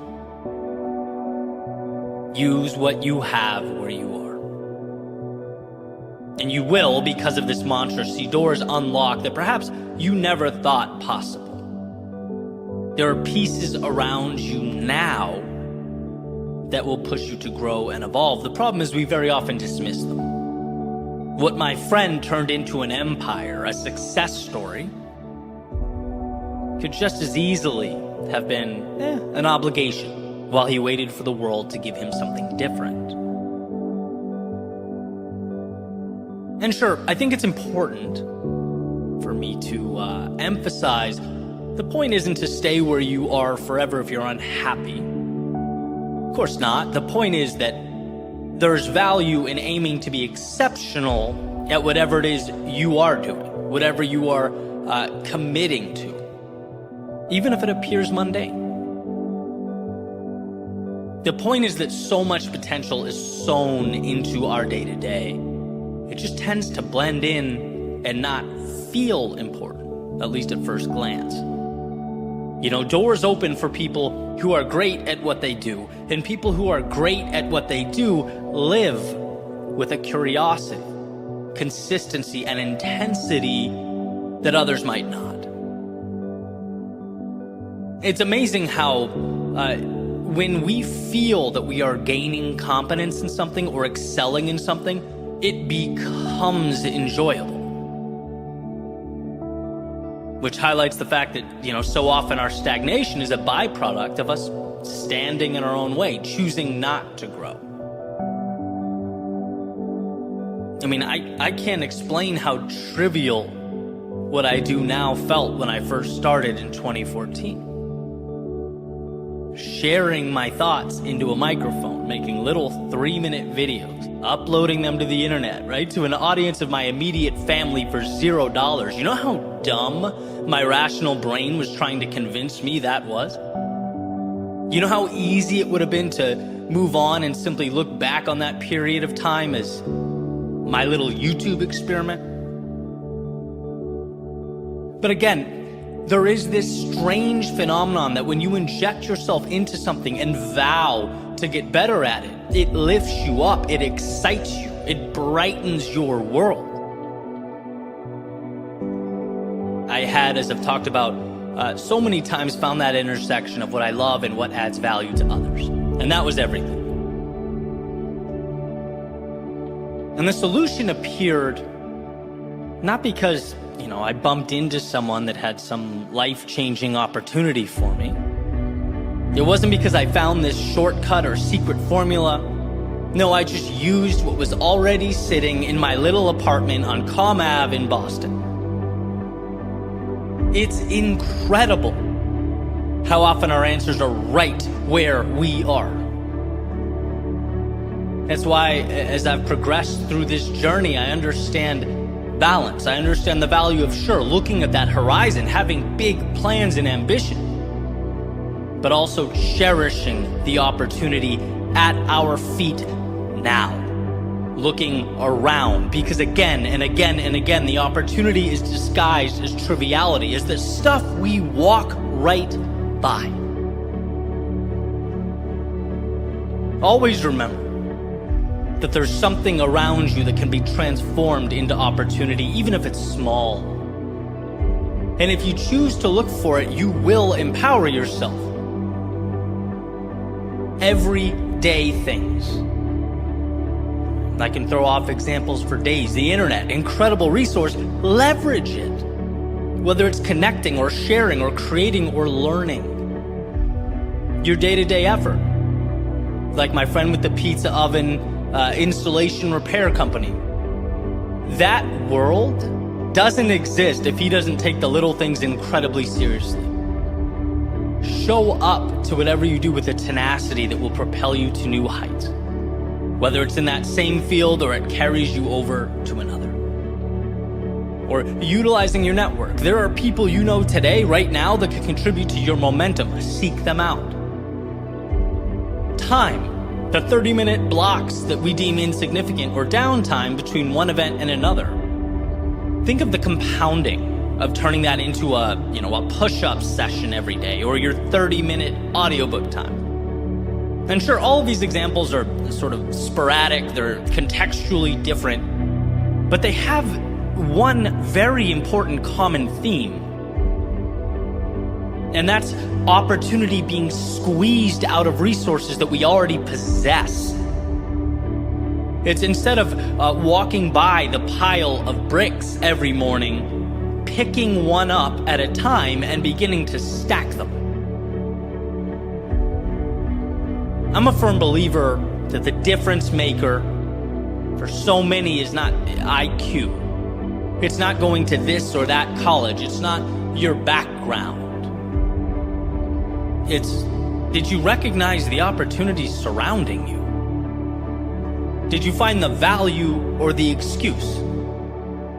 Because both will always exist. And that's what we have to understand. The details around you can be your reason for staying right where you are, or for doing the unimaginable.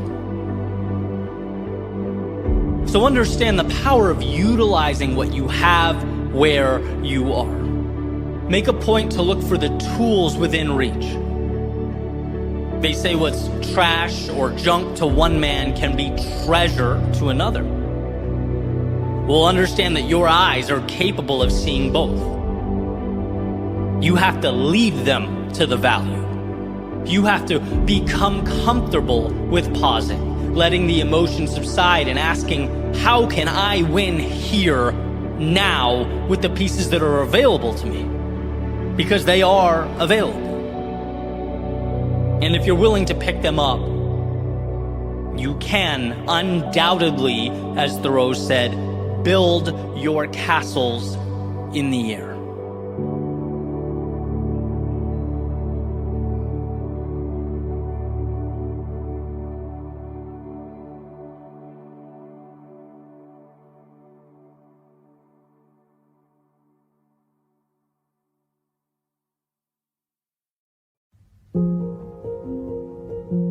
There are no wrong turns in life. What do I mean by this? Well, our problem is often not that a mistake was made, but rather we didn't see the value in that quote-unquote mistake. We stop, we lose faith, we question ourselves, even though we actually got what we needed. It was there, we just couldn't see it in the moment. And so the question is, why look for what you don't have? Why always be searching for the delta when every decision hands you something new, something powerful?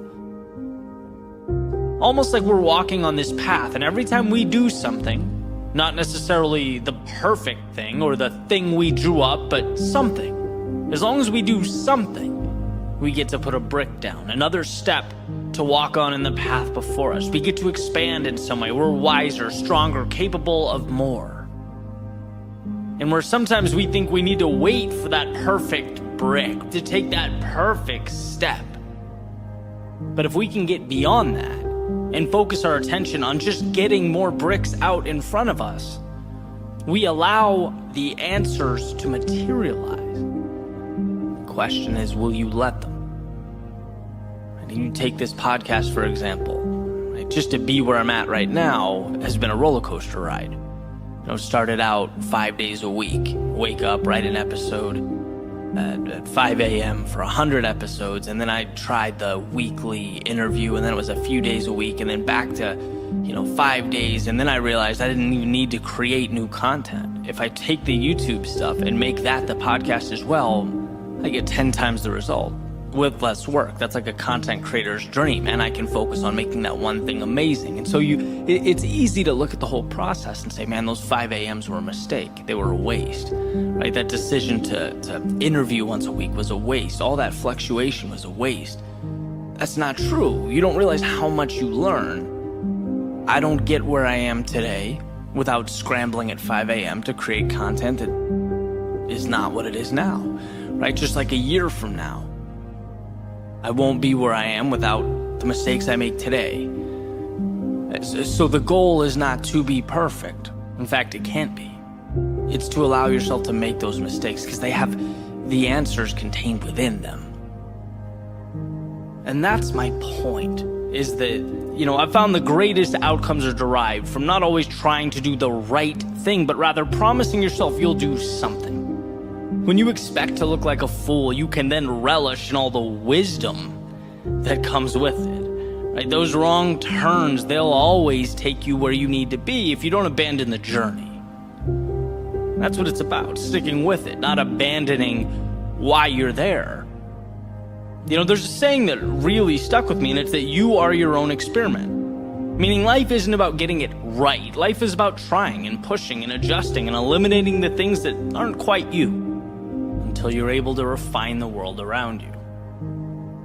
And I make that distinction because getting it right implies that if the answer you're looking for or the answer you think you need doesn't fall right into your lap, then it's a loss, or you've done yourself a disservice. And it's like, no, the greatest things we create, the greatest things we become, they're all derived from embracing those wrong turns because they show us something new, a new route, a quicker way, maybe a scenic path.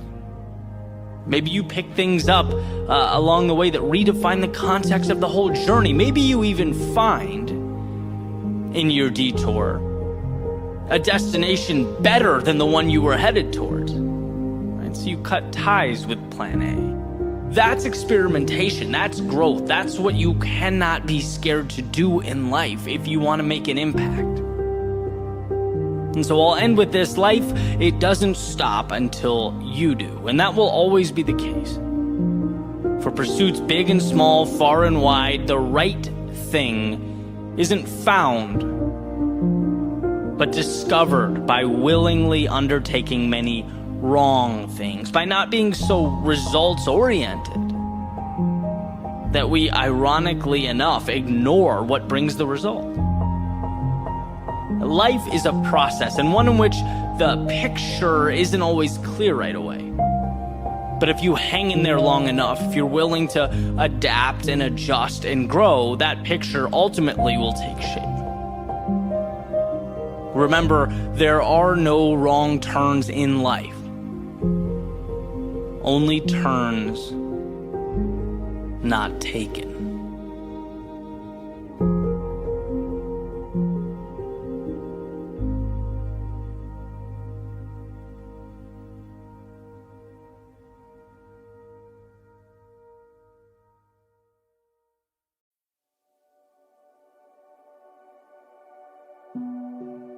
relax, you're here.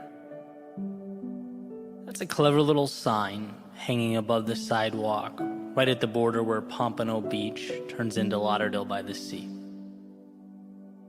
And as it turns out, that spot is almost directly in the middle of one of my favorite running routes. Almost exactly halfway. Which at first I found kind of annoying, being that no, I was not where I wanted to be or intended to be, and no, I certainly could not relax. The heat and the sun and the miles to go always begged to differ, right? False advertising.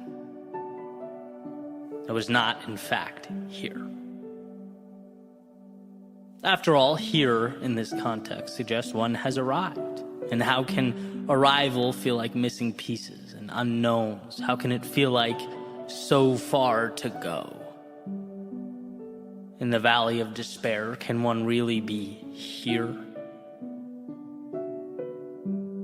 But the more and more I took that route, the more the little sign became a landmark in and of itself. Something that I looked forward to, its own little destination, a point in which I could both look over my shoulder and realize how far I've come, as well as find reassurance for the journey ahead. It was a manufactured pat on the back, a change in narrative. Because here's the deal, it's easy to feel lost in the middle. It just is. It's easy to feel empty-handed after days or months or years. It's easy to fall into the trap of never enough. But if you step back and adjust your perspective, you see it for exactly what it is. A beautiful process. Here doesn't have to be the predetermined destination. Here can be the culmination of all the steps it took you to arrive at the now.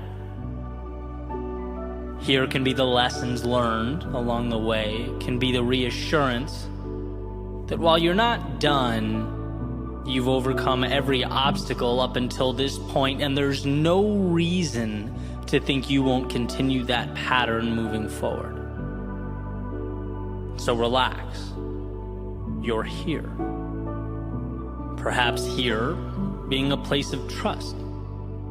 The ability to look in the mirror and sure, see your opportunity areas, but way more importantly, see your brilliance, your tenacity, your courage. After all, when armed with those traits, it doesn't matter where you're dropped off at or placed. There's no finish line that's too far away, no mountaintop that's beyond you. Where you end up in the game of life will be directly correlated to the level of trust you have in yourself to play. So relax. You're here. Maybe here being that point where you can make the leap you've always wanted to make. Where you can feel confident that the unknowns don't stop you, they inspire you. Where you see the past as proof that your limitations exist only where you decide they do. And here is not a wall or a barrier, but a springboard to the next great adventure. Where you find that spark of inspiration to push against life and see what comes back. To test the waters, ride the wave, that self-identified beginning that lights a fire in your soul. So relax. You're here. Maybe here being the point where you realize you've been selling yourself just a little bit short. Where the image of yourself that you've created in your head is lacking. The metaphorical shoes you've been wearing have been outgrown. And here is where you change them for something that better suits you. Where you make a contract with yourself to endure the growing pains and the discomfort, where you willingly pick up the pace in exchange for that adrenaline rush associated with leveling up. The excitement of the wind on your face, the increased speed opening up your mind to the realization that you haven't even scratched the surface with regard to your potential. And that alone is a gift. So relax. You're here. Maybe here is a reminder to simply enjoy the now. To stop thinking only about what's down the road and look around. To realize that the future is just a fantasy about what might come, and the past is a retelling of stories that have already occurred, making your experience on this planet only right now. A culmination of right now stacking up to comprise your entire life, and while the destination is the purpose that pulls you through, the very idea of a destination is essentially trading a current right now for a future one. So maybe look around and enjoy what you have. Appreciate the moment in all its glory. Relax. You're here. See, whatever here means to you, it's essential that we know, even in the heart of the storm, the chaos of battle mid-journey, that you have everything you need. Not just to survive, but to adjust and re-examine, to identify what means the most to you and follow that like your life depends on it. Relax, you are here. Here being the inflection point that separates the past from the future, that cuts your negative self-talk and those self-imposed limitations down to the nothings that they are. For me, that sign and its message have become a reminder of the duality of life, the tightrope that I have to walk between chasing down the dreams that pull me out of bed every morning and simultaneously cherishing the moments that comprise the journey. Sure, it's the halfway point of my run, and sure, I have ways to go. Sure, celebrating now would be counterproductive, but breathe in. Look what I get to do. Look where I am. Look what I have. They say we live not for the destination, but the journey, and I think that's right. I think in a way, the finish line might just be the excuse we give in order to experience the steps that take us there. It's the chase, the pursuit, and so relax, you are here reminds me that I'm in the thick of the good stuff. Ed Helms, at a commencement speech, quotes his character from The Office, Andy Bernard, as saying, "I wish there was a way to know you were in the good old days before you've actually left them." Well, this might just be that reminder. Grow to something you've yet to become, but with everything you have, appreciate who you are now. Respect that finish line, but cherish the race. When the time comes and we've reached the end of our days reflecting back, I think there are two successes that I'll identify as I'm reminiscing. First, I don't want to look back and feel regret for a lack of courage. I don't want to wish that I'd been bolder in pursuit of my dreams. No, I want to accomplish the unthinkable, capture the unobtainable.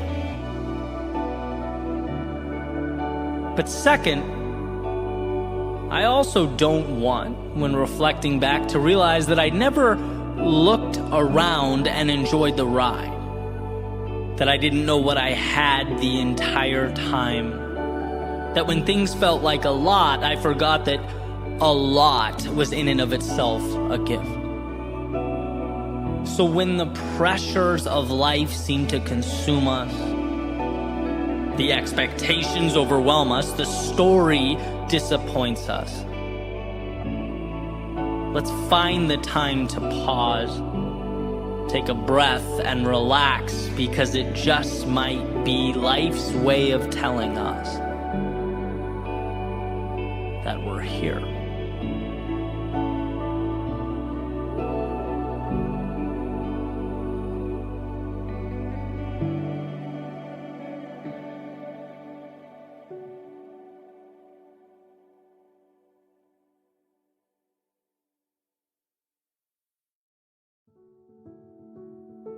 In a way, the world is a mirror that reflects how you feel. And if life is consistently mirroring back images that aren't ideal, perhaps it's time to chip away, not at the world, but at yourself. It's time to work. And sometimes that's roll up your sleeves and be better work. Let's get up a little bit earlier work. It's hit the gym or study or give more work. But sometimes it's acknowledging that if in this chapter of your life you find everything around you intimidating or too distant or out of reach, it's not because the world is too big, but rather you've let your own image get too small. It's the identity that needs the maintenance. We do things because we see ourselves as doers of those things, right? Soccer players play soccer. Writers write. Painters paint. No one who's ever identified or introduced himself as a runner has ever broken a world deadlift record. No, runners do runner things.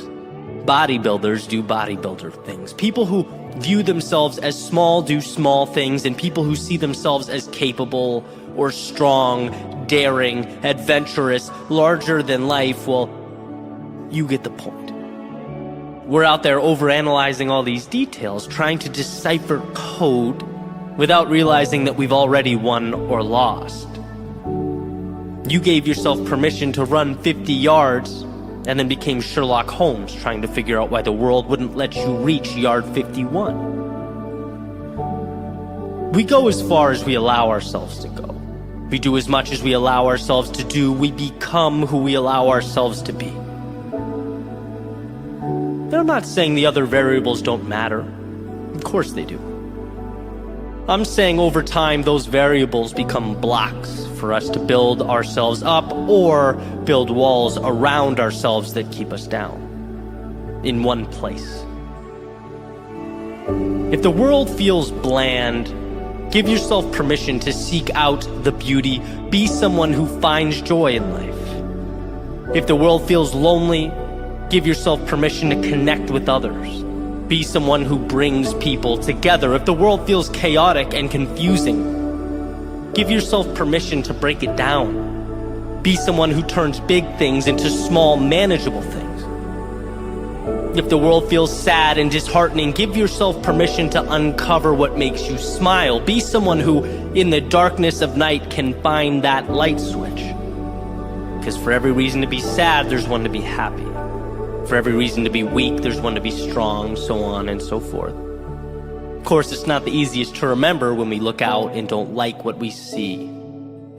But knowing that the solution is internal, knowing that you decide who you are, where you're going, and where you stop, as much as humanly possible, it puts fate in your hands, which is right where it should be.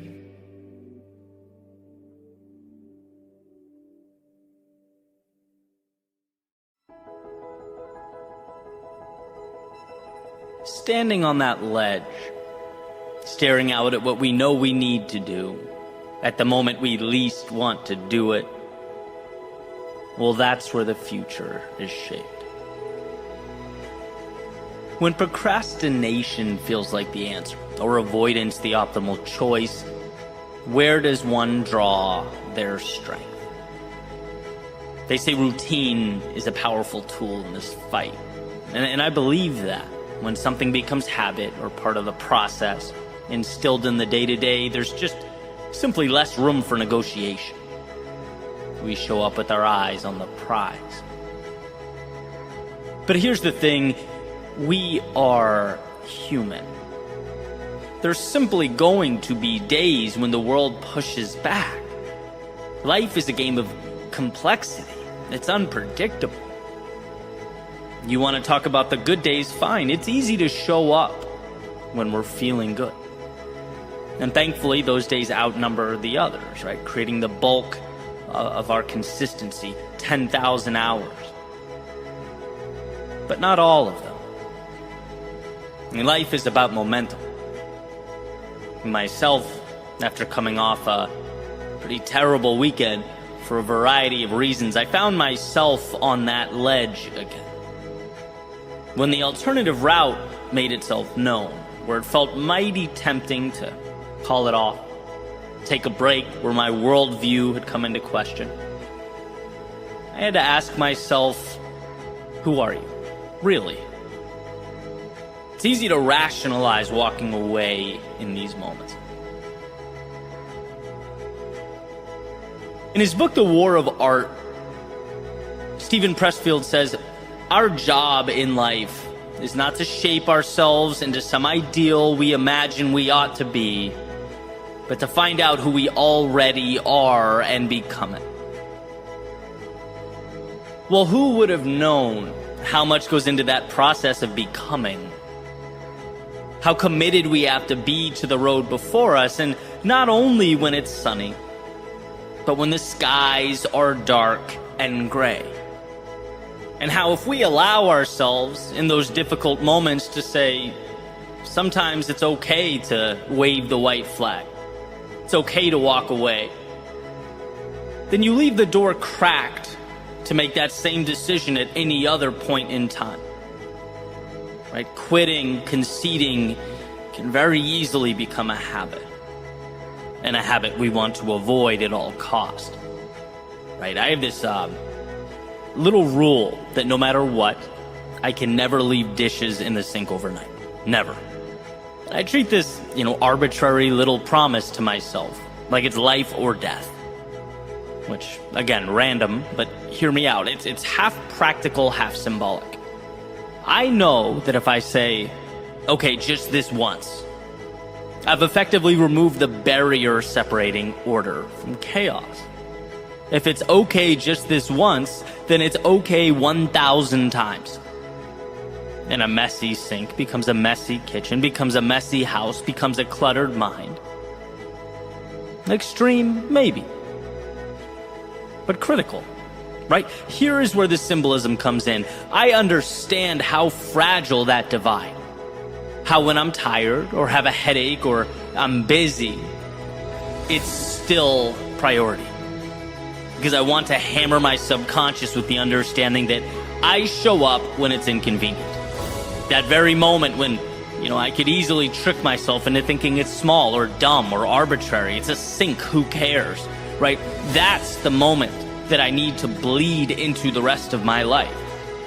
And I think that's exactly it, right? The floodwaters are always looking to come in. And how many cracks until the room gives way? When you've had a few rough days, when you've lost something important to you, when you're sad or disappointed about an outcome, what then? When life calls you to exceed expectations, what then? Because the world around you will always give you evidence to support dialing it back, right? Selling yourself short, if that's the case you're looking to make. But here's the deal. Should you choose the inverse, you are strong enough to be better than you've ever been in those challenging moments. You can show up when it hurts. You can reestablish your why and carry forward even after the turbulence of yesterday. Life will never be easy. It will never all make sense.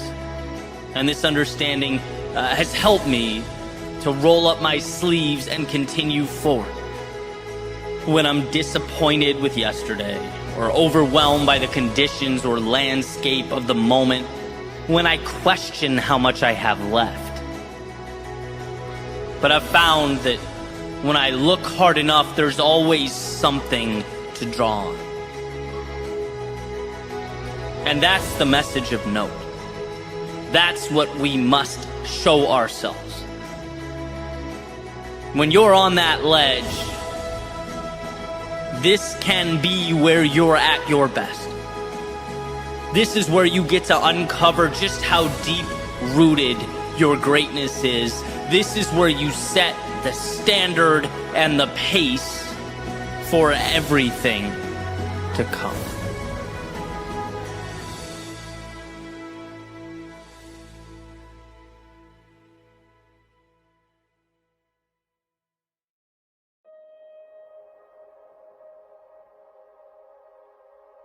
If someone were to tell you life is easy, they'd be incorrect. If they were to tell you there's a specified path to contentment, they'd be misinformed. If they were to tell you there's a book of answers to every question you'll come across, they'd be misled. The point is not that life is easy, predictable, or defined. The point is that despite the fact that it's none of those things, you're capable of making something from it. That from a seemingly endless barrage of unknowns exist the pieces to build something truly extraordinary. I came across a quote a few years ago from Abraham Maslow and a concept that was in Ernest Becker's book, The Denial of Death. And the idea is we are simultaneously gods and worms. And every once in a while you come across an idea that changes the way you see things. That's definitely one of them, right? A duality that is perpetually under tension. Gods and worms. We're animals. We're flesh and bone, eroding by the day. We're given a temporary stay on a giant rock rotating around the sun, while simultaneously equipped with the power to not only be aware of that finitude, but to transcend it, to dream, to see things that are not yet there. Our minds are miraculous. We are both gods and worms. So what do we do about this? How about use the fact that we're going to die, the fact that in many ways we don't have control, the fact that life is messy and unpredictable and often a maze of complete chaos, to, rather than shrink because of it, take off the guardrails and reach for the heavens. To put things into existence that do not yet exist. Why not go all in?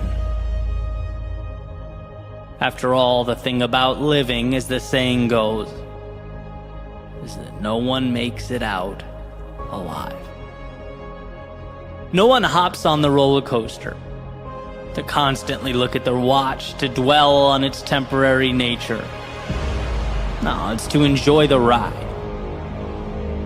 And what is our time here but a few short rides around the sun? So when it feels like life is too big, when the day overwhelms or disintegrates into chaos, don't fixate on the rocky nature of the world around you, but on your ability to take it all and make it mean something. Cherish the idea that although everything around you is dictated by natural laws and constraints, your mind is bound by nothing. And where you seek answers, you will find them. Where you pursue more, you will unlock it. Our finitude, our challenges are essential to our existence. They remind us that we have nothing to lose, that the song will end, so why not dance like it's your last time? Because sure, in time we will be dirt for worms. But that's exactly why as long as we're here, we'll live to, in our own unique way, bridge the gap between the ground we walk on and the heavens above.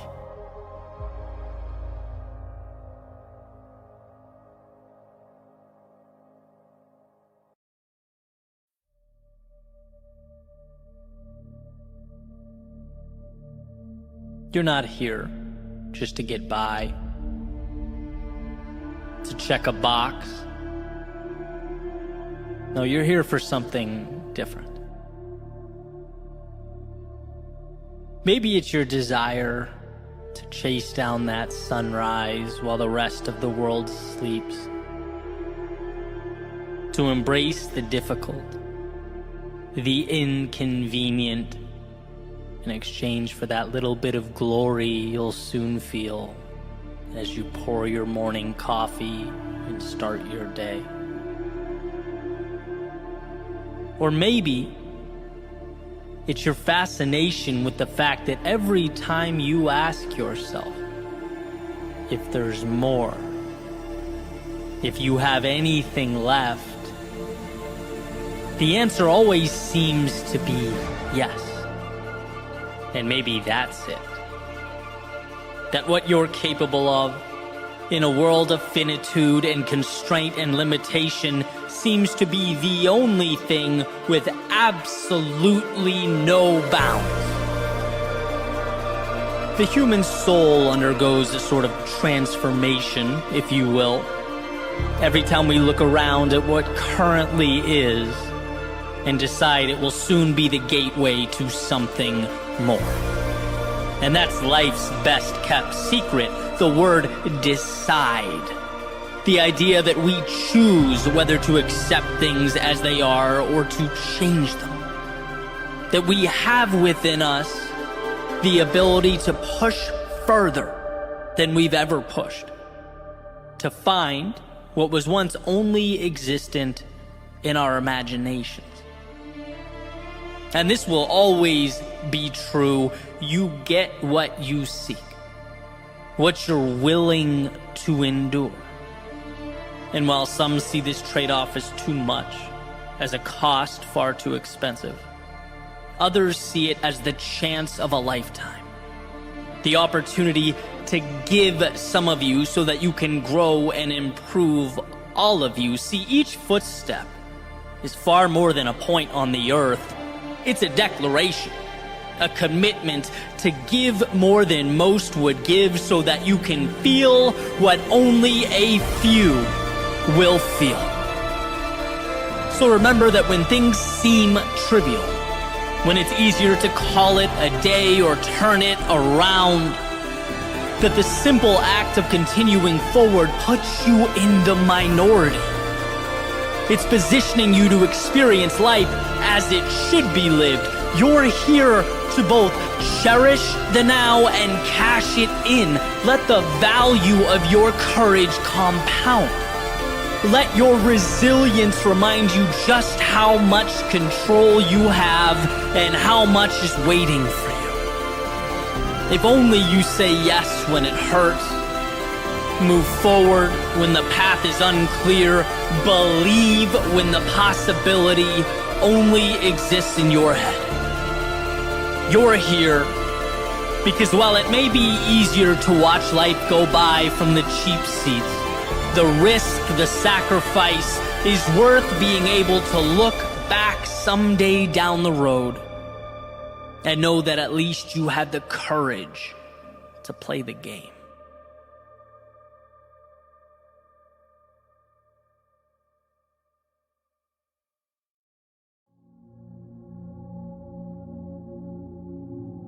It may be that our greatest gift in life is that we're always one decision away from transformation. We're always one decision away from a new path, with new experiences, new beliefs, new identity, one decision away from a totally different life. It's almost incomprehensible that all the days leading up to now Everything we knew ourselves to be can be discarded and left with one swing of an axe, gone. What is more miraculous than that? We live at the intersection of two imaginary worlds, right? The past and the future. The past is gone and essentially meaningless. Yet as the provider of our identity, it still rules over us. Our sense of who we are comes from our collection of past memories. That imaginary world of yesterday, like the elephant tied to the chair with a rope. It hasn't realized it's strong enough to break free. It doesn't know that what confines him is not the rope, but acceptance of a lie. And that's what the past, that's what identity is, a lie. We are not yesterday, we are right now. And from the trivial things to the significant things, we get wrapped up in that lie. We overlook the gift of control we have over our future. What does it mean to say, I'm not a morning person? That in your past you hadn't conditioned yourself to wake up early? Okay. What does it mean to say, oh, I let people walk all over me? That in your past you didn't stand up for yourself? What does it mean to say I'm awkward or shy or I struggle with writing or running or public speaking? So maybe you did. But what does that have to do with right now? What does that have to do with realizing the control you have over your life? Because simply realizing you can disconnect from these narratives, that they are not you, is the superpower. Realizing that calling yourself a bad student because you failed a test is like never taking off your raincoat because it rained yesterday. It's like, no, the sun is out, adapt. And once you realize right now is the beginning of the rest of your life, you can start making little changes. Identify not who you were, but who you'd love to be, and move towards it.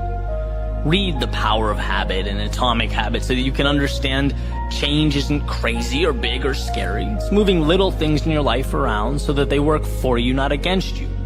Start waking up and thinking about not what has happened, but what can happen. Not what can go wrong, but what can go right. You are always one decision away from a totally different life, because you're always one decision away from change.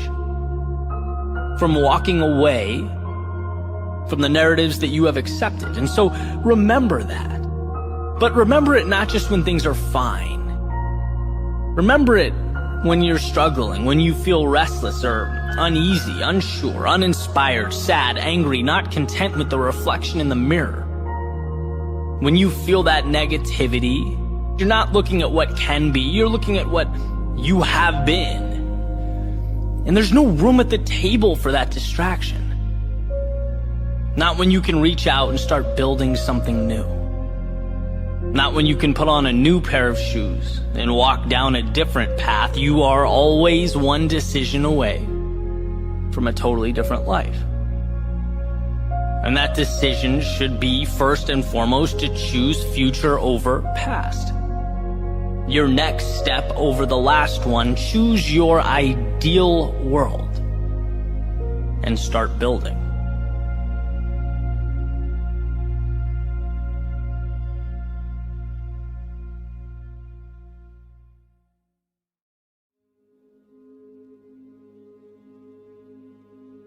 As you open your eyes, your feet hit the ground, you step out of bed, maybe as you sit and reflect with your coffee at the kitchen table. I want you to do me a favor. This is something that brings me substantial peace of mind, and I'm thinking it could be of value to you as well. I want you to take those things that you consistently think about, right? The ones that have been bothering you or troubling you consistently come up in your mind. The ones that you thought about yesterday and the day before and the day before. You know, the so-called problems.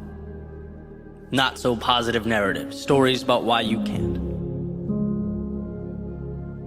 And instead, think about each one's corresponding ideal. What the perfect situation would look like if you could turn each quote-unquote problem around. the perfect story, the most exciting narrative. And then ask, what can you do today to move one step closer to the place you want to be? How can you make those ideals real? And the reason this is valuable is because it reminds us that we are not powerless. Quite the opposite. It shows you how new and exciting and untapped your future is. This is your opportunity to remind yourself that you are not yesterday. You are not your past. You are not your mistakes. You're not any of those things, even though our minds often trick us into believing it's so. It's kind of like running around the same block over and over again. You become so accustomed to it that you forget you can take a right out of your street and go anywhere you want to go, see anything you want to see. Every morning is a fresh start, an opportunity to connect new dots, and you can point that compass any direction you choose. You are shackled to nothing, bound by no one. And admittedly, that can be hard to hear, right? I remember the first time I had that realization that most of my limits were self-imposed. That I was complaining about the work I did, the places I spent my time, and who I was spending it with. It bothered me from the second I opened my eyes in the morning until I closed them at night, until I realized that I had more control than I could even imagine. And that detaching from the past, yeah, it would hurt. It would be scary. Sure, I would lose some things. But what a world to gain. What a story ahead. For some reason, things seem so messy and complex that we overlook our ability to simplify and change them. If it doesn't bring value to your life, you have the power to fix it. And maybe not overnight, but human beings are resourceful, resilient. If you have an outcome in mind and you believe in it, a step in that direction every day will come to mean everything. It's defining. So no, this is not just an ordinary morning. This is the beginning. This is where you are blessed with the opportunity to move away from the old and towards the ideal.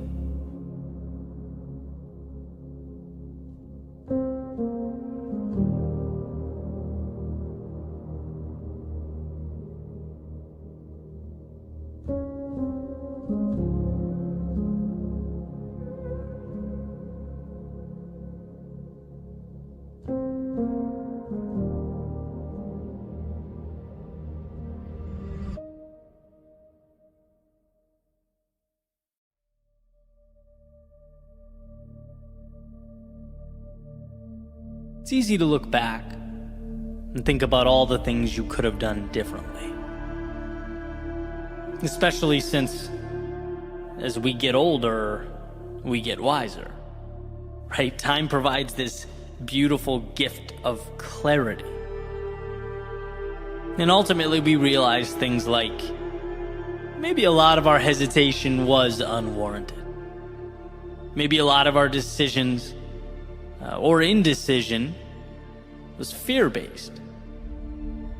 And knowing that, it's easy to look over your shoulder and feel like you could have lived a different life or taken a different path. At the very least, wish you'd done things differently. But the reality is, everything you've done has, in fact, taken you here, to this moment. And when you dwell on the past, the should-haves and the could-haves, you completely diminish the power of right now, the current moment. You completely underestimate the knowledge and the wisdom you've been collecting for years, whose single job is to assist you in your next move. It's a compounding of experience. The good, the bad and the ugly, has landed you right here, right now, and how beautiful right here is. The infinite blank page. The forever fresh start. And that's not to say the past doesn't matter. It's to suggest that your prior discomfort, your mistakes and lessons have equipped you to deviate from the routines and the cyclical nature of your past. Right? The past is a gateway to now, not a life sentence. And there's a difference. You say last year or last month or last week is valueless because you did X when you should have done Y. I say to that, doing the wrong thing has positioned you to now do the right thing. Potential energy, right? Like a spring being pulled back tighter and tighter and tighter, awaiting its opportunity to propel forward.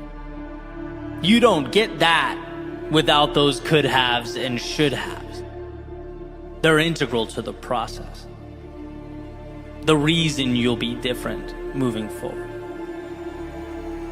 You can say, I wish I'd taken more chances. I wish I was bolder. I wish I followed my heart. Two pieces of news for you. One that's fantastic. It seems as though you're now aware of those times you fell short and can therefore mitigate them moving forward. And two, you're not dead yet. We have to stop looking at yesterday like it's anything but a ladder to greater competence. The gymnasium for your decision making. Anyone can cherry pick the past. But the practical me asks, what does beating yourself up about what's gone do for you? What does it add to your life? Except for enabling and legitimizing the same identity you're looking to evolve and move on from. See, we don't limit ourselves because of right now. It's always because of yesterday. Look what happened. Look what I lost. Look how things turned out. And it's like, take the data and trudge forward. You now have the tools to move right into that darkness of night. And in 5 years, you'll look back and sure, you'll wish you did things differently. And same 5 years after that. But that's why life is a journey and not a standardized test. We are picking up the pieces as we go, painting the masterpiece one brushstroke at a time. And even though you might wish yesterday's brushstroke was a different color, a little darker, different shade, it's just as valid as all the others in contributing to the mural in its totality. So sure, be your greatest critic.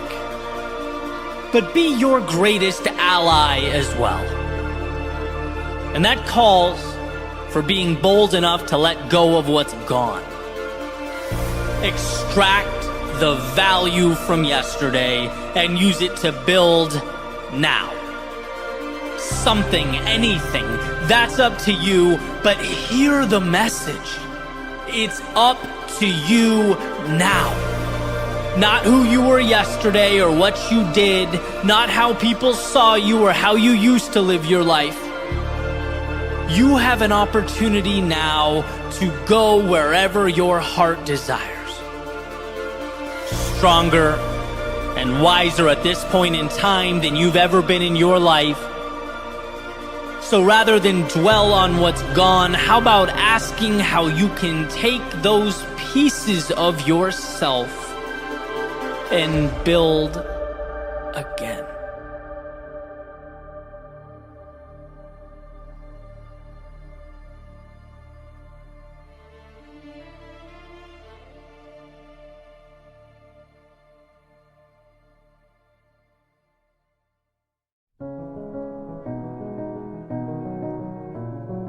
Remove the lifelines.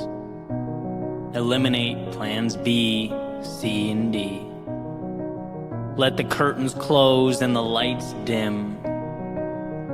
See, the beginning of something new requires the ending of something current. So make life propel you into chapter 2. Let the door slam and lock behind you. Throw away the key. With the boats burned and turning back off the table, we have to make it work. We have to figure it out. Well, how, we might ask, with only these pieces, with only this circumstance, with only these resources? Well, it's funny how when walking away is no longer a possibility, so many other possibilities are born. When we're stuck between the wall and our demons, we roll up our sleeves and do that which we have been, let's face it, running from. We fight. We become proactive. We take initiative. It was always there. We just never had to. So if you can't do it on your own, make life make you. Because the bottom line is there are new horizons that await your arrival. They are always there. But they require you to make the trip. To look out over the vastness of what's before you and convince yourself that what's ahead can become your new normal. And oh, how I wish we weren't biologically preconditioned to preserve, to stay safe, to stay the same. How I wish we weren't constantly being pulled to stay right where we are. Our minds, they love it here. With the rest of the world, the change, the hope, the progress, all on the other side of that window. All outside, all foreign to us. You don't need any of that, it'll tell you. Or maybe, after you conjure up a little courage, it might compromise. It might say, fine, it's worth a try, put one foot out the door, but don't forget you can always come back to me. You can always retreat. It's warm here, safe here, it's predictable here. The mind wants you to know that when things get tough, mediocrity and comfort are always right behind you, ready to embrace you with open arms. And it's for this reason that those boats must be burned, that the door must be locked, and that chapter must be closed. The journey before you, it's going to be difficult. There's no question about that. Anything of value brings difficulty. And when faced with the adversity, the only way to defeat it is to know there is only one way. One option available to you, and that one option is forward. It's through. There is no backwards or compromise. There is no safety. Not if you want from life that which is extraordinary. Not if you want the things we covet, dream of. Whether they're interpersonal, financial, career-oriented, health-related, maybe you just know in your soul that right now ain't it. Any move to something better will present to you its obstacles. And my advice, if it's what you really want, is to have decided before you started that there is no other way. There's no negotiating with yourself. Because if you allow that door to be cracked, life will kick it open. So point the compass north and dismiss any notion that what's comfortable is more important than what's meaningful. When you're cold, nothing is more appealing than that warmth. But warmth is deception, a short-term ploy for you to forget what really matters. An illusion. See, cold subsides, but victory is forever. Knowing that you pushed forward when most wouldn't is forever. Transforming potential into strength when your knees shook is forever. So burn the boat. For no other reason that there is no way forward so long as there remains a way back. Make life make you win. And where most would look around and see evidence of defeat, you'll find again and again in the same quote-unquote evidence the tools to build ladders to new beginnings and bridges to new worlds. There's a saying that I love, that most of life's successful people were too ignorant of the odds to know their accomplishments were considered at one point impossible. And I love it because it highlights that there was never a fallback option, a concern for the statistics. There was no worry or exhausted energy on what if. Rather, it was constant building and adjusting, finding ways over, through, and around the walls that inevitably stand before us. There was no way home, so they pushed forward into their greatness. And so can you, whatever shape, form, or color greatness looks like in your eyes, whatever mountaintop appeals to you, if you want it, if you're willing to decide before you go that you will one day stand amongst the clouds, peering out at that world you deemed wasn't against you, but for you, anything is possible.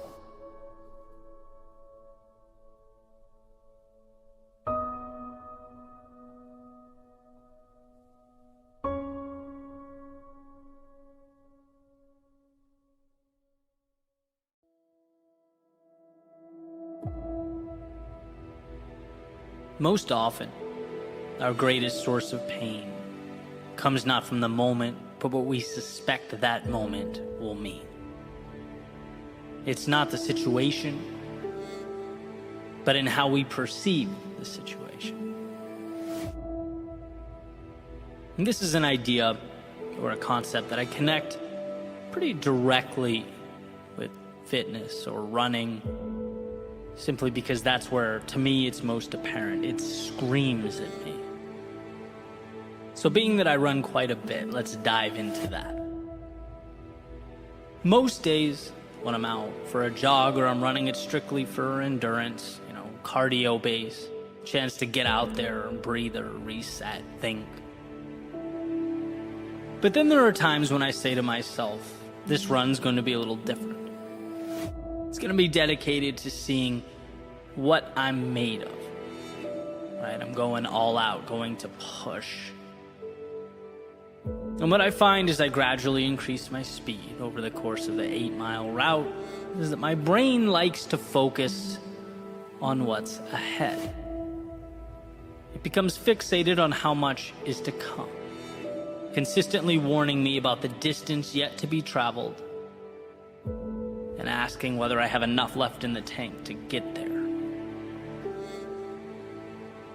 It's most extreme in the last mile or so, when my body is most exhausted, when I'm pushing as hard as I possibly can.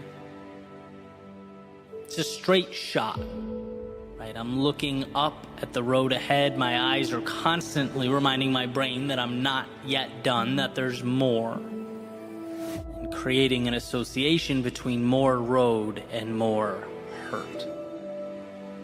In a way, creating a little cycle of panic that sometimes appears and hangs out as I'm simultaneously talking myself out of slowing down. Now is not the time to pump the brakes. I've come too far and the finish line is so close. But it eventually dawned on me that while the adversity contained in this last stretch of the run is difficult, it's the idea that more waits ahead. That's what hurts the most. It's not the body, but the internal voice that's creating the discomfort. In fact, I bet I could run for hours and hours and hours at this speed if it were a life or death situation. If I had to. It's not the task laid out before me. It's my perception. And so this little line has helped me rethink and readjust my approach. Not just in situations like this, or when doing interval training or working out, but when trying to do everything else associated with my life. Grow my business, build a brand, nurture relationships, push boundaries in any other aspect of what I do. 3 words. Stay within yourself. It goes to the idea that your job is so incredibly simple that it's almost insulting. Put one foot in front of the other. Sure, look up so you know where you're going, but you don't need to analyze or interpret or dissect. There's no gap between there and here, then and now. There is only this moment. And so step. Again and again and again. When the brain starts thinking about how much is left to go, I've betrayed the mantra. Nothing external is allowed. Stay within yourself. You have a job to do, and you're capable, beyond capable of doing it. But the external must be kept out. The distraction must be kept at bay. And sometimes, when you get it right, you hit this stride, this pace that is equivalent to flying, a rhythm that's unparalleled. Stay within yourself. Step by step by step, the air making its way into your lungs and then exhaled back out into the world when you simplify life down in such a way. Seemingly large things are exposed for what they really are, a mere commitment to do the little things consistently. It's funny to look back on all the places I've run over the years and identify or match the geography with the lesson. The routes with the epiphanies, the maps forever entwined in my life, what they gave me and what it meant as I took it all forward into the world. And here we are again, new chapter, new lesson. Then after the shoes come off, the rest of the day commences. This little stretch, this last mile, plays the role of mentor. Eddie, simplification is everything, it says. The hard thing is not that hard because it's not that big. It's not that complex. Your monsters are self-created. Your hurt isn't a spotlight on the now. It's pointed at the road ahead. It's asking, what if things go wrong? It's asking, how long can this be sustained? It's asking whether I have the strength to endure this. Every question breathes life into an adversary that has no business existing in my world. They're not helping me get to any finish line. In fact, they're that negative self-talk I try so hard to mitigate. Except here they are, very good at disguising themselves as reality, as just facts of the case, but they are not. They don't belong anywhere near me or around me. Breathe and step. In fact, I need to deconstruct the world around me down into one word: now. And what you find when you remove the emotion, the excess, is the simplicity of the task at hand. Maybe not easy, but simple, and complexity is the enemy of progress. Right now may not be comfortable, but at least you're operating with clarity, and that is always enough to simply carry on, to move forward, to stay within yourself. And that's what this is all about, asking the question, where are you letting what's down the road get in the way of what you're doing now?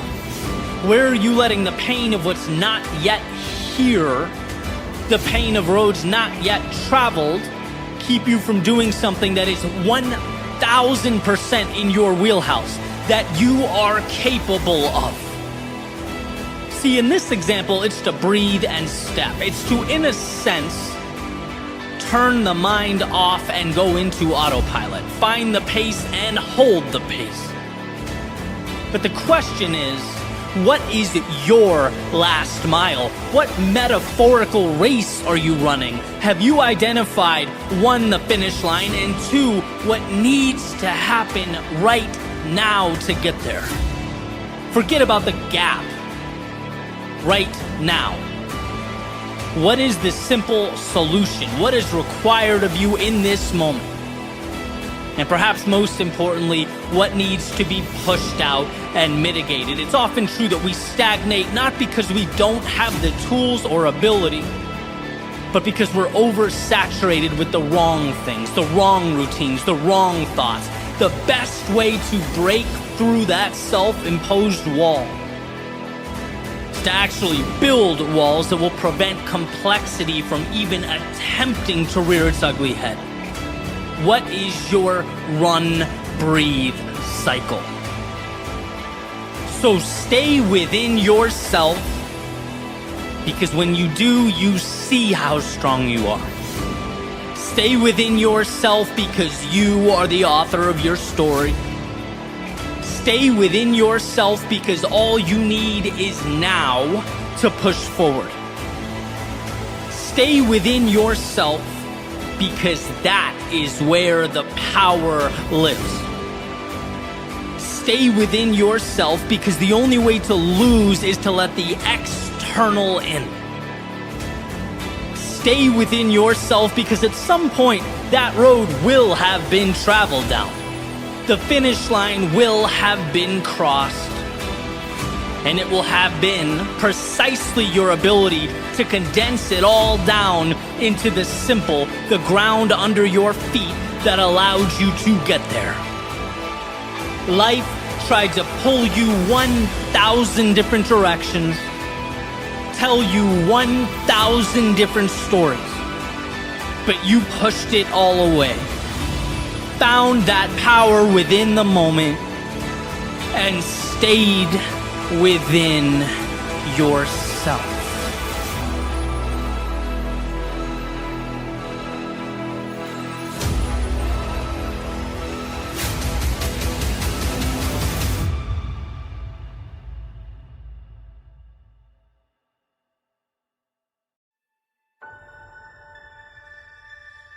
The most important promises are the ones you make to yourself. Of all the people on planet Earth, it's most critical that you believe you.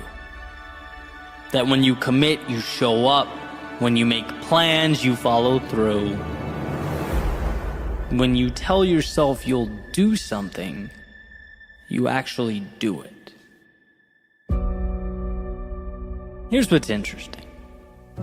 Being that this is, I believe, the North Star, I'm consistently chasing down this standard, right? Trying to be better and better and better at following through. As I clearly think we all should, but keeping promises to yourself is different than keeping promises to others. When you let other people down, especially those close to you, you feel the social repercussions. And for human beings, negative social repercussions are painful. We care greatly about our reputation. Don't want to let others down. Don't want to be known as the person who doesn't show up. And that's incentive enough to push us towards following through with others. But with yourself, where do the repercussions go? What are the consequences? You tell yourself, today is the day. I'm starting, beginning, trying something new. And then you don't. There's no phone call with someone on the other end saying, hey, where were you? Hey, you promised. Hey, you owed me this. No, when we break promises to ourselves, it seems like the situation, after maybe a second or two of disappointment, just floats away into the ether. It feels as though there is no substantial cost. But I actually think those broken promises stick around. I think we wear them. We feel them. We see them when we look in the mirror. And sure, maybe there isn't that friend or family member staring us down with disappointment in their eyes. But how we see ourselves changes. Every broken promise to yourself reinforces the idea that not having high standards is okay. Every time we let ourselves down, it supports a narrative that being let down is normal, par for the course. If you don't show up for you, it begs the question, why should others show up for you? Why should others follow through when you wouldn't even do it for yourself? I've always believed that so many facets of life start internally and are projected out. How you see yourself, treat yourself, is the sun around which all that other stuff revolves, right? Like the world will notice and act accordingly. It will conform to the standards you create for you. So let's work on those standards. Let's make it so there's skin in the game. So that when we break promises to ourselves, say, not today, or this is good enough for now, that we understand the magnitude of those decisions. Because they're not insignificant. They're crucial. And sometimes we have to highlight the consequences of what we don't do. Sometimes we have to make ourselves truly feel the opportunities we let slip away. As though we did actually hold them in the palms of our hands. There is a price to letting yourself down, and perhaps there's power in quantifying it. There's an idea that, life isn't really you versus anyone or anything else. It's you versus you. And just like you would never let a stranger talk down to you or tear you apart, why would it be okay for you to talk that way to yourself? Right? Like if a friend says he's going to meet you for coffee at 7 a.m. every morning and never shows up, in what world would you keep driving there, sitting down, waiting, brushing it off, and rinse, repeat? Of course not. You'd look around and go, this is crazy, I don't deserve this, I'm better than this. Your defenses would kick in, you'd make adjustments. And just as you shouldn't tolerate it from someone else, you shouldn't tolerate it from yourself. Because you're better than that. Growth is a game of 1, identifying what's important, 2, creating small steps that move you in that direction, and 3, following through on those steps. Right? That's the formula. Being there for yourself when you fall. Hey, get back up, right? Falling is an indicator of progress, courage, and strength. Being there for yourself when you don't want to. Hey, I know you're tired. I know this doesn't seem fun right now, but you committed, and think about how good it's going to feel when you're done.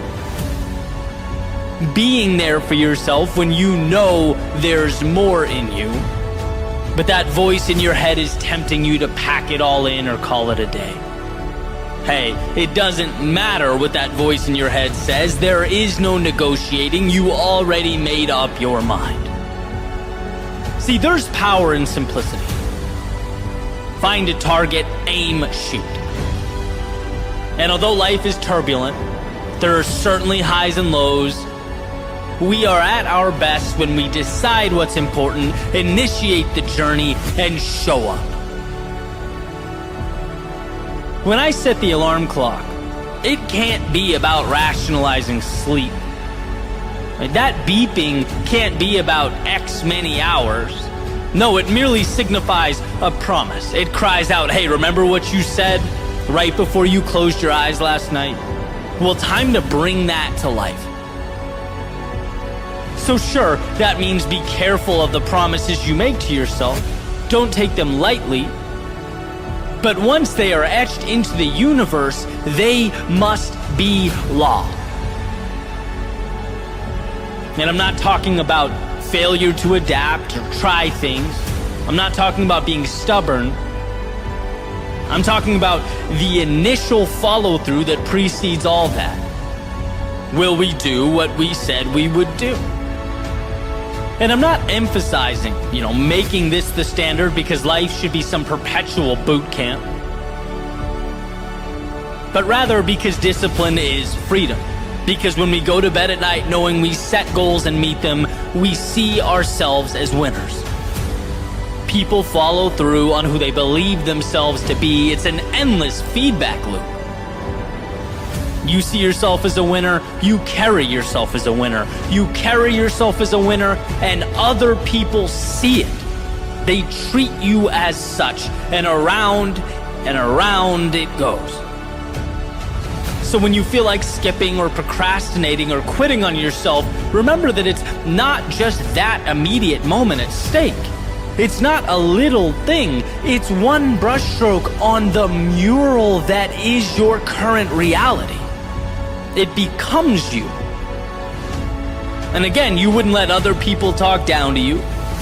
So stop doing it to yourself. You wouldn't allow being stood up by others. So stop doing that to yourself. Become the king or queen of your own empire. Rule over yourself like it all matters, because it does. To keep the promises you make to yourself is playing offense. It's essentially building a bridge to the outside world so that you may go shape it, as opposed to merely putting up your hands and living at life's mercy. Never forget how much control you have, how powerful you are, and that you don't need to convince others, you need to convince yourself. During the highs, the lows, the ups and the downs, the sun and the rain, you need to be there for you.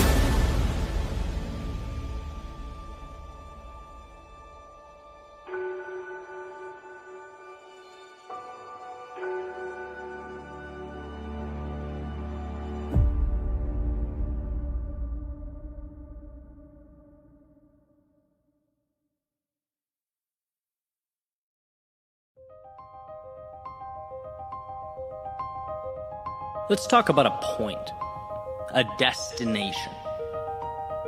What I believe to be a critical or the critical landing spot as we go about our lives. The intersection of purpose and value. Where our personal loves and passions collide with the gifts that we are capable of giving to the world.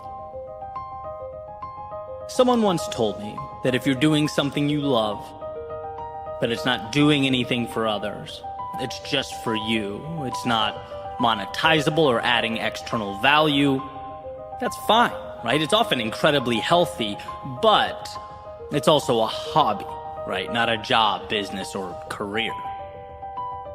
On the other hand, if you're doing something that does add some external value to others, but inside it feels wrong, you're not at all passionate or excited about it, you're now robbing yourself.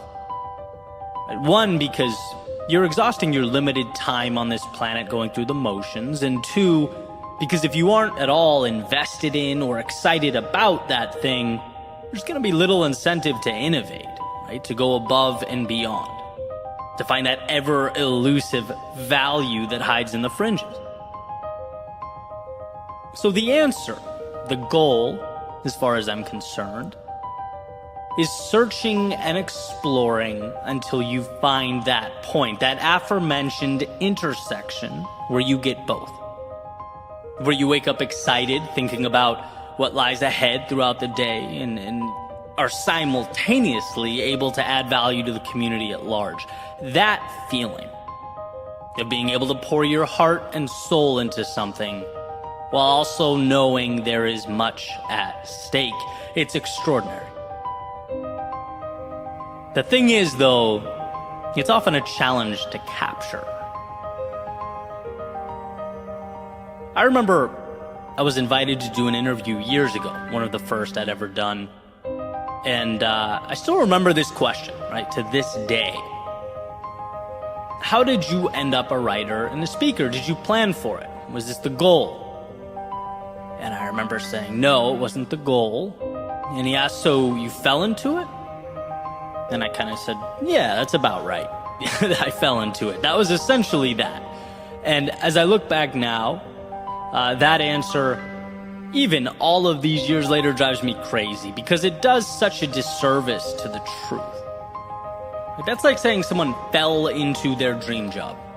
How does anyone fall into any role? Right? No, life is about growing, learning, adapting, and repeating the cycle. It took me time and persistence to find that intersection of internal purpose and external value. And I talk about the journey a lot, so I don't want to go into too much detail, but very briefly, I went from a corporate position where I may have been adding some value, but was pretty dead inside. I then moved to, playing acoustic shows and writing music around Boston, and it was an improvement. I certainly enjoyed that to some extent, but had a ways to go, and also the external value wasn't quite there. And then moved to writing speeches, which I discovered writing was what I loved about the music.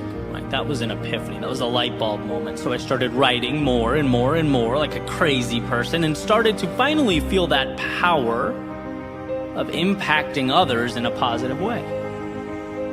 Okay, noted, right? This is a good thing. Keep moving forward. I started moving on to making videos combined with writing and, oh man, getting warmer, right? And by the way, video is scalable, so I'm helping and adding value to even more people. Then move on to YouTube, keynote speaking, and ultimately the media company I have today. And so I look at all that, right? The whole process, pretty sloppy, right? A lot of unforeseen changes, a lot of things I didn't expect or anticipate, a lot of poking and prodding. And every move was getting me closer to what brings me joy in my left hand, while I held on to what makes society a better place in my right hand, right? What adds value to those around me? I wanted to find that intersection, right? While cutting away things that I wasn't crazy about, right? I didn't like. The so-called hobbies that I enjoyed, but, weren't going to be the train that I took to impact or prosperity. So, no, this exact career progression was not planned, right? In any way. But this feeling, finding this spot in life, obtaining this sense of purpose was incredibly methodical. And so now when I'm asked that same question, I give a very different answer.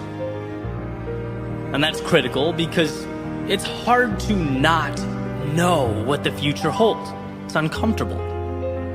One demographic I get a lot of emails from is college grads, right? The whole world's in front of them and they don't know what to do. My answer is always the same, right? You don't have to know what the future holds. You're not supposed to know. The idea is to explore. It's to move closer to the things that make you feel alive little by little. While, by the way, simultaneously cutting away the things that, sure, were worth a shot, but after some exploration, you kind of feel like, not for me. Right? It's a continual process of honing in and looking for that spot where it's like, this makes me feel good. This is the starting point. So now, how do I position myself so that I can add value to others while doing this? How can I be a light in the world? And I believe wholeheartedly we all have that. We're all capable of that. It's just different for all of us and requires searching. We have to get over the fact that it's scary stepping off that ledge to navigate the waters of life, knowing that this just might be one of those experiences that goes awry. That, yeah, you put the time in, the energy in, and all you left with was the understanding that, wow, this definitely is not for me. And that's perfectly fine, right? It's like, noted, now on to the next. I say all the time, life is not a standardized test. Now, I like that metaphor because it dispels the notion that there is a simple right or wrong approach. That's not how anyone has ever arrived at excellence. Excellence is an experiment. Excellence is a journey, and journeys take courage. Believe me, it might seem easier not to go. It might seem easier to stay where you are in order to make this or that person happy. To save yourself the short-term angst of not having a plan. But in the long run, if you're not happy and you don't, in some capacity, step into that unknown, you eventually come face to face with that word we all hear so much about, regret. And that is how I see the process. Saying no to what you want so that you can avoid this short-term discomfort is essentially picking up the phone and making an appointment with regret. The only question is whether the reservation is in 2 months, 2 years, or 2 decades. So why not set out in search of that remarkable place? That intersection of what you love and what lights up the world.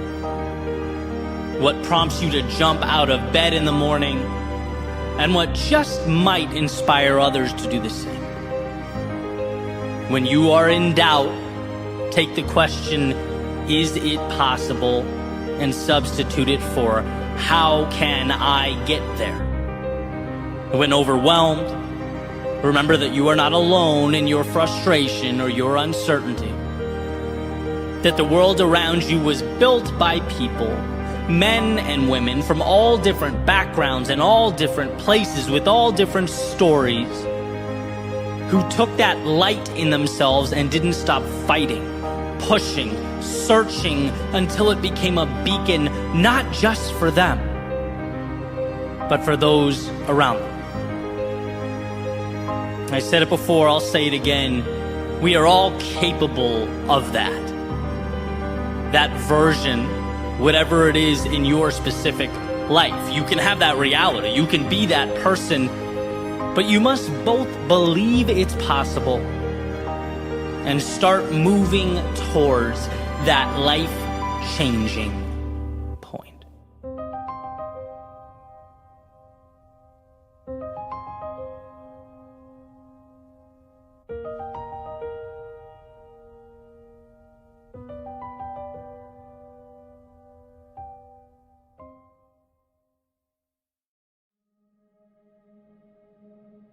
We sat around in a circle on a beautiful fall morning to build dream catchers. Something, to be honest, I never saw myself doing in a million lifetimes. The feathers and strings and beads and glue stretched out on a blanket in the middle of the circle. As we built, we took what we needed piece by piece. And it's safe to say, mine was far and away the least, let's say, aesthetically pleasing of the group. Black and bright yellow string wrapped around the top, above which an assortment of random beads sort of dangled carelessly below. It wasn't the most beautiful dream catcher ever made, but it was mine. After a quick Google search, I learned that some Native Americans believe that the air at night is filled with dreams, both good and bad, and that the purpose of the dream catcher is to protect from the bad ones, the nightmares and the evil spirits. Interesting, I thought, putting it away, expecting that to be that and life to move on. But a few days later on the flight home, I got up mid-flight to grab a charger out of my carry-on overhead. And in the same side pouch was, you guessed it, that little black and yellow dream catcher. One of the dangled strings had snapped. My sloppy craftsmanship already was causing the top to loosen up. But something compelled me to grab it, along with my charger, and I sat back down. I had 8.5 hours to kill, put my chair back, and closed my eyes. The previous week had been an important one. A complete break from, my typical day-to-day routine. And probably more important, some forced introspection. I like to think of the trip as briefly leaving the heart of a city. Which, when you're in a city, you obviously know you're there, but you can't really grasp the magnitude and scope of the place. Not until you leave it and see it from the outside. The gorgeous skyline with the lights and buildings that extend into the clouds. A picture you only get from a distance. That skyline from 5 miles away just doesn't feel like it could be the same place you live in. You navigate every day street by street with car horns and cafes and people talking, coming and going. It just kind of flips life upside down for you. Presents new perspectives and questions, and I felt like that's what I'd done. Stepped outside that metaphorical city. And I'd picked up a solid handful of new questions. There were plenty of firsts for me. Met some incredible people, tried new things, went new places, explored new foods. All made me realize that, my worldview had slowly over time, as tends to happen when unchecked, collapsed in on itself. That there was so much more, so much hope and opportunity, so much left. To the extent that the flight back didn't feel like the end of a trip. It felt like the beginning of something new. Like I wasn't leaving these things. I was taking them with me. But here's the deal. Beginnings only matter if you make them matter. Things only change when you make them change. When I was in junior high, one of my teachers would sometimes joke that the road to hell is paved with good intentions. Half serious, but the point is important. It's not what we intend to do. It's what we breathe life into. It's what we allow to take shape. Let's say that little dream catcher in my hand was a magical entity that sucked out of the sky all the bad dreams and nightmares and left me with only the good stuff. Let's say it was the gateway to all that was powerful, meaningful, and important. Because removing what I don't want is critical. But what I'm then left with is mere opportunity, not guarantee. Dreams are only potential, and life is only what we make it.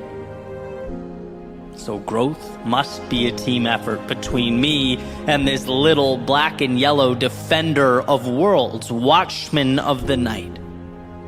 A duo. And we agreed. It reminds me of what truly matters, and I show it that I'm not afraid to make something of what remains. Of those ideals granted passage to the space behind my eyes. I have to live up to my end of the bargain.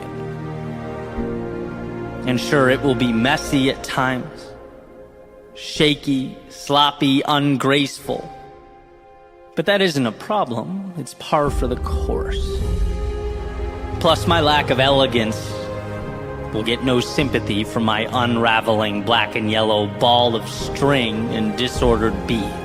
Right? The goal is not perfection. It's organized chaos. It's a commitment to the unknown, to taking the pieces and building something with them, even when we don't understand what it will become. And as the pilot's voice interrupted my sleep through the intercom, letting us know to prepare for landing, I realized the magic of where I'd just been and how it would evolve into the road ahead. That when we know in our hearts life is pointing us a certain direction, when we've separated the good dreams from the bad, we are halfway there. Now we must have the courage to realize what's possible. To be strong enough to stand up when we have something to say. To embrace what calls to us, to explore where our paths may lead. To get up and dance when the music plays. To stop holding back tears when they must fall. To smile when our hearts intend. To leave the old stories and narratives behind, and to step beyond our egos and towards our authenticity. This is how we make sure that the dream catcher's work is not in vain. It's how we make the most of this gift we've been provided. And so we sat in a circle on a beautiful fall morning to build dream catchers. Maybe not to collect the bad dreams, but to remind ourselves that it was okay, no, necessary, no, everything, to let ourselves make the good dreams reality.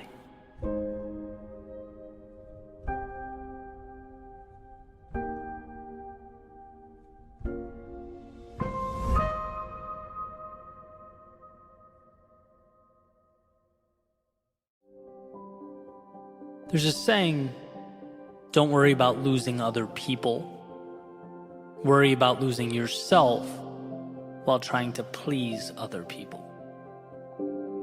And see, holding on to our authentic selves, not always easy. In fact, Emerson said to be yourself in a world that is constantly trying to make you something else is the greatest accomplishment. And that holds true, right? Especially in our fast-paced world. Shiny objects constantly buzzing around us. Sometimes it seems like the only way to see with clarity is to keep our eyes closed. I was in the car the other day, had Spotify on shuffle, and a Jason Aldean song came on. It's called Better at Being Who I Am. And it's essentially about a guy who loses himself in a relationship a little bit at a time. And the chorus is basically him sharing his epiphany, looking around and going, whoa, what the hell happened? And it was laid out in a way that wasn't sort of the obvious, blatant, be yourself. I mean, sure, part of the theme was how important being yourself is, but the emphasis was on how fragile of a thing that can be. He put a spotlight on the idea that he got good at forgetting he was in a place that he knew he didn't belong.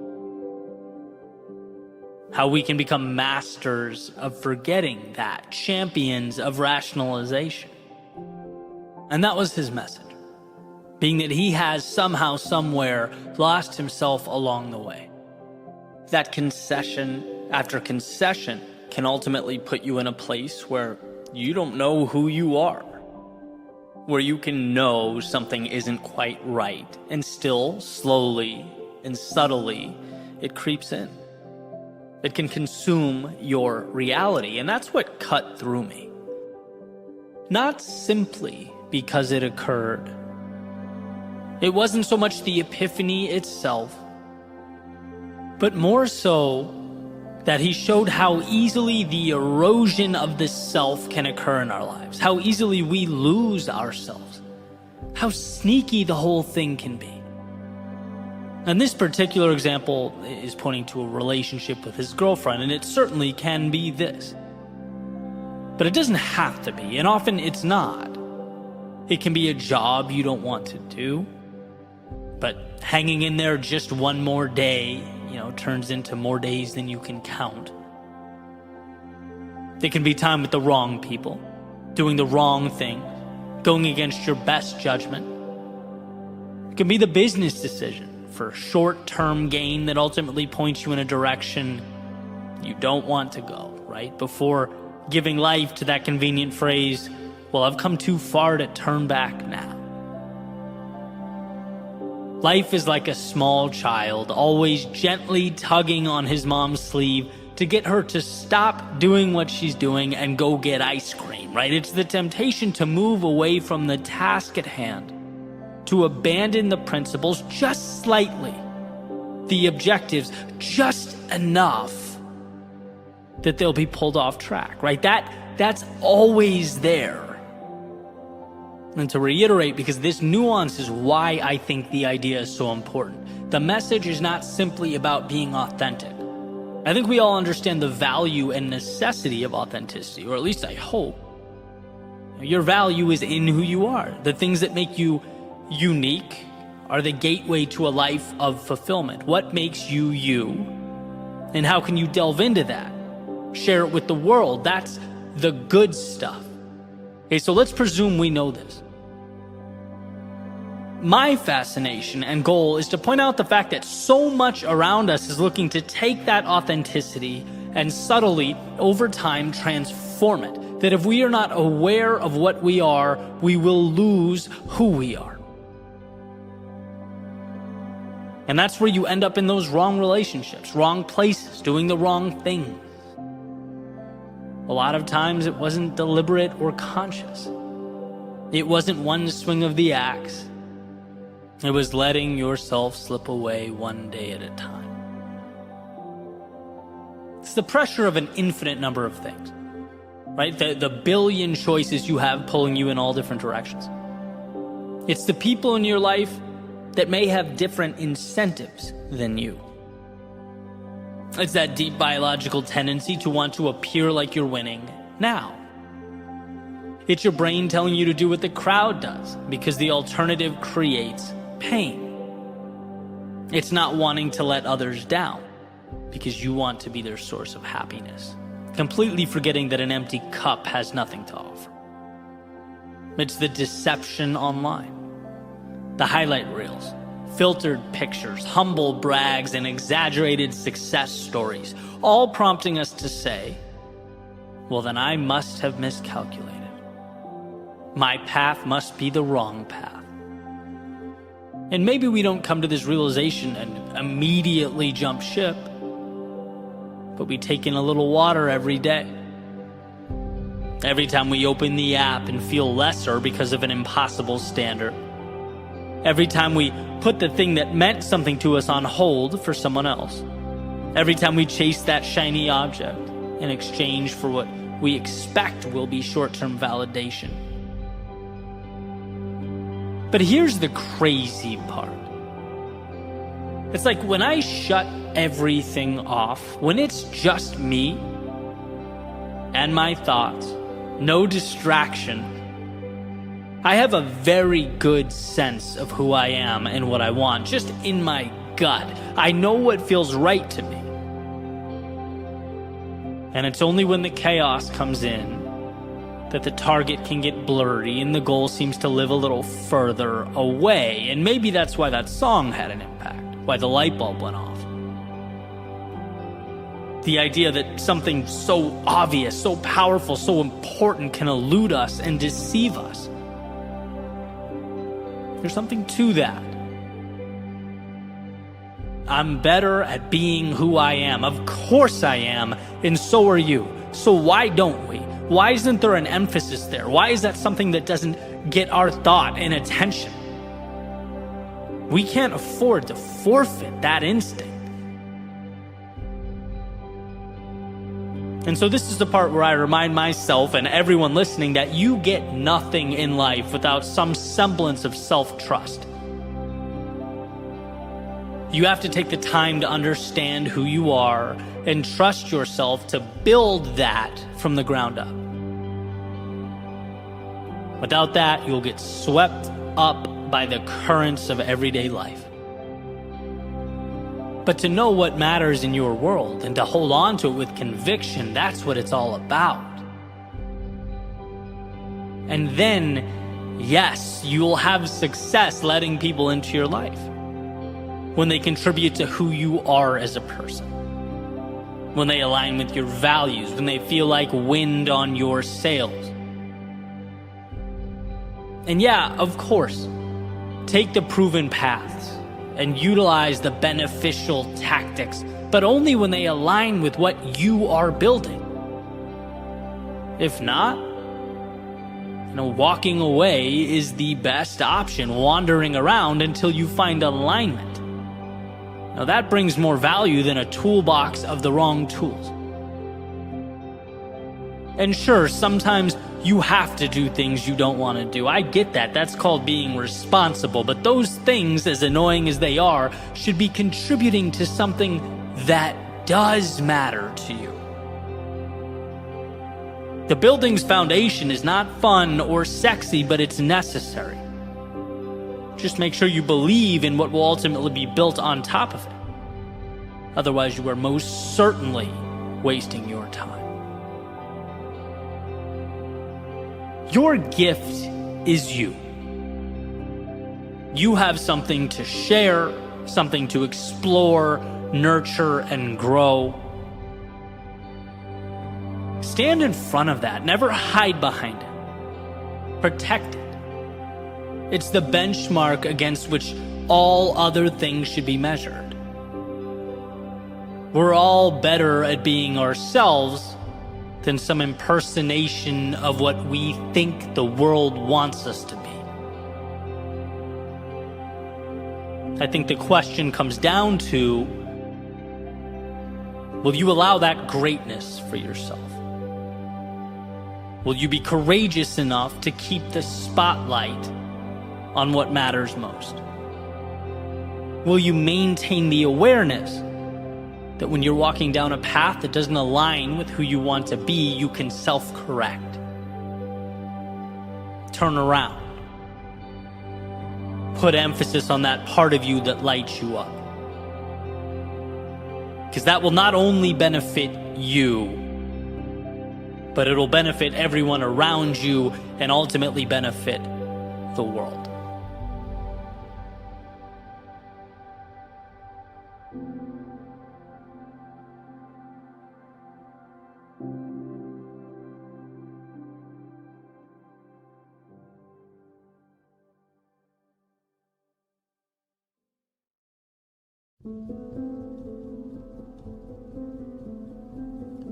We are, in some ways, helpless to what occurs around us. There are things that are beyond our control. But the gift we possess, our power, if you will, is the ability to determine what we let in, how we internalize the externalities. We are responsible for being the gatekeepers of our minds, protectors of our worlds. There's a little saying that I aim to live by. It's incredibly simple. Basically, the idea is, if something is not a net positive on your life, start working to eliminate it. If there's a person that is draining, creating more negative than positive, then they don't deserve to be in your world. Stop letting them in. If there's some place you're going that doesn't align with what you value, start working to eliminate that destination from your day to day. Stop letting it in. If you find yourself constantly thinking about worst case scenarios, it's always, well, what if this goes wrong or that goes wrong? If you find yourself missing the opportunity and instead spotlighting the problem, start working to identify and isolate those thoughts so that they can be eliminated. Stop letting that stuff in. The great part about having so much control over our lives and our perspectives is that we get to choose what gets our time and attention. The tough part, though, and it is tough, is that it means we also have to ask ourselves questions that perhaps we don't want to ask. We have to be honest with ourselves, like truly honest. And the reality is sometimes it hurts to do that. To ask, how am I contributing to this pain, this struggle? What am I letting in that needs to be kept outside the gate from now on? And what we often find is that the answers are there. The opportunity is there, sometimes even in plain view. But our attention is often diverted from it and instead allocated to the things that don't even serve us or align with who we are. We've habitualized finding the problems and not the solutions. And I can list examples of this over the course of my life all day, right? Epiphanies where I realized I needed to defend the thoughts that enter my mind and better cultivate a world where I can succeed, where I can be happy. Money, for example, the switch from seeing it as a scarce resource, something that everyone's fighting over, how to outmaneuver the guy to the right of me, how to get my hands on this elusive object. Nope. Block that mentality at the gate and let in instead the idea that money is merely an exchange of value. How can I be more valuable to more people? Where value goes, wealth follows. Or as I've talked about before, the injuries I deal with so frequently, right? Keeping the poor me, or I can't deal with this, or whining, I'm willing to put in the work, why won't life let me succeed? Keep all that outside the gate and let in, here is an opportunity to get better in other areas. I can't lift. Maybe I'll take a month or two to crush cardio, to eat better, to build mental acuity. Find a way. Or maybe it's that person who made their way into my life that over time became a net negative. That we've gotten to the point where our coexistence takes away more than it adds. They no longer belong inside the gate, in my world, right? Only let in people who do make your life better. And we have control over all of this. It's about accountability. It's about personally understanding the authority you have over what comes in and what stays out. Very few things in life are just because. Things exist in our day-to-day because we have, somewhere along the line, allowed them to be there. So take some time to see yourself as the gatekeeper of your world. Audit what you're letting in and what you're keeping out. To do so will set you up for a life on your terms. A life that's not wasted, or even merely endured, but one that's lived to the fullest.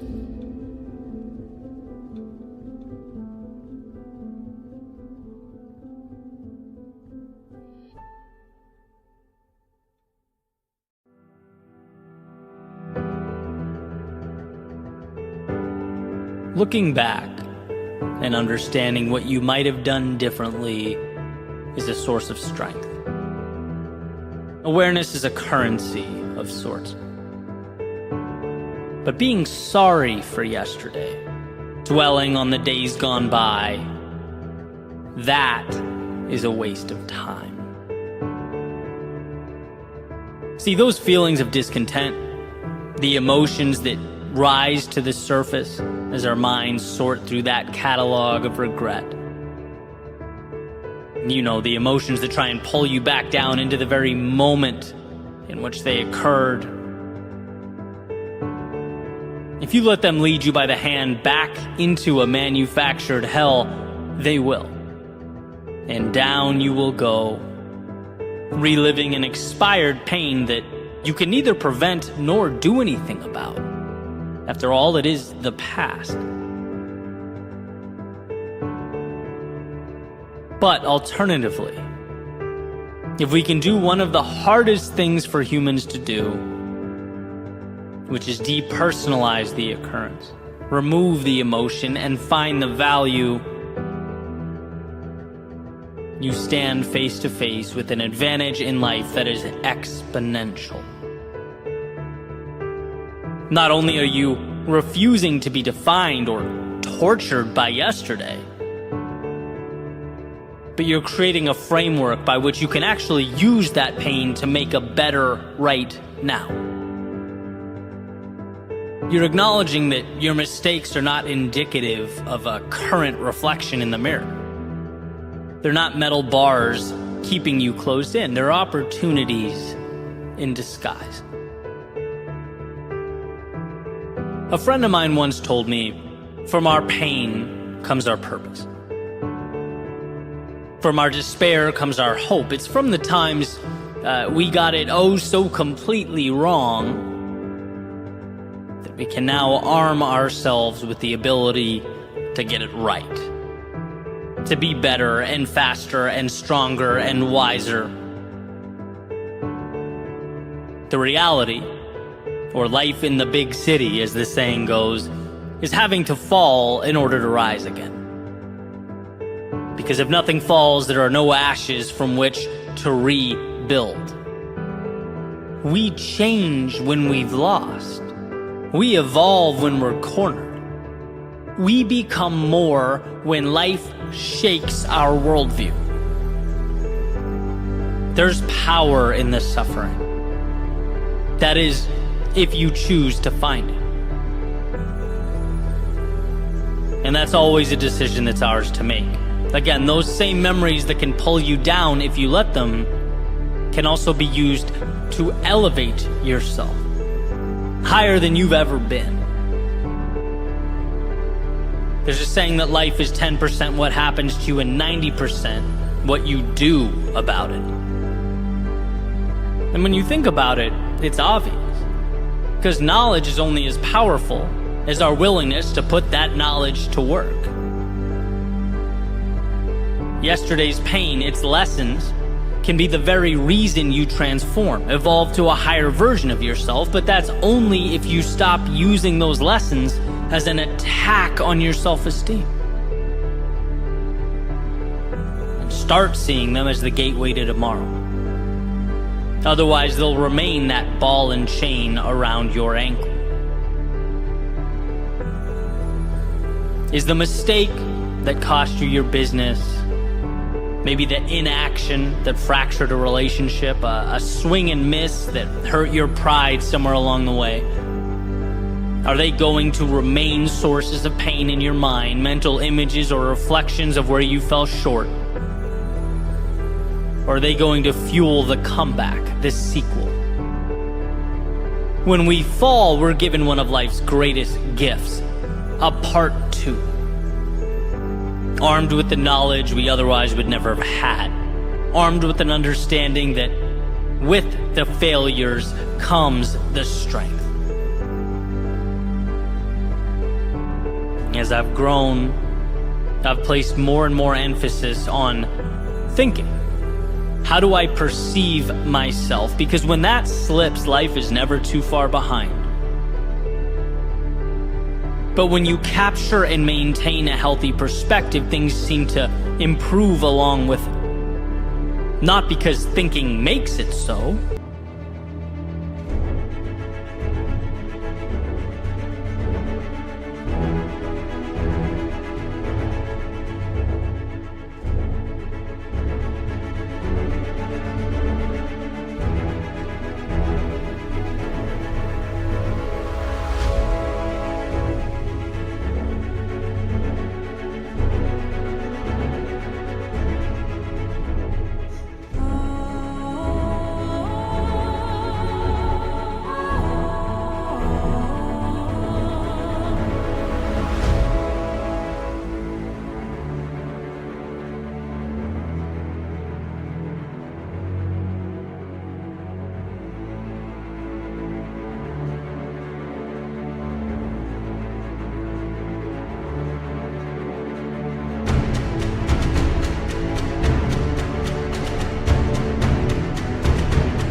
But because how we think prompts how we act, and how we act changes our lives. It's that simple. So the question, okay, that happened, now what does it mean to you, will always be crucial. What are you going to do about it now will always be imperative. And if you look, you'll find that opportunity everywhere. I was thinking recently about all the books I've read, all the podcasts I consume, and there are a ton, right? But how valuable is that information if I don't act? How much could any of it mean if it's consumed and then forgotten? A memory with an image and a title. I'd be better off reading one good book a year, listening to one podcast, and injecting that wisdom into my life immediately, acting on it, using it to manufacture momentum. Right? If the acting is more important than the knowing, why have I not placed greater emphasis on the action? Like 90% more emphasis. And I think that's a question we should all be asking. And so let's move from the book example back to the thinking, reminiscing about our mistakes, the times we let ourselves down. What are our memories, if not just little novels, where we, as the main characters, embark upon the hero's journey? Warriors called to something greater, leaving a previous world, facing our demons, learning about ourselves along the way. Perhaps cut short, left without a conclusion, only in need of an ending. And these painful experiences are essentially us walking around with novels unfinished in our heads. We've done the work, we've learned the lessons, endured the pain. And rather than continuing to revisit that discomfort of the moment, that stopping point, rather than dwelling on how we shut the book after the conflict occurred, let's open it back up and integrate that value, that lesson into the present. Let's grow from it. Let's evolve because of it. That's what's so beautiful, so exciting about the future. It hasn't happened yet. It's in your control.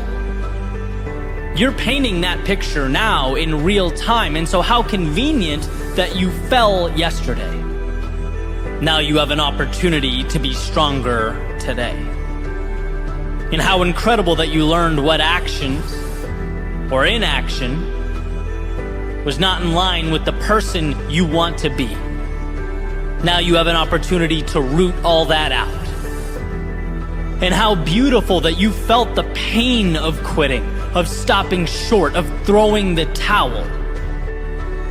Now, as you push forward into that great unknown, you have a reminder, a benchmark to compare with the difficulty of the present moment.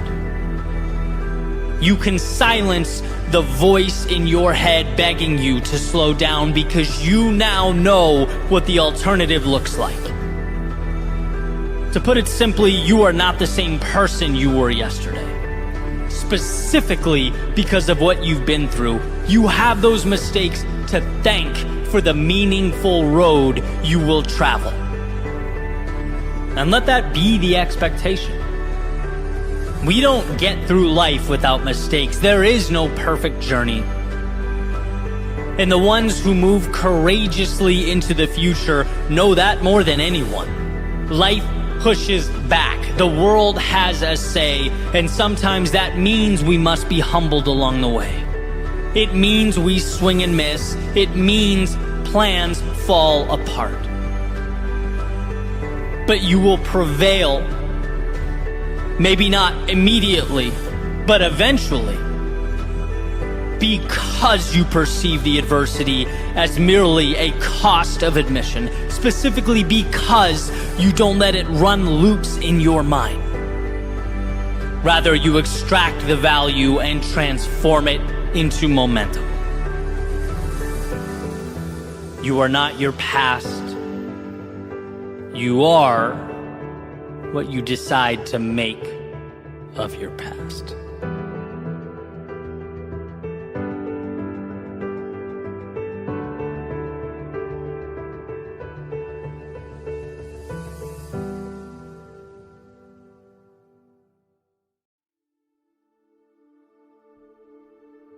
Naval Ravikant has said inspiration is perishable, so act on it immediately.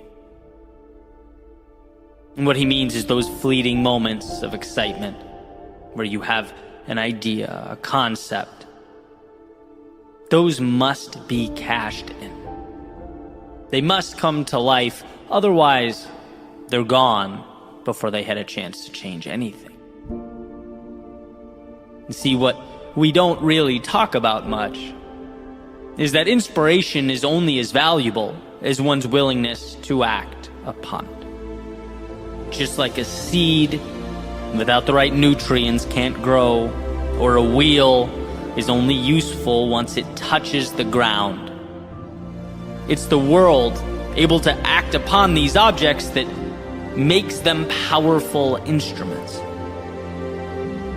And so with that inspiration, that momentary jolt you've captured, the faster you act upon it, the more likely something comes of it.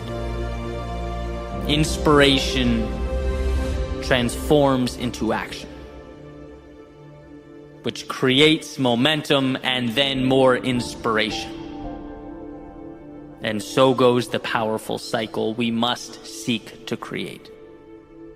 Inspiration to action, to inspiration to action. I talk all the time about the myth of perfection. The idea that the perfect moment is out there, that someone or something will give you permission. But no, that green light is self-created. And when it arrives, don't waste it. It's not about reaching a mountaintop right away. You don't need to create the perfect solution right now. But give yourself a chance to see those wheels hit the road. Allow that cycle of inspiration and action to propel you forward. Because so much of life comes down to what you did when that fleeting moment arrived, what you turned it into if you gave it life. A lot of people out there think that the secret to life is having the right answers. But I'm here to tell you, it's the courage, the willingness, the strength to move forward before you have them. To take that little bit of inspiration into the sunset. Let it mean something. Let it be a beginning. So when you look back years from now, you'll see that single decision to act meant so much more than what it felt in the moment. That single step you courageously took was everything.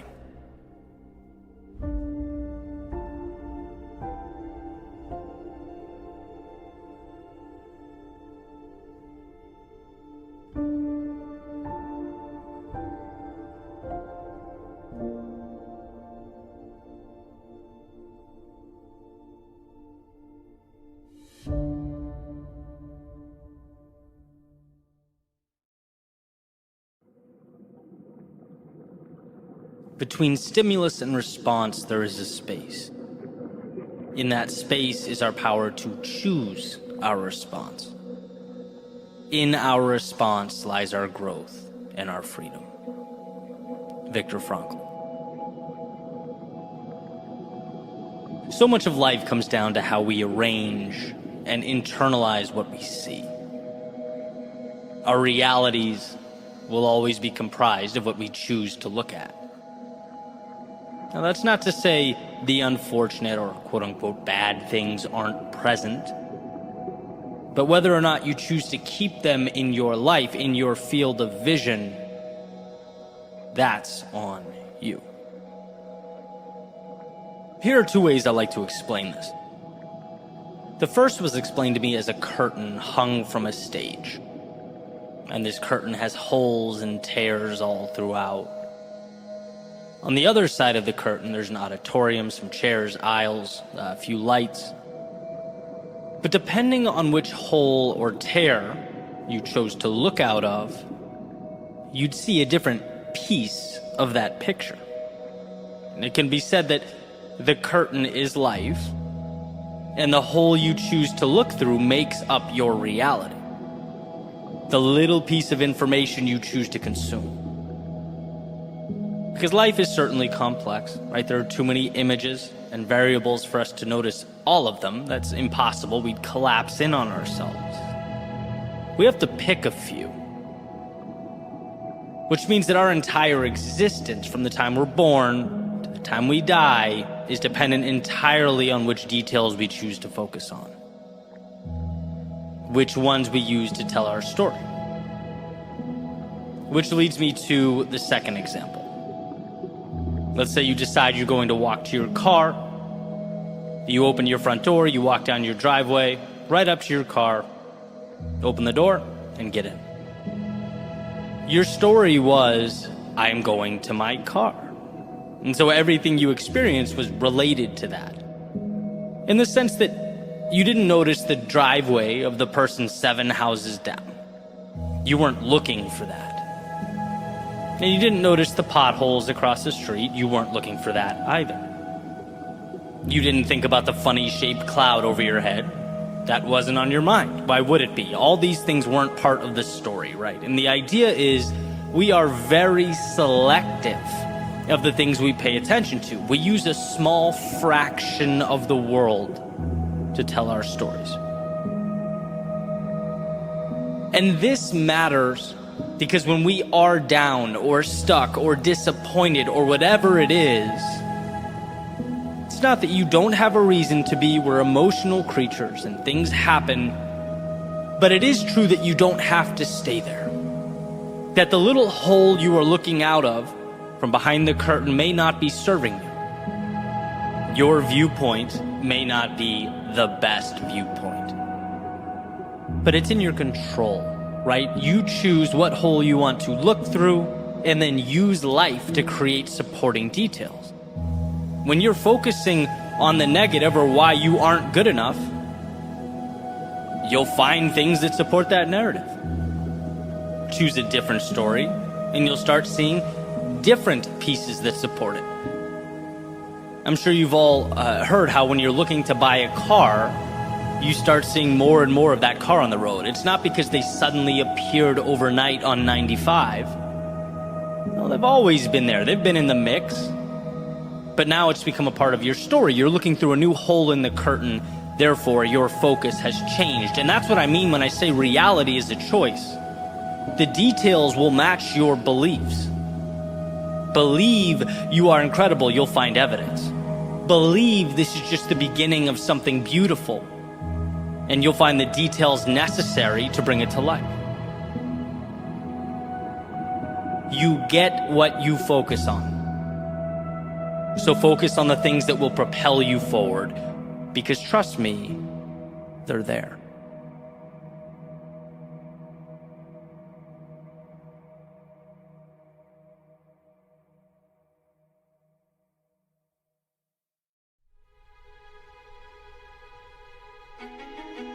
I read something this morning that said at some point in your childhood, you and your friends went outside to play together for the last time and nobody knew it.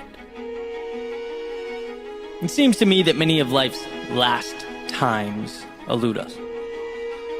We aren't aware of the pages turning or chapters ending.